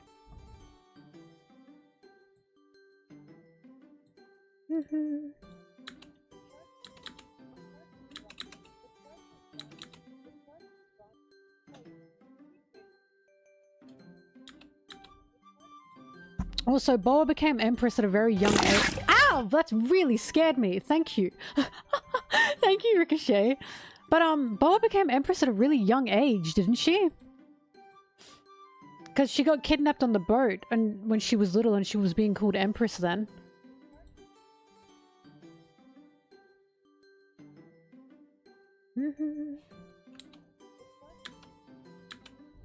That was loud. Yeah, I'm sorry. Hi, Thrash. Anyway. Yeah. The missing... It's a matter of reading comprehension.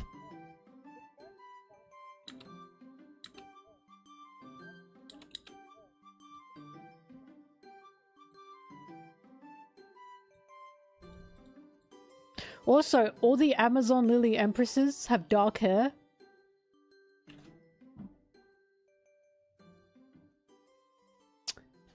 Except for Gloriosa, I think. But the rest of them? Shaki and Boa? Interesting.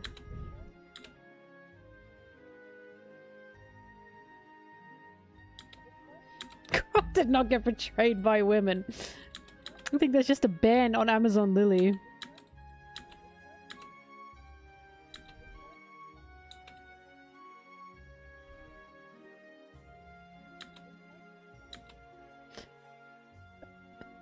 Weirdly attracted dragon is to Robin. When in the fucking... When on God's green earth was dragon ever shown to be attracted to Robin? What are you... What? Attached? Hey, here's a fucking theory. Maybe dragon was attached to Robin because Robin was the crewmate of his son's pirate crew! Why is it immediately to blood relation to you guys? There's one blood relation here, and it's Luffy. Robin is his son's fucking crewmate. That's Luffy's family. Obviously, he's gonna be attached to Robin. That's his son's family. What are you talking about?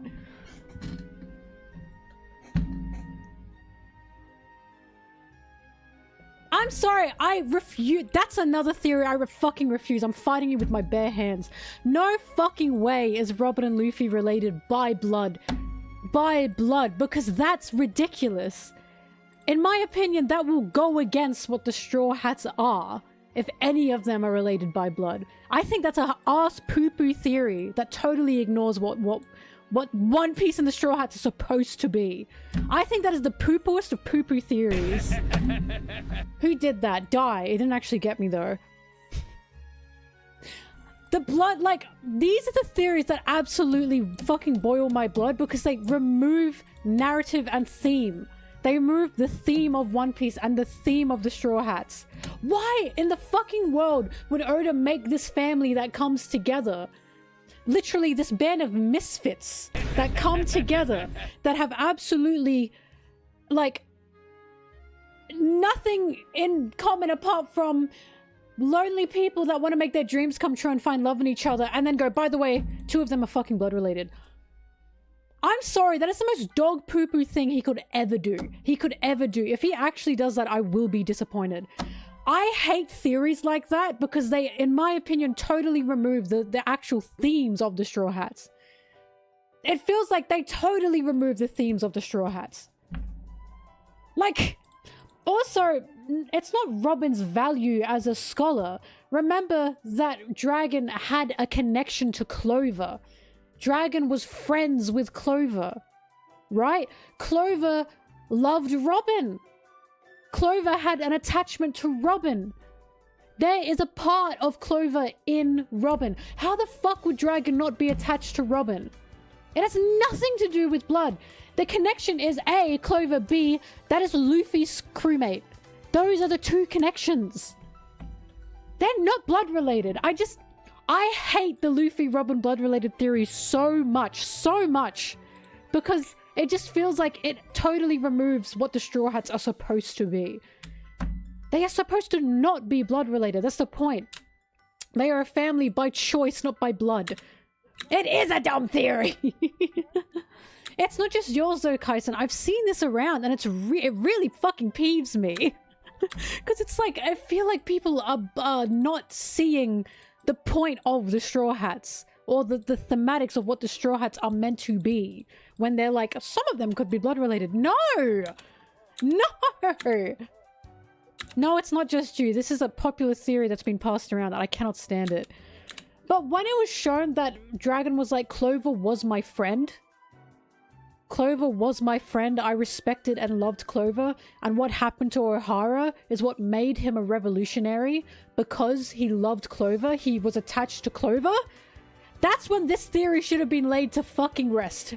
It was Clover that Dragon had this connection with. Clover specifically that Dragon had this connection with.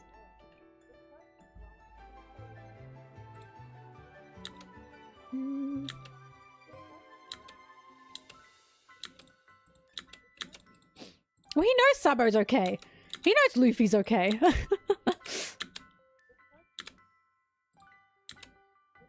Because as I always say, Robin is not a fighter because she doesn't want to be one. Robin is not Luffy or Sabo. Robin's not fucking running in blazing, punching people the way Sabo and Luffy do.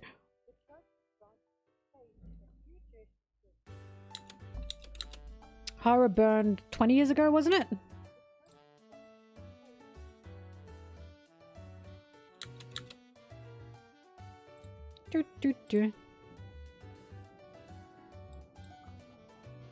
But yeah, crazy theory. Dragon also just cares about people? I know, right? That's a crazy thing to think. I think Dragon might also just care about people.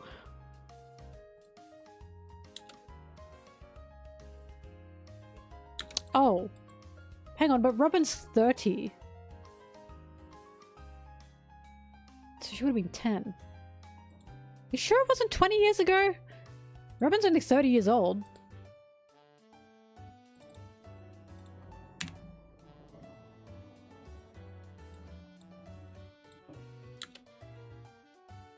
I'm Dragon's biggest defender. I am.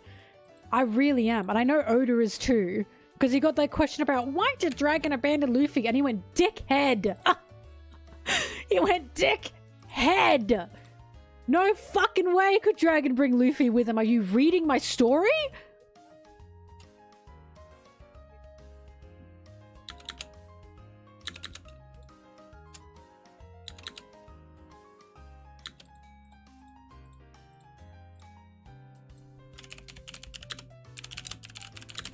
Mm-hmm.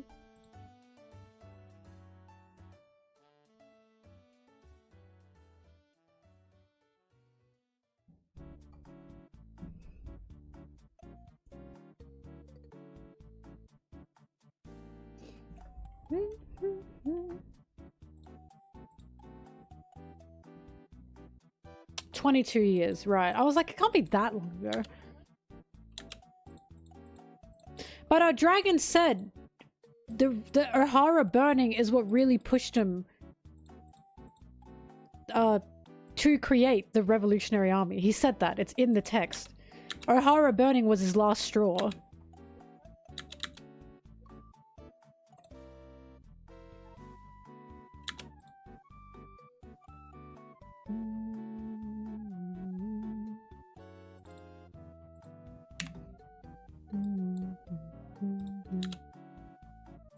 Because even Vegapunk said to him, I'm shocked that you, Mr. Pacifist, started a revolutionary army.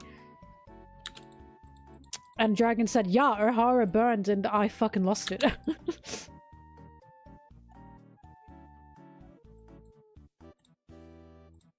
Dun, dun, dun. I truly do think Dragon was in God Valley. I don't know how, like, I think of, fuck, when he said that, oh, he's so sexy when he said I was in the Marines. Didn't see any justice there. I went, ooh. That's exactly it. That's my man. That's right. And it makes sense. It makes sense that he'd be on God Valley. Because he clearly saw something. He saw the Marines do something that made him go, nah, this is fucked up. I'm not gonna be part of this anymore. I think Dragon was just a grunt as a Marine. I think he was a little Koby type.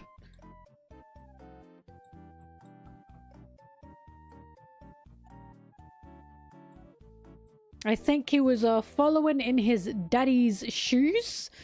Because his daddy indoctrinated him to marinehood, and Dragon woke up when something horrible happened in the Marines as he was a Marine, and he went, wow, this is fucked up. He went, the Marines sure aren't what my dad told me they were. I'm so excited for the conversation between Dragon and Garp. I know it's gonna happen. I know it's gonna happen. I know that before Dragon left the Marines, he tried to talk to Garp. Because why wouldn't he? Why wouldn't he, right? I can't wait for Dragon to be like, Garp, Dad, your old man views are wrong. What you think the Marines are is wrong. We are killing people. And for what? I'm itching to make a Garp and Dragon video. Itching. I just need Oda to give me the goods. It's all pointing towards Dragon and Garp had one big fucking falling out. Because when Garp was punching the ship, remember when he was punching the ship, he was like, oh, my stupid fucking son. They must have had a falling out, and it must have been crazy. I can't wait for that conversation.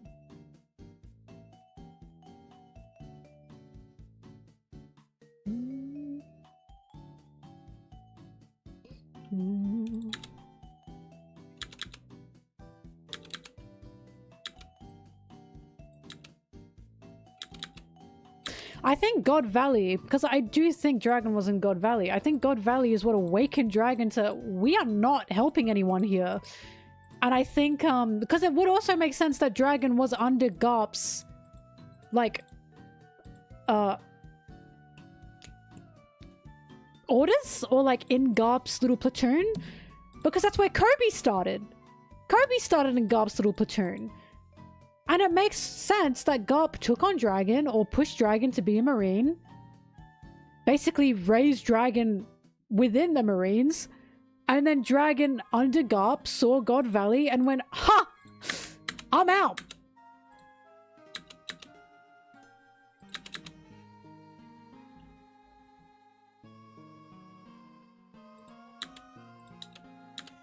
Hmm.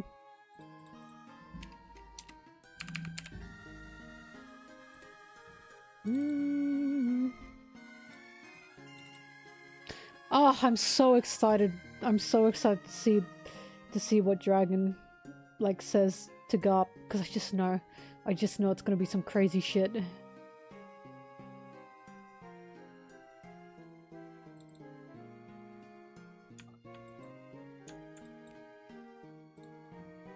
La!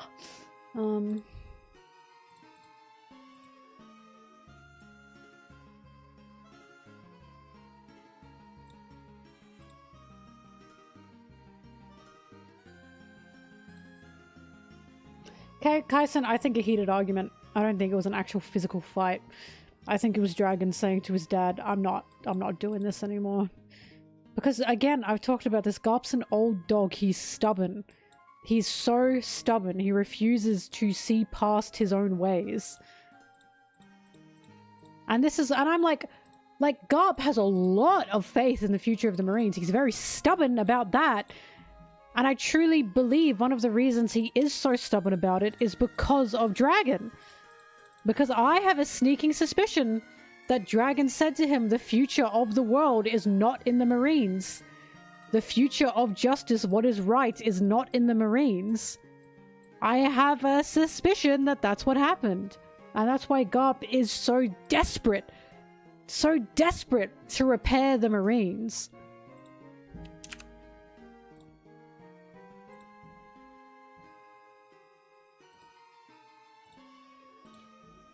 It's why he'll go to great lengths to save Koby. But not Ace. Yeah.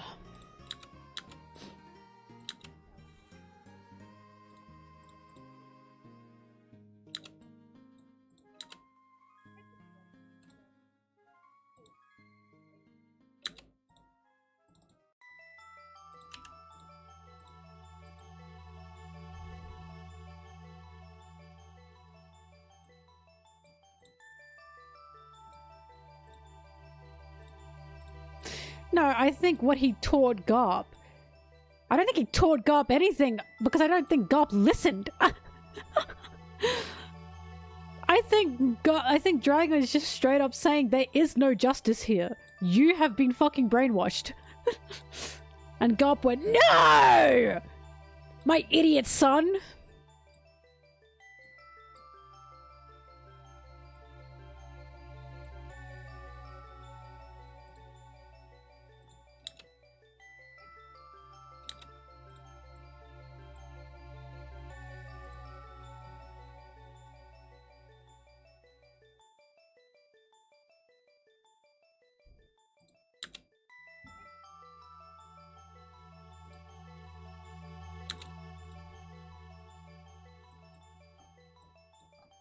It's still so funny that Garp was like, Koby, if a child and an old man will die on an island and you only have one room in the boat, who are you picking?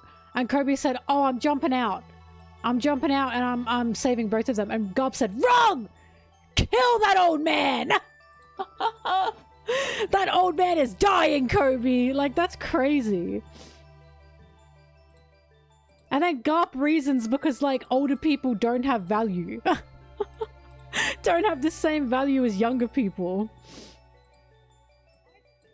Which again is so fucking ironic because Egghead is literally about Vegapunk is as old as fucking eons, and yet the whole arc is about wanting to save Vegapunk while the Marines and world government are trying to kill him.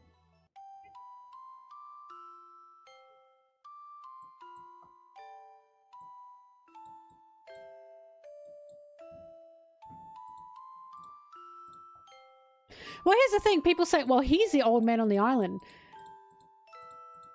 But Garp did what he said Koby shouldn't do. He sacrificed himself to save who he wanted, right? Which is why I think when people say that, well, actually, Garp's the old guy. Perhaps Garp doesn't see worse in himself for being old, I don't know. But Egghead as an arc goes against what Garp was saying. Egghead as an arc was literally saving the old man, wanting to save the old man. Garp's argument was essentially, like, you should only save people based on their worth. And between a young and old person, worth is of age. Is of youth versus age. But in a world like One Piece, right? Where history is something that is constantly buried, and educating the youth is so important. Who is doing that? Who is keeping history alive, and who is passing down education and intelligence to the youth? The fucking old people. Like... all well and good to save the child and not the old man, but then who will be there to teach that child to continue, like, history, right? That's what Vegapunk is here for. Vegapunk existed to create a future. That's what he wanted to do. He was an old man wanting to make a future. But by Garp's definition, he's worthless because he's old. And he should not be saved.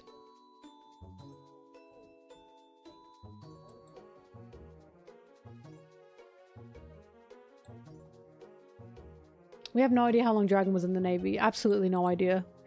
We don't know much about that yet.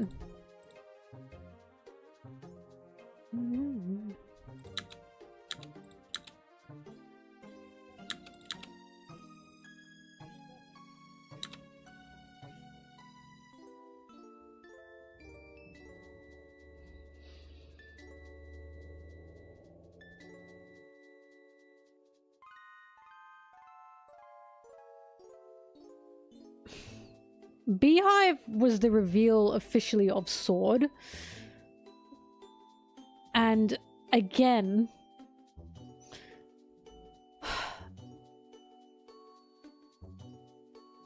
Egghead was a lot about people's futures, right? And the future of the world. Egghead was about the future of the world, the future of Bonney, the future of the Marines. There was a lot to do about the future of things. Fuck, Bonnie's powers were even this future, that future. It was a lot about the future. So, I'm not exactly sure that Beehive and Garp parallel Egghead. It's more so they're in line with the themes of Egghead, as Garp is doing what he's doing for the future of the Marines, right? But I don't know, because I just will always find it interesting that Koby is saved by fucking super mega cops, which are Sword, and then suddenly he's like, no, Luffy, I gotta stop your dream. Because that's what I think that was there for. To make us believe why Koby would say that, or to make us truly believe that Koby would say that. Because I think that, we don't know who founded Sword, but it still makes the most sense that it's Akainu. Because how could Sword possibly exist under Akainu without Akainu knowing or being part of creating it? As always, it doesn't make sense otherwise. But, I think if Beehive didn't happen, Akainu is in charge of the Marines. He is the big bahunga of the Marines. I keep saying this. Sword could not possibly exist without Akainu knowing and without Akainu's, like, commanding. It doesn't make sense.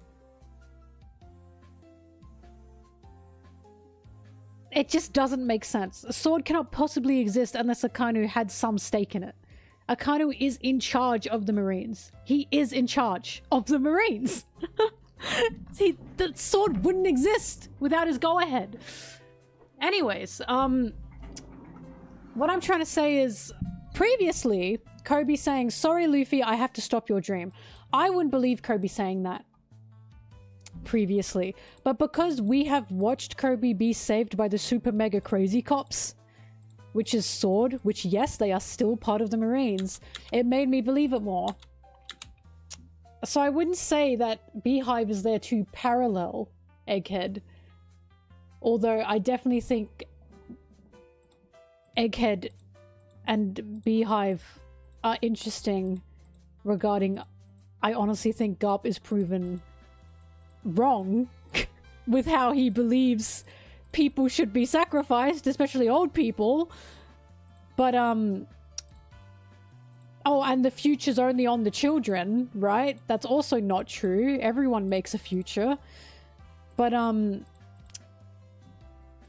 it was also there, so when Vegapunk's message was brought out and Koby said what he needed to say, we have watched in real time Koby be pro-Marine. To like a big extent.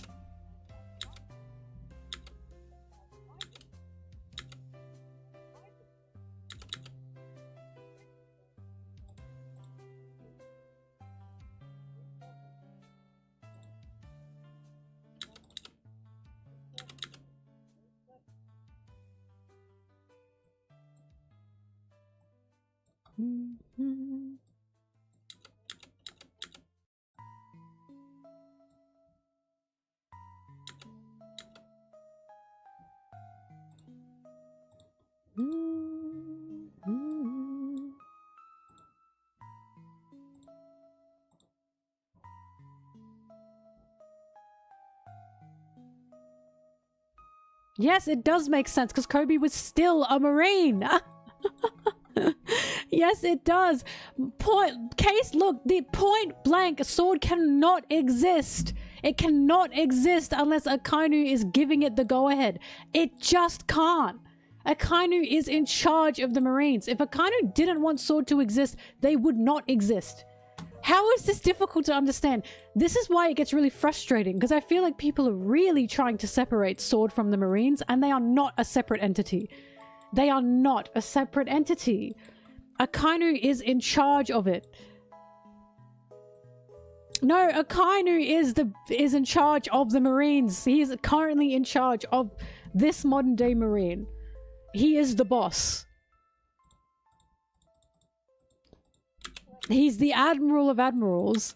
If Akainu didn't want Sword to exist, they would not exist. It is that simple. Sword are not this weird entity that exists outside of the Marines in this special little bubble that can literally just like exist as its own separate thing. They are still Marines. They still are Marines. It's total propaganda that people think they're not.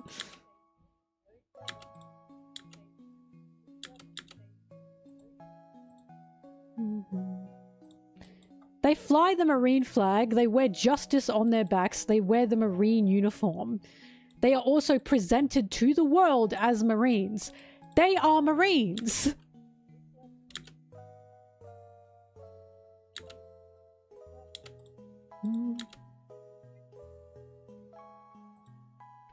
They are not under the same umbrella, they are the same umbrella. They are Marines! Like... They are Marines! It's just crazy that people are trying to separate them. Again, people are trying to separate them because they don't want them to be Marines.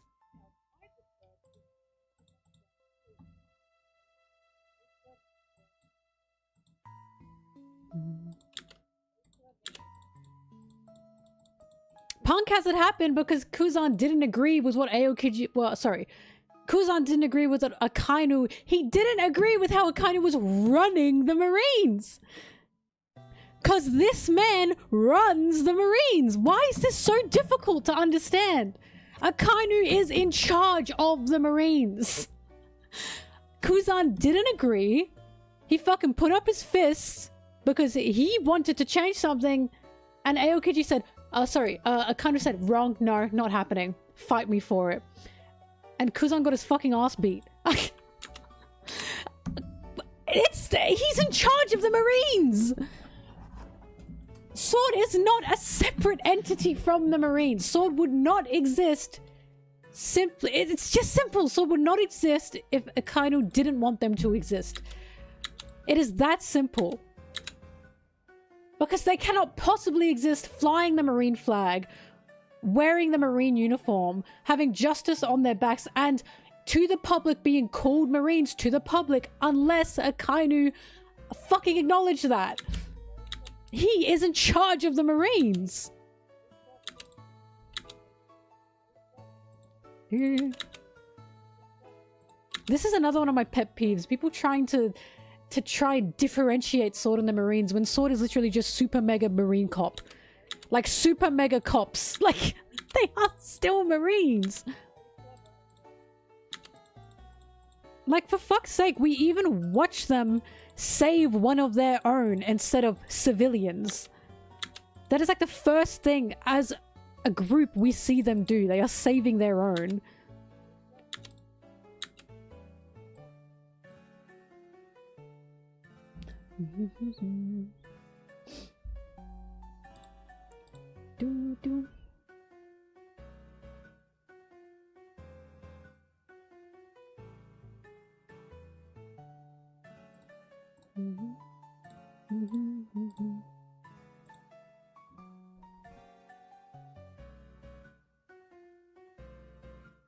Koby was the only one trying to save the slaves on Beehive. No one else was doing that.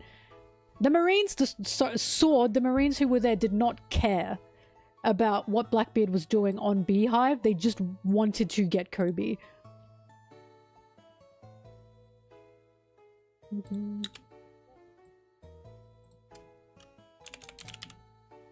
Do.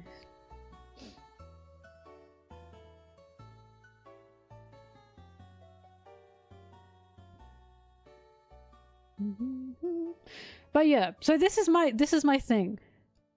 Koby originally doesn't feel like he'd be like, oh, Luffy, I have to stop your dream. Koby thinks it's selfish of him to think that Sword specifically are there to save him. Sword saves him specifically. Garp is yelling that Koby is the future of the Marines. Suddenly, Koby wakes up and says, I can't let Luffy's dream happen.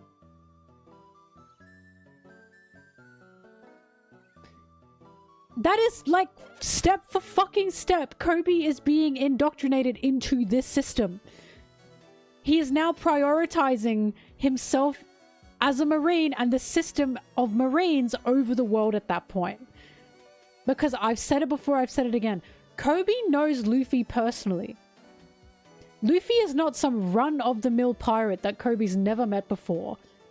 Koby knows that Luffy is a force of good in the world.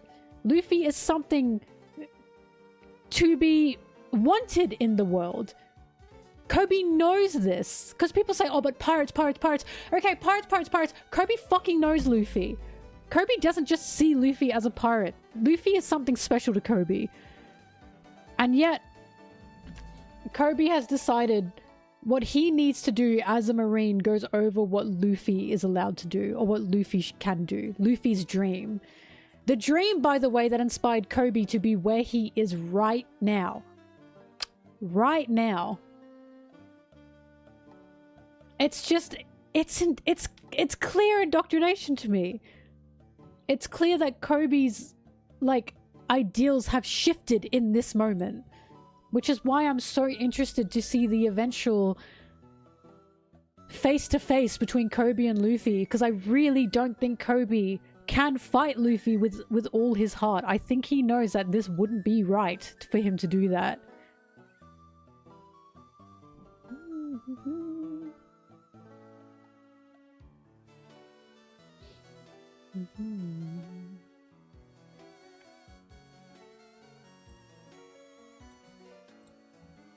Because that's what peeves me the most. People go, oh, but a pirate having the One Piece. That wouldn't be good. Koby knows Luffy. Like, Luffy just isn't some fuck-ass pirate that Koby's never met. What are you talking about? Koby has, in that moment, decided it is better for the Marines, therefore the world government, to have the One Piece. And really think about that! Can we please really think about that? What fucking good have we ever seen the Marines actually do in the story? I've seen the Marines do tons of busticles. I've watched them protect slave owners. And we're thinking, yeah, actually, Koby's right. The Marines should have the One Piece to control the world. Bruh.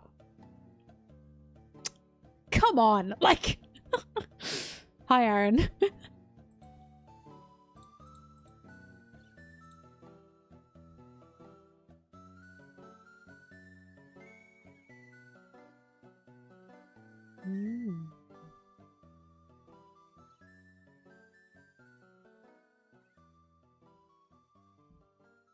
He said he can't let Luffy get the One Piece. But, of course, the implication is we're part of the rat race, we have to get it too. Koby would claim the One Piece not because he wants to claim it. It'd be under the Marines. As part of the world government. Koby does not exist as an individual entity. We must remember this. He is a Marine. As a Marine, you are part of this system because you are a Marine. Pirates exist as individual entities. Marines do not.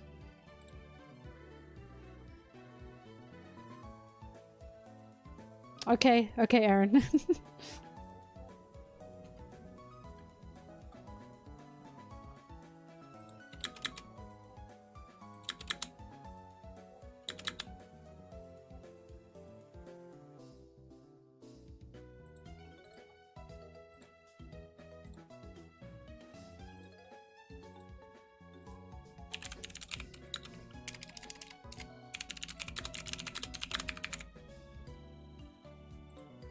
But that's why this is the whole propaganda with the Marines. The Marines versus pirates. The us versus them. Marines talk about pirates like they are one sole entity. Like all pirates are pirates. All pirates are bad because pirates.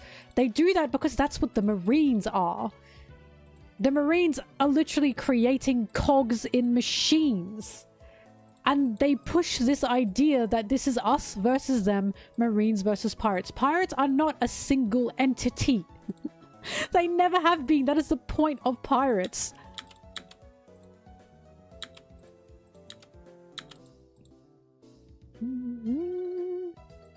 The way the Marines work currently is really convenient towards image design. Yes, because the Marines work for the world government. Always have. The Marines are literally the ones acting out Buster calls. They are the ones acting out Buster calls. Which is why it's so annoying when people try and really separate, like, world government, Marines. They are of the same system. They are symbiotic.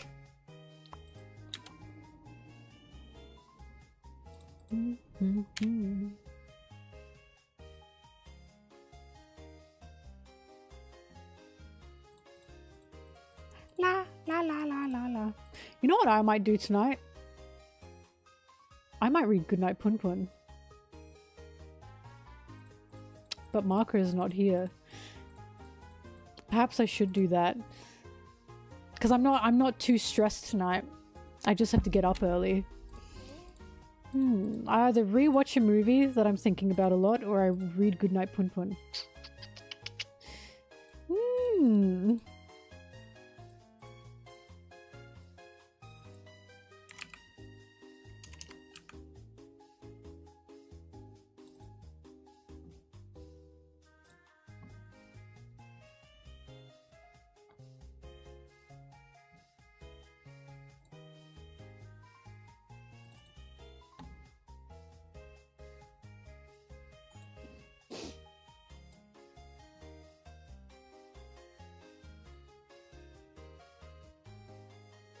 Right? Every single pirate is not coming together. If a pirate pressed the fucking busticle button, pirates from all over the globe are not coming together to help act out that busticle.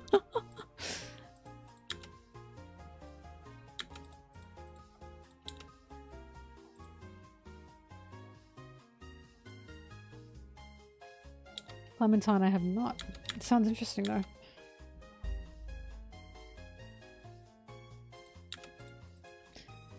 I mean, Oda has also shown time and time and time again how absolute shit the idea of justice is with the Marines, which is why, again, the fact the Marines wear justice on their backs is a huge red flag. I truly believe the day the Marines are reformed is when they rip justice off their backs. I will not believe them until they rip that fucking, like, label off their backs.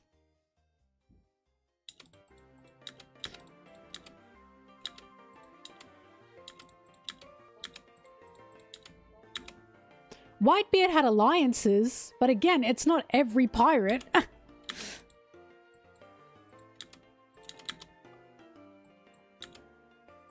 It's just justice. They all have a different version of justice, but mainly it is justice.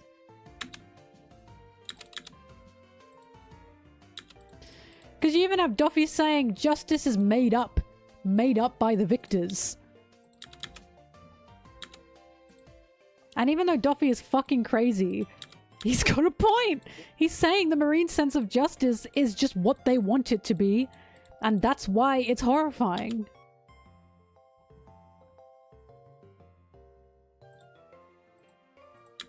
Guys, the Marine sense of justice is acting out a buster call that kills an island of scholars, including ships of innocent civilians. That's the Marine sense of justice.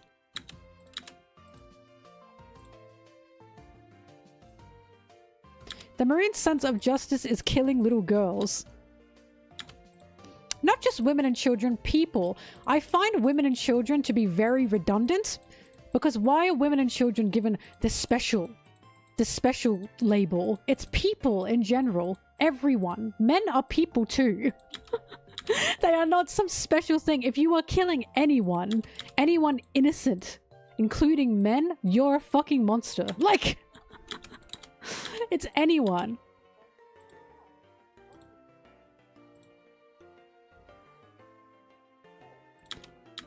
The most moral army.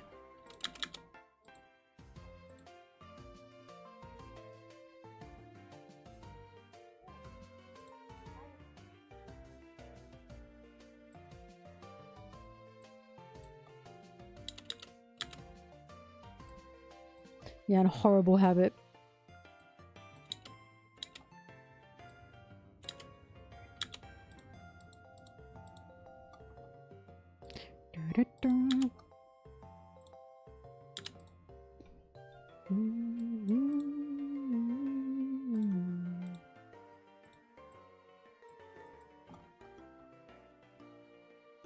Anyway, yeah. It's just... It's so crazy to me that Oda has created this marine system to clearly be questioned. And yet, I feel like just people don't get it. It's like... Oh, it's a matter of reading comprehension.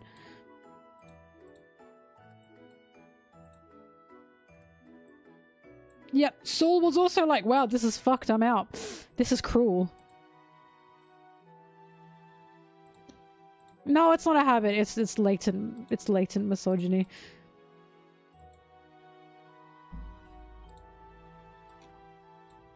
Ingrained misogyny.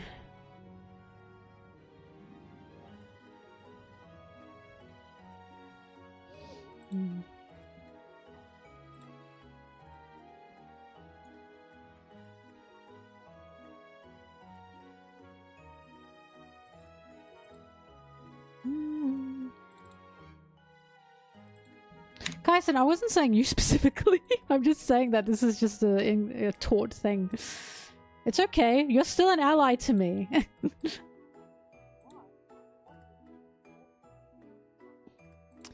Get this child out of here. It disgusts me.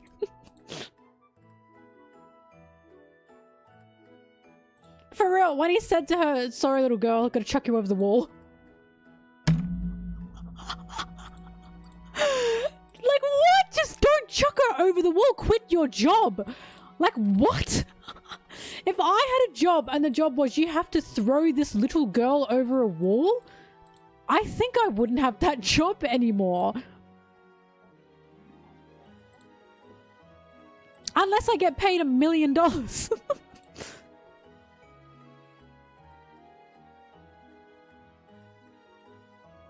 It's true, Ricochet, but you can't say that. It makes people mad. You know what I was thinking about that made me so fucking sad today? I was thinking about how, wow, education's so important, because it is so important. And then I was like, but only those who are educated know that education is important. And I just fucking bummed myself out. Because I don't think I'm better than anyone who hasn't been able to be educated. It's just frustrating that those who don't believe in the importance of education can't know. Because they're literally not taught of the importance of education. Ah! Horrible, horrible.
I love education.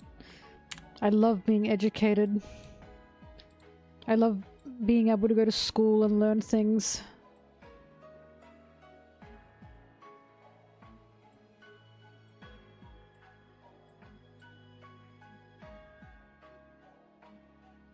Doo-doo-doo. Okay, Thrash, you're being a bit too much of an ally now. Tone it down a little. You're a bit too woke. You're a bit too woke right now. Tone it down.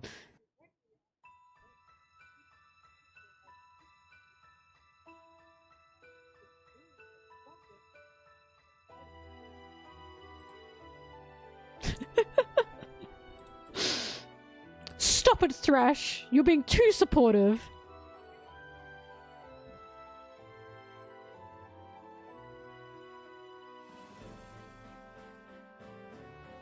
I'm so sorry, Ricochet. Ricochet, if you don't mind me asking, where are you studying right now?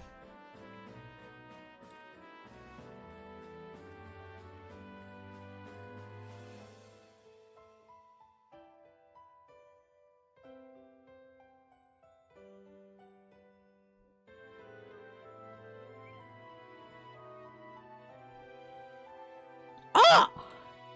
You're in the University of Melbourne? Oh my god! Girl! I mean, boy! Bitch! You're in my city! You might see me one day. Keep an eye out for a big pink head.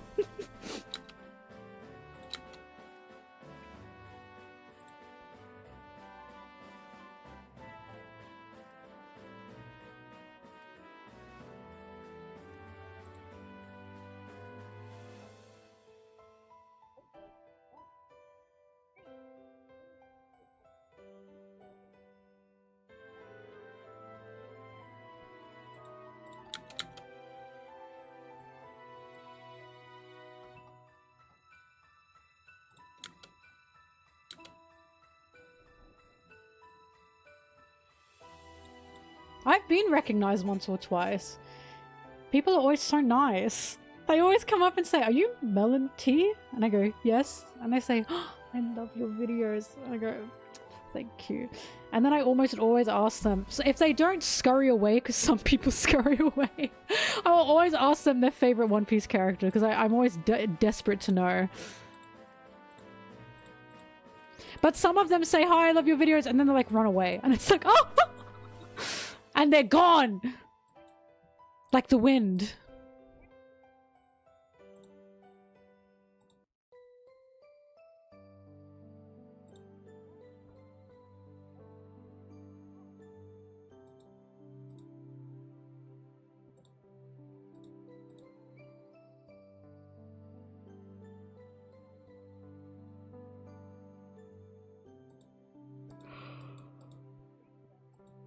But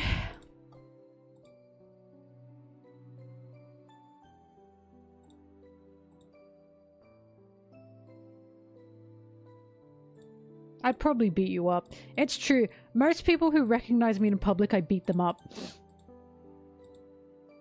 I say, yeah, that's me, and then I start swinging.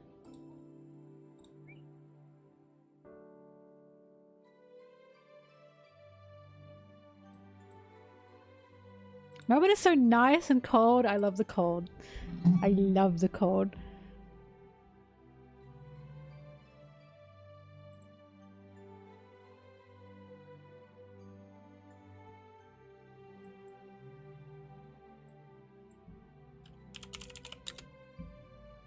The most strategic straw hat?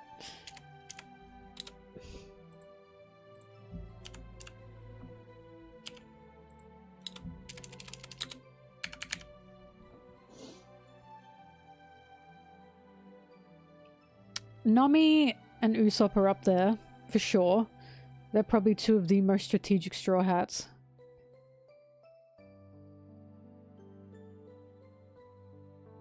Ricochet, I also came from the tropical areas. I love the cold because I could never experience it. Now I love it. Sanji is also very strategic. But Sanji is the most strategic in the monster trio. And I stand by that.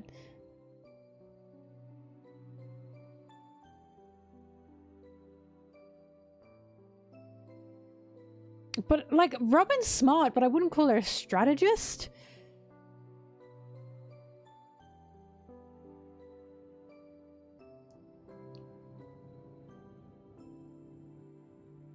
Honestly, one of the best strategists that was on the crew was fucking Vivi. Vivi is an insane strategist. Yeah, she's an insane strategist. She's probably the best they had.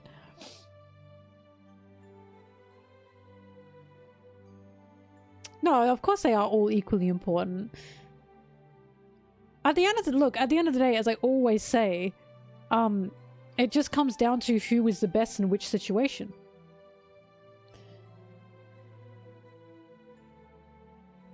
Who can take the reins in which situation. And it always switches.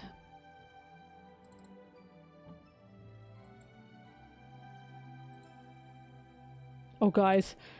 Guys. Lafussy? Oh my god! I forgot he did that.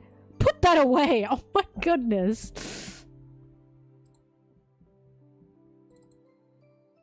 Oh, I fucking love this page.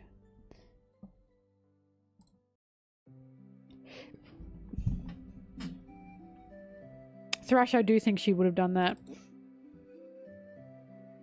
Oh, I opened it again.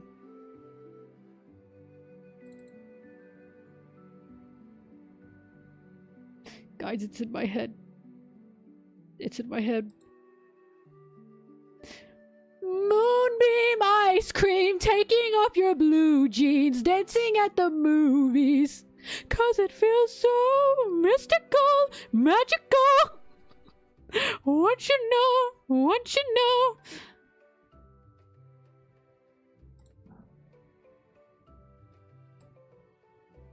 I have to use the Lafussy page.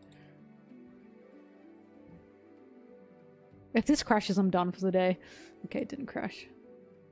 I think at 9 I'm gonna go to bed. 20 minutes. Your safe space is my stream. You have to get a better safe space. The stream where the One Piece lady will beat you up at any given moment. You sing like an opera singer on ketamine? Thanks, that's how that one guy sings it.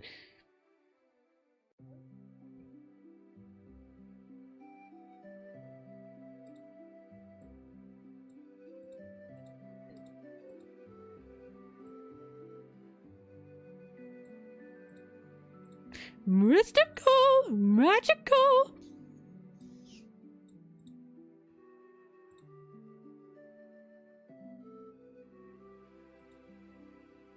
The floor's on fire. God, that's a good song.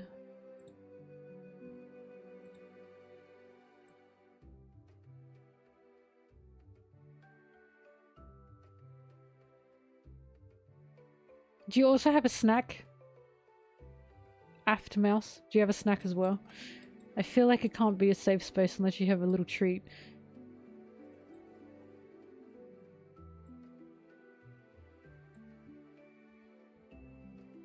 Good. What's your treat? What's your snack? Ah, it's not working.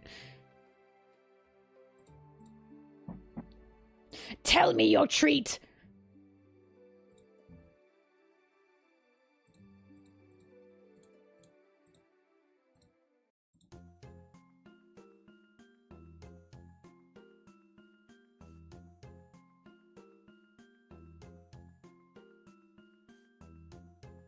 Water, honey, and oats bar. Are you perhaps a horse?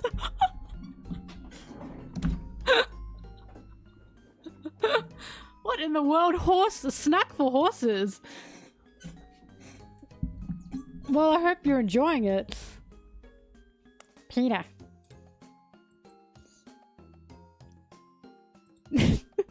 Oats! I know what a granola bar is. Not a horse.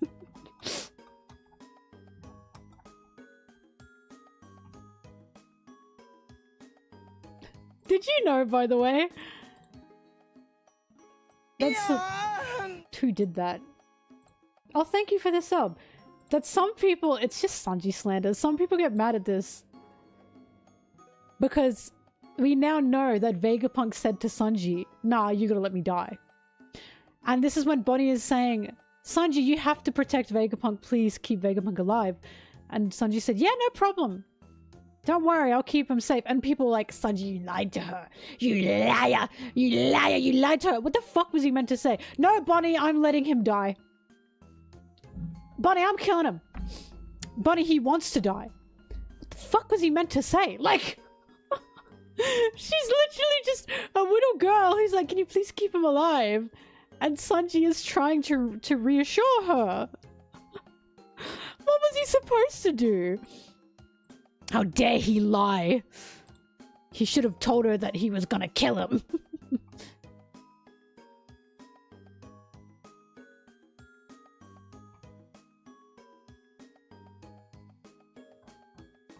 Actually, speaking of strategists, the two main teams of cooperation and strategizing in Egghead was Nami and Sanji.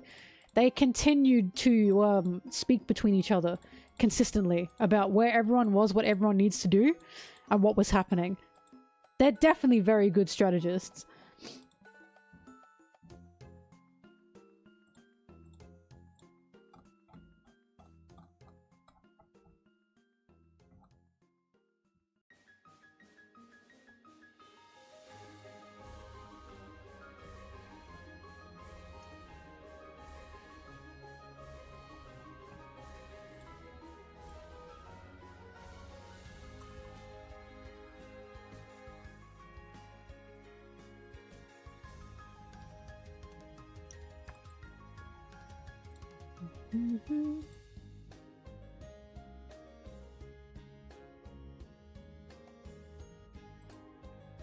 It is just in any order, and it is depending on what's required.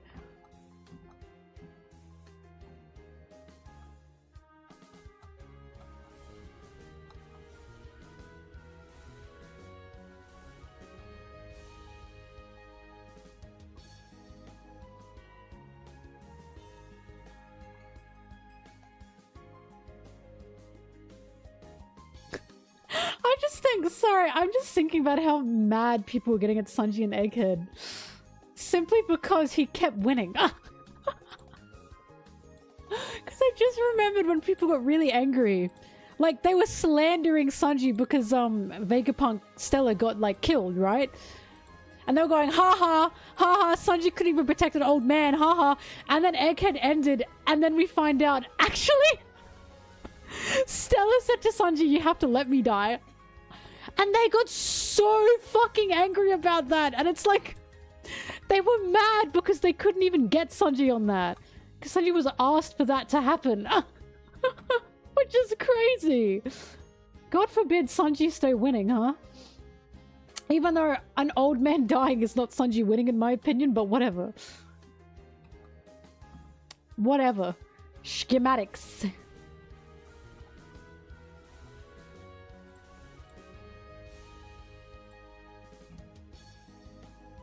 La la la la la.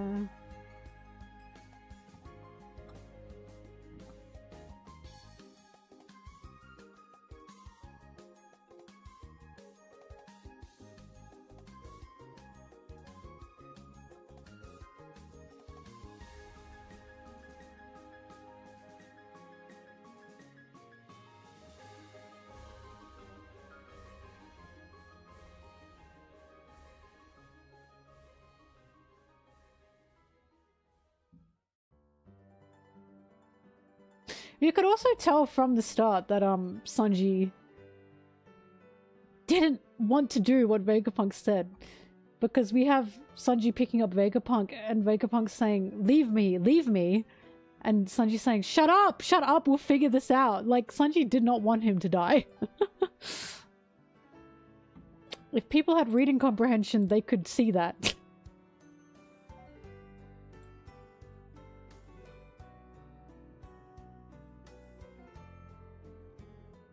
Well, I mean, Stella's, like, original physical body is gone. The only remaining original body of Stella is Stella's head and the clone. And I still question what the clone will look like, honestly.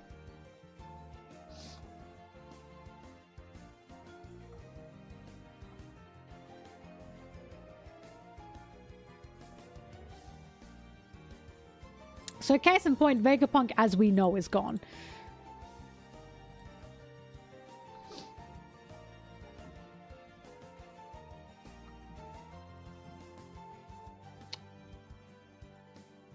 Oh, but it does make sense that Vegapunk would fucking Bluetooth upload himself to the cloud.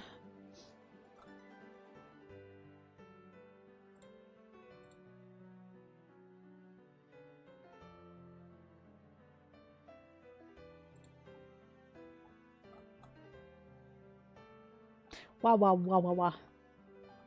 Wah wah wee wah wah. Wowie wowie. I'm looking for a Luffy panel. I wish I knew.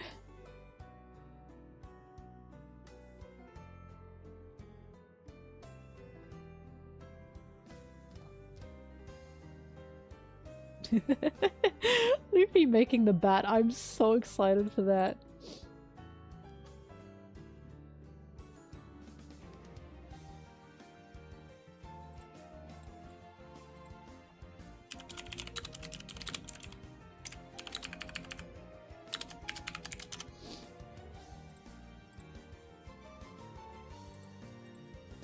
Of course, I've already got this page. I like the page so much. So nice, I saved it twice.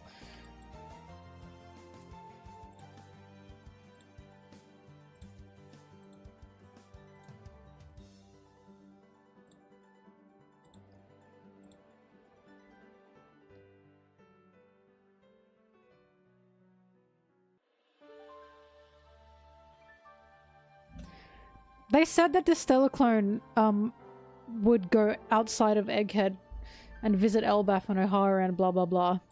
But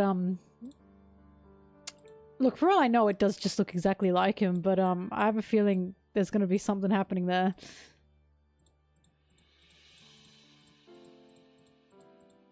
Like, does the Stellar clone have information that we don't know of? Probably, otherwise why would it exist?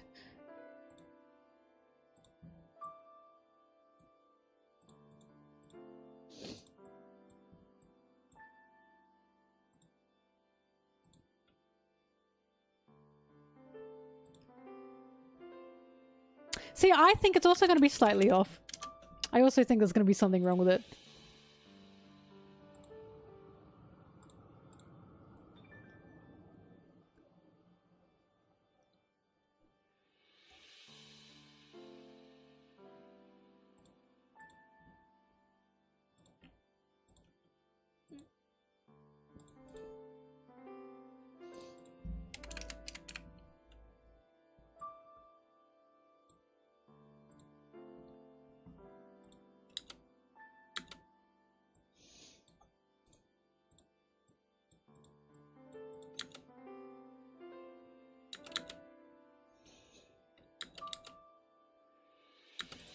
Well, Danny, that's the thing. Some things are and aren't uploaded to the cloud. So it's like, it's very possible that Stella is keeping something hidden inside that clone as a keepsake, or like, sorry, as a keepsake, as safekeeping. Because I think it's very possible there were some things that Vegapunk was not uploading for safety, possibly, of others.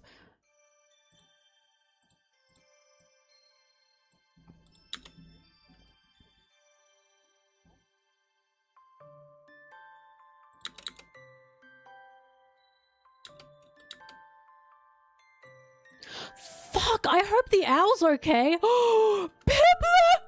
Oh no, I forgot!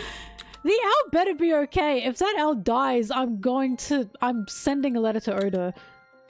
Fuck, oh no, the owl! I really liked Biblo.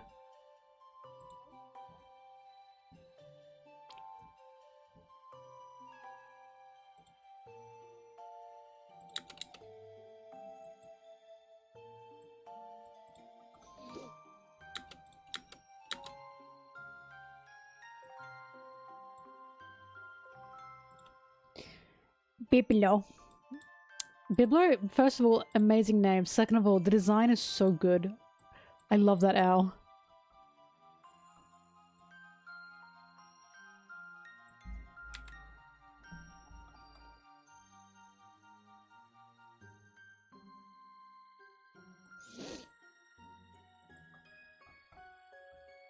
Howdy do, boys?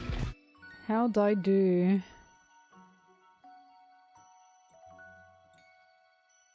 What do you mean first official threat by SBS? I'm 90% sure Oda has gotten threats in the SBS before. They have been non-serious, but I'm pretty sure he's gotten them.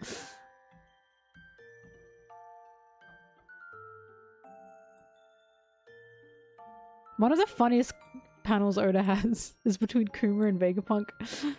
When Vegapunk first met Kuma and Kuma first met Vegapunk, and Vegapunk said, "Goodness, people really do come in all shapes and sizes." And Kuma said, "How interesting. I was thinking the same thing." That was so funny. These two fucking freaks just looking at each other. Oh, so beautiful.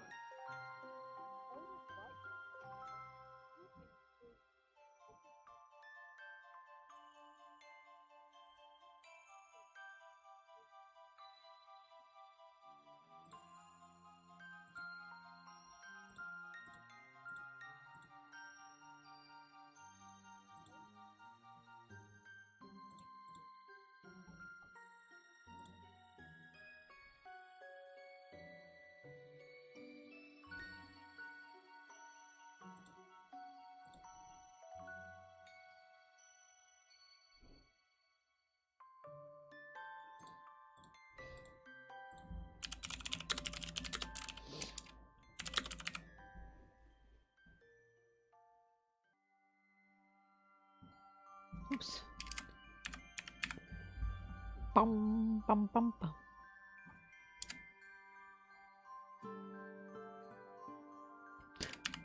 Bye.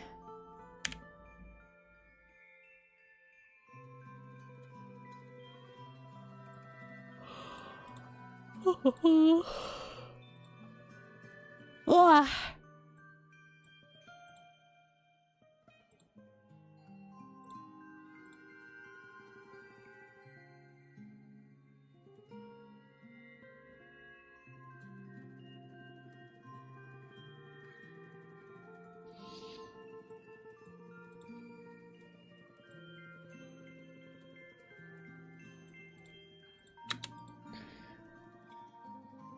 This is also one of Oda's best panels, of Bonney looking up at Gear 5 Luffy.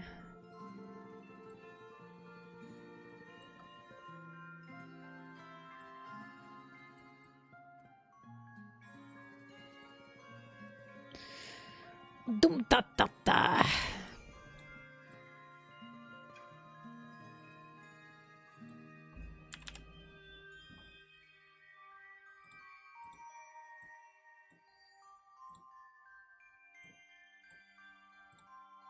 Wah.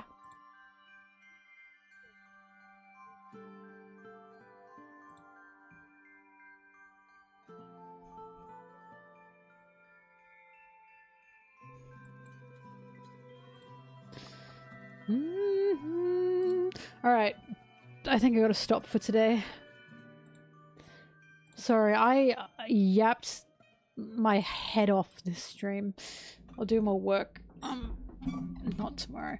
I will not be working tomorrow because I've got a full day of inspecting houses. I've got a full day of inspecting places, so I won't be working tomorrow. I'm sorry. This video is very nearly done. It's very, very nearly done. I will be here on time for Sunday for the chapter review, for the chapter read. I promise. And I will see you guys on Sunday, I suppose. Let me get in my box. Alright. Alright. Thank you, everyone. Thank you, thank you, thank you. I appreciate it. Thank you for stopping by. And I will see you on Sunday. Bye-bye. Bye-bye. Bye-bye. Bye-bye. Bye-bye. Bye. Bye. Bye.